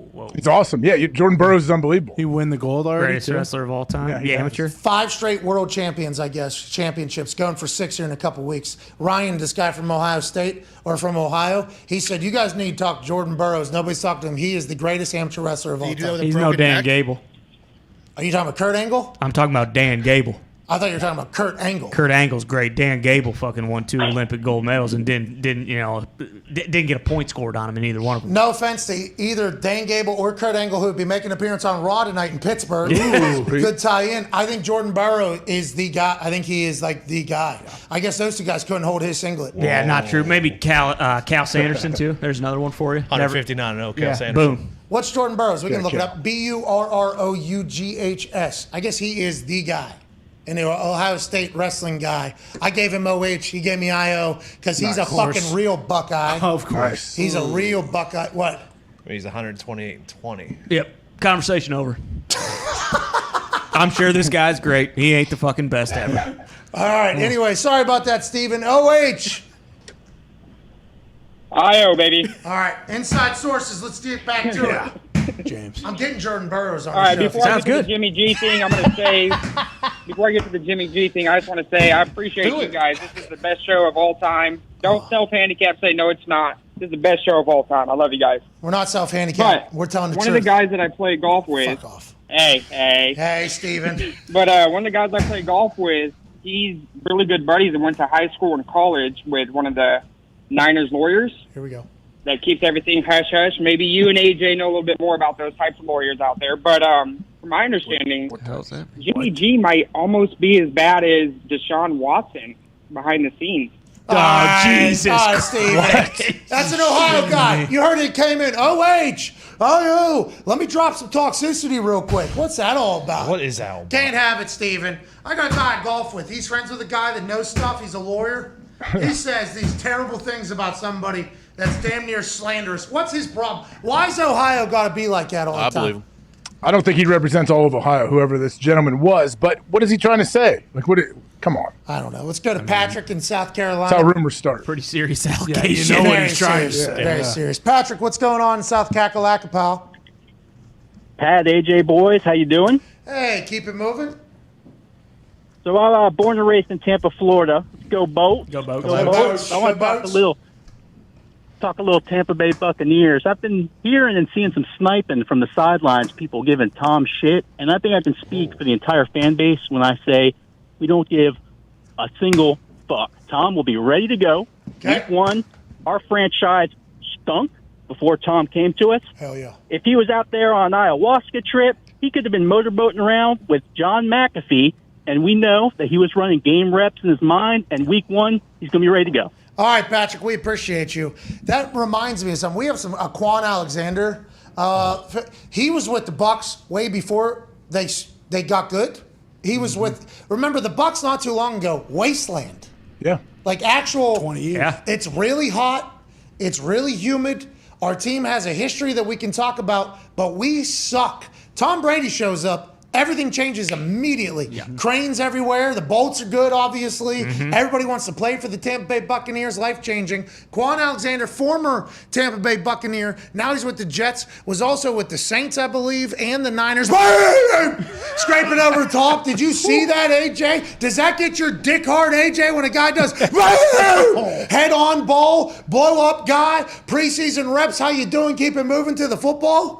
Yeah, this thing obviously made its rounds on the internet. Yeah, this is amazing. He doesn't have to wrap. It's amazing when it times up like this where your head goes directly on the ball and you don't even have to wrap. It's such a physical tackle. And just how the running back, too, was flailing around after it was made it even better. Yeah, the guy obviously is, whoa. It's like whenever, he's rolling on the ground. That's whenever you get off like a water slide and you feel like you're in a water slide for the next 2 days. Yep. That's what this guy's going to experience, having to run through a hole and seeing Quan Alexander on the other side. Great play, but we started talking about Quan. Went to LSU. He was with the Saints, I think last. He was with the Saints. Yeah. He ends up with the Jets now. He played for the Bucks back when the Bucks absolutely stunk. And it's kind of like, what an absolute shot there. It's amazing how much the Bucks have changed, I think. You know, the whole... Yeah, you think? Listen to this guy called from South Carolina. We don't care what Tom's doing. We don't care what anybody's saying outside. They are living a much different life than they just were a few years ago. Bucks fans will forever hail old Tom Brady as their hero, I think, until the end of time. And they should, just like Patriots fans should, but they fucking refuse to do so, AJ. Well, think if you're a Bucks fan and you've been coming to, say you're a fan, you've been coming to practice for the last 10, 15 years during training camp. Then all of a sudden Tom comes to town. How different is that place now when Tom is there? Like, just a different feel. There's a billion people there. It's a national story every single day. They better enjoy the time they have with Tom. I mean, but you never know. Tom could play 10 more years. He might. The way he looked on Saturday in that preseason game, not a lot of moving, just walking casually almost. The most running he did was before the game where he does the whole, let's fucking go. He's just so in control of everything going on, just so methodical, knowing exactly what he wants to do. Imagine how much confidence, though. Imagine how much confidence the rest of the team and the coaching staff has because they have that dude out there that they're like, oh, okay, we're down 21. No problem. We got Tom. Like, we're good. And you see Tom's demeanor and how competitive he is. It's just such a huge thing for the rest of that team. That's why I assumed everybody would want Tom Brady on their team except for like 4 teams. But I was told I was wrong at the time. I wasn't. Everybody fucking was trying to be in, just like I thought. Yeah. What were you going to say, Tom? I was just the people talked about like the demise of his arm strength too, and we were talking about this before the show. Like the ball fucking explodes out of his hand. He has an absolute cannon. And still. he's throwing hard. Yeah. His whole body is, and he's got like a 3/4 almost. He's throwing hard every single time. I mean, Feels like he's that ball taking from the 50, I think a lot it's of the third aggression in his personal life on the field with throwing the ball. Yeah, he ain't playing until 60. He's got way too much going on. I'm 45, man. There's a lot of shit going on. What did that mean? I like that. What'd you say, AJ? I like that. I like that he was honest and it was a relatable situation, I feel like. I think so. He looked pissed. Everybody said he looked super thin. This is the ball. Yeah. Yeah. What a ball. On the rope. Yeah. People don't know how hard that is. Is that over Kenny Moore's head, too? Kenny Moore, hell of a fucking player. So it's from the 49 that ball's coming out. Caught at the 23. So that's 26 yards. Yeah. Kenny Moore also got burned on that 4th down. No, we don't know. Do you know the coverage you're playing? Burn. You know, I mean, you can't say it was burn. on the last. It was the last play right before that. Yeah, it was only in the man. Whatever. It's like a 10-yard game, wasn't it? I didn't see it. I didn't see it. They bend but don't break, by the way. Only kicked the field goal. Don't worry about the Colts defense. That's all that matters. Keep them out of the end zone, man. They can get as many yards as they want. Just make them kick field goals. Shaquille Leonard looked like he was walking comfortably at the game. Saw him. A lot of people love Shaq. Mm-hmm. People next to us, in the suite next to us, were wearing his jersey, calling him Darius. I almost wanted to be like, whoa. Don't be fucking disrespectful. Wake up. His goddamn name's Shaq, bro. When's he back? Yeah, I don't know because the reports said when he is back, he's probably not going to be 100%. That's just what the reports are. Nobody's 100%, dude. Nobody's 100%. Frank said he's doing everything he possibly can to be back on time. Let's go to Bobby in Jersey. Bobby, what's going on, pal? Hey, boys. How we doing? Keep it moving. Hey, just want a quick shout-out. I'm a serious listener, and Pat, no one paints a better picture in my head, and no one hits the hard outs like you, pal. Oh, thanks, Bob. I miss 2 to 3 of them a day, but I appreciate those type of kind words, Bobby. I appreciate you. Hey, but I do got to point out, you boys look great on YouTube, so I do appreciate seeing you guys. But back to I want to talk about the Jets. This team went 3-0 in the preseason. This team might never lose a game again. How about this idea? When the fourth quarter hits, we play a little Timmy Trumpet, bring out Strafolsky, and let that man close out the games like he always does. I love that, Bobby. It's actually awesome. I do. Yeah. The Jets, I don't know how they're going to be this year. They suck. Well, as long as they don't. I mean, look, the Patriots could easily not be good, but we're talking about the Dolphins, Bills, and Patriots, and then the Jets. Like, do we think the Jets are going to take a step out of nowhere? Joe Flacco had an alarming pick, and you would assume that wouldn't come from a vet of his stature, the type of play that he made. But everybody's saying Footsteps is playing well in camp. Yeah, that's right. The best camp of his life. Exactly. He's a starter in this league. Yeah. If Timmy Trumpet comes out in the fourth quarter, they're going to win every game. That's the only way. Just like when Ed win, no matter what. Diaz comes out, they win every game. Okay? Don't look at me. Well, did you? Timmy Trumpet's fucking hitting the field tomorrow. Yeah? Timmy Trumpet's hitting Citi Field tomorrow. He's throwing out the opening pitch, and then whenever it comes time for Edwin Diaz to come ice the game, Timmy Trumpet's coming behind him. He's doing the whole thing. Well, that's happening tomorrow night. And that's just better hopes they're in a position to, give Edwin Diaz that opportunity because, last couple there's no games. guarantee. That's right. Yeah, you hear about the Yankees closer? What happened? Why don't you tell him, Todd? Well, he's not the closer anymore, but yeah, Aroldis Chapman, he had to go on the 15-day DL. He got an infection from getting a tattoo. So, See, that's why Edwin Diaz is the guy now. He's not getting any tattoos. He's only throwing the ball harder. Where was the tattoo at? Right on his hand? Because the guy doesn't care about baseball? His whole body, well, yeah, you could say that. His whole body is tatted. If you look at his Instagram stories, he's got a beautiful penthouse in New York City, and all he's doing is just lifting weights in his living room with the fucking skyline in the the background. Oh yeah, look at Aroldis Chapman's Instagram. Just him. He's awesome, huh?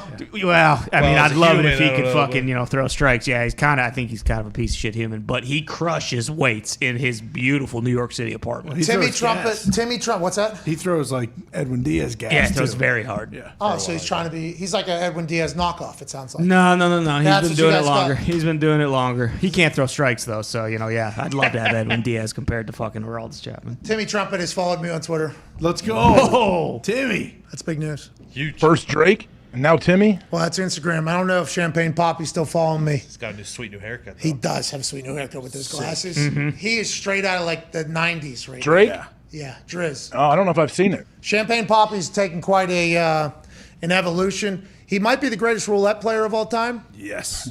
11. Honestly, I've never seen somebody win so many big hands in roulette than I have with old Champagne Poppy. But yeah, he's got a little hair out, some big glasses. He's dressed hilarious and awesome. He's Drizzy, though. That's what he does. I don't know if he still follows me on there. I sent one DM. It never got looked at or seen or responded. Next time, maybe. Yeah. Timmy Trumpet, though, is back in the game. Hey, Timmy, I appreciate you, bub. I want to let you know, Freaks, I think is the name of the song. What was the name of the song? I listened to it before every game my last year there. We can't play it. We'll definitely get a strike, but...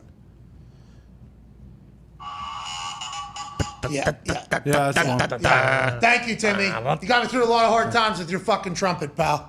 A kid with the stove. You've seen them do it too? What's that? The kid doing it with the stove. Yeah, that was how I got introduced to it. Yes. The child with the stove, bam, bam, bam, that whole thing with the dad in the back was how I got introduced to Timmy Trumpet. Now I see him at Tomorrowland. He's yoked up. Yeah. Timmy Trumpet is yoked up, and he's throwing the opening pitch for the Mets tomorrow night. And we'll intro Edwin Diaz with his trumpet in the only way that he can. Now back to the Yankees closer. This is him working out in his penthouse. Hilarious. Yes. Yes. Beast.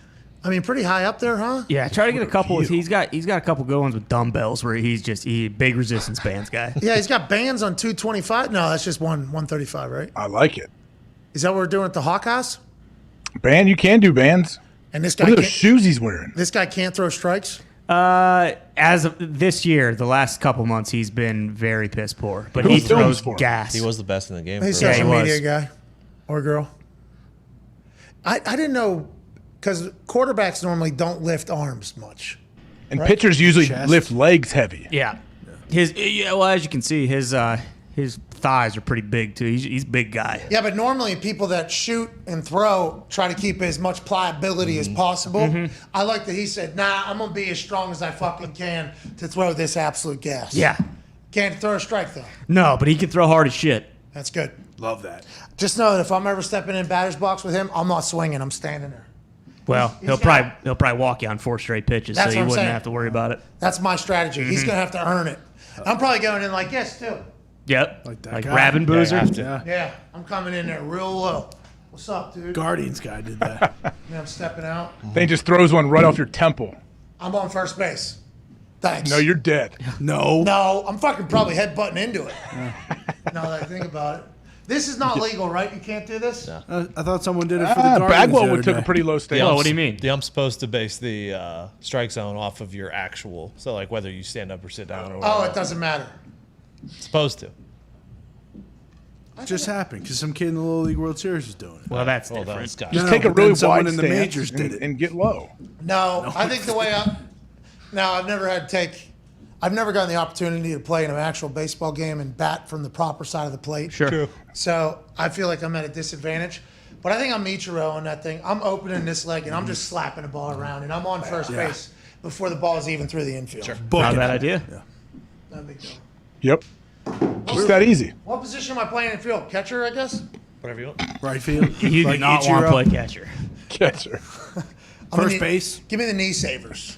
Give me the knee savers. Just You be know? a DH. Isn't it in both leagues now? Yeah. I'm probably playing right field, dude. Because I got to throw a guy out, like it did in the Wash the Wild things. Yeah. Big crow hop, and then you throw it so hard that you flip. When you have you yeah. seen that when Have guys to. throw it that hard and Yeah. they roll over? Jim Edmonds. I do that every single time. The issue is when that thing slips and goes out of the ballpark. You know, when you. Or if you release it late and it goes 10 feet in front of you and hits the ground. I think I did that actually. Didn't I do that in the Wild Things? I don't think so. You had some pretty good. You hit the cutoff, man. I had a pop time. People talk about my pop time being like Jason Kendall's. It's crazy. Jason Kendall. What? Nothing. I mean, he gets brought up. I hope he knows how much love he gets on this show. He deserves more love. I agree. Pittsburgh Pirates fucking stink. I would like to let all the Pittsburgh Pirates marks out there that attacked me whenever we put out the sell the team things and be like, believe the process, da-da-da. They fucking suck, dude. All right? The guy sold Seven Springs. It's gotten better. Let's assume he sells the Bengals. We want this guy out of the city. Enough with the bullshit. Okay?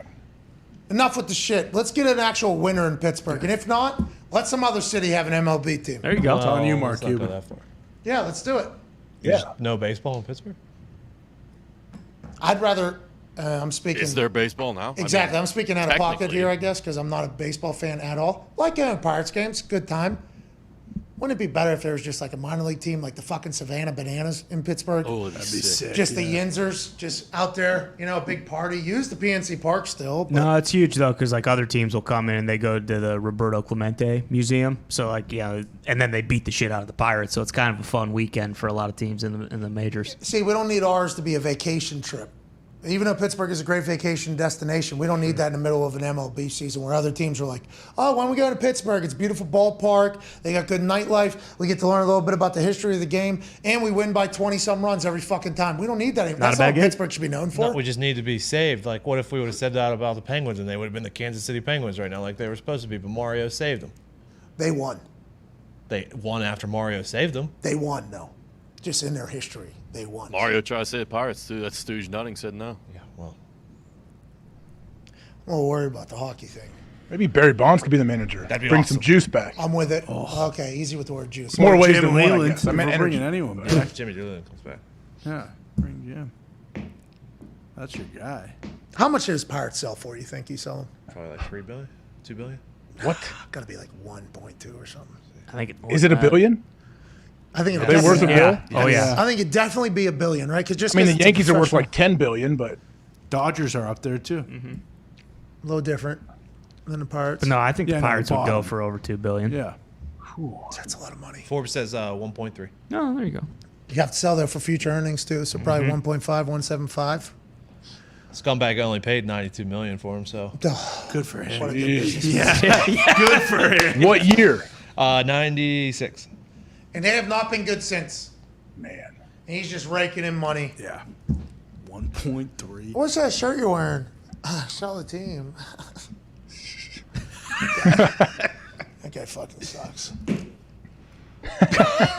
Buffoon. He's a great businessman, though. Yeah. Smart. Yeah. One of the greatest Shit. businessmen of all time. All right, let's get out of here. It's been 4 hours. Not a bad Monday. Hammer. Dahn. Will be at youtube.com/Hammer. Dahn. They'll be giving out gambling advice. AJ, great show today by you. Hey, great show by you guys as well. All right, good show, everybody. Can't wait for Big tomorrow. thanks to Rappaport. Big thanks to everybody that stopped by during Feel the Beat, the phone calls and everything. We came into this show thinking we had nothing to talk about. Here we are 4 hours later. YouTube only today. Felt good. Yeah. Felt great. Felt good. We're back tomorrow with a big day tomorrow. Huge. It's Tuesday. It's a good day. We'll see you then. Goodbye.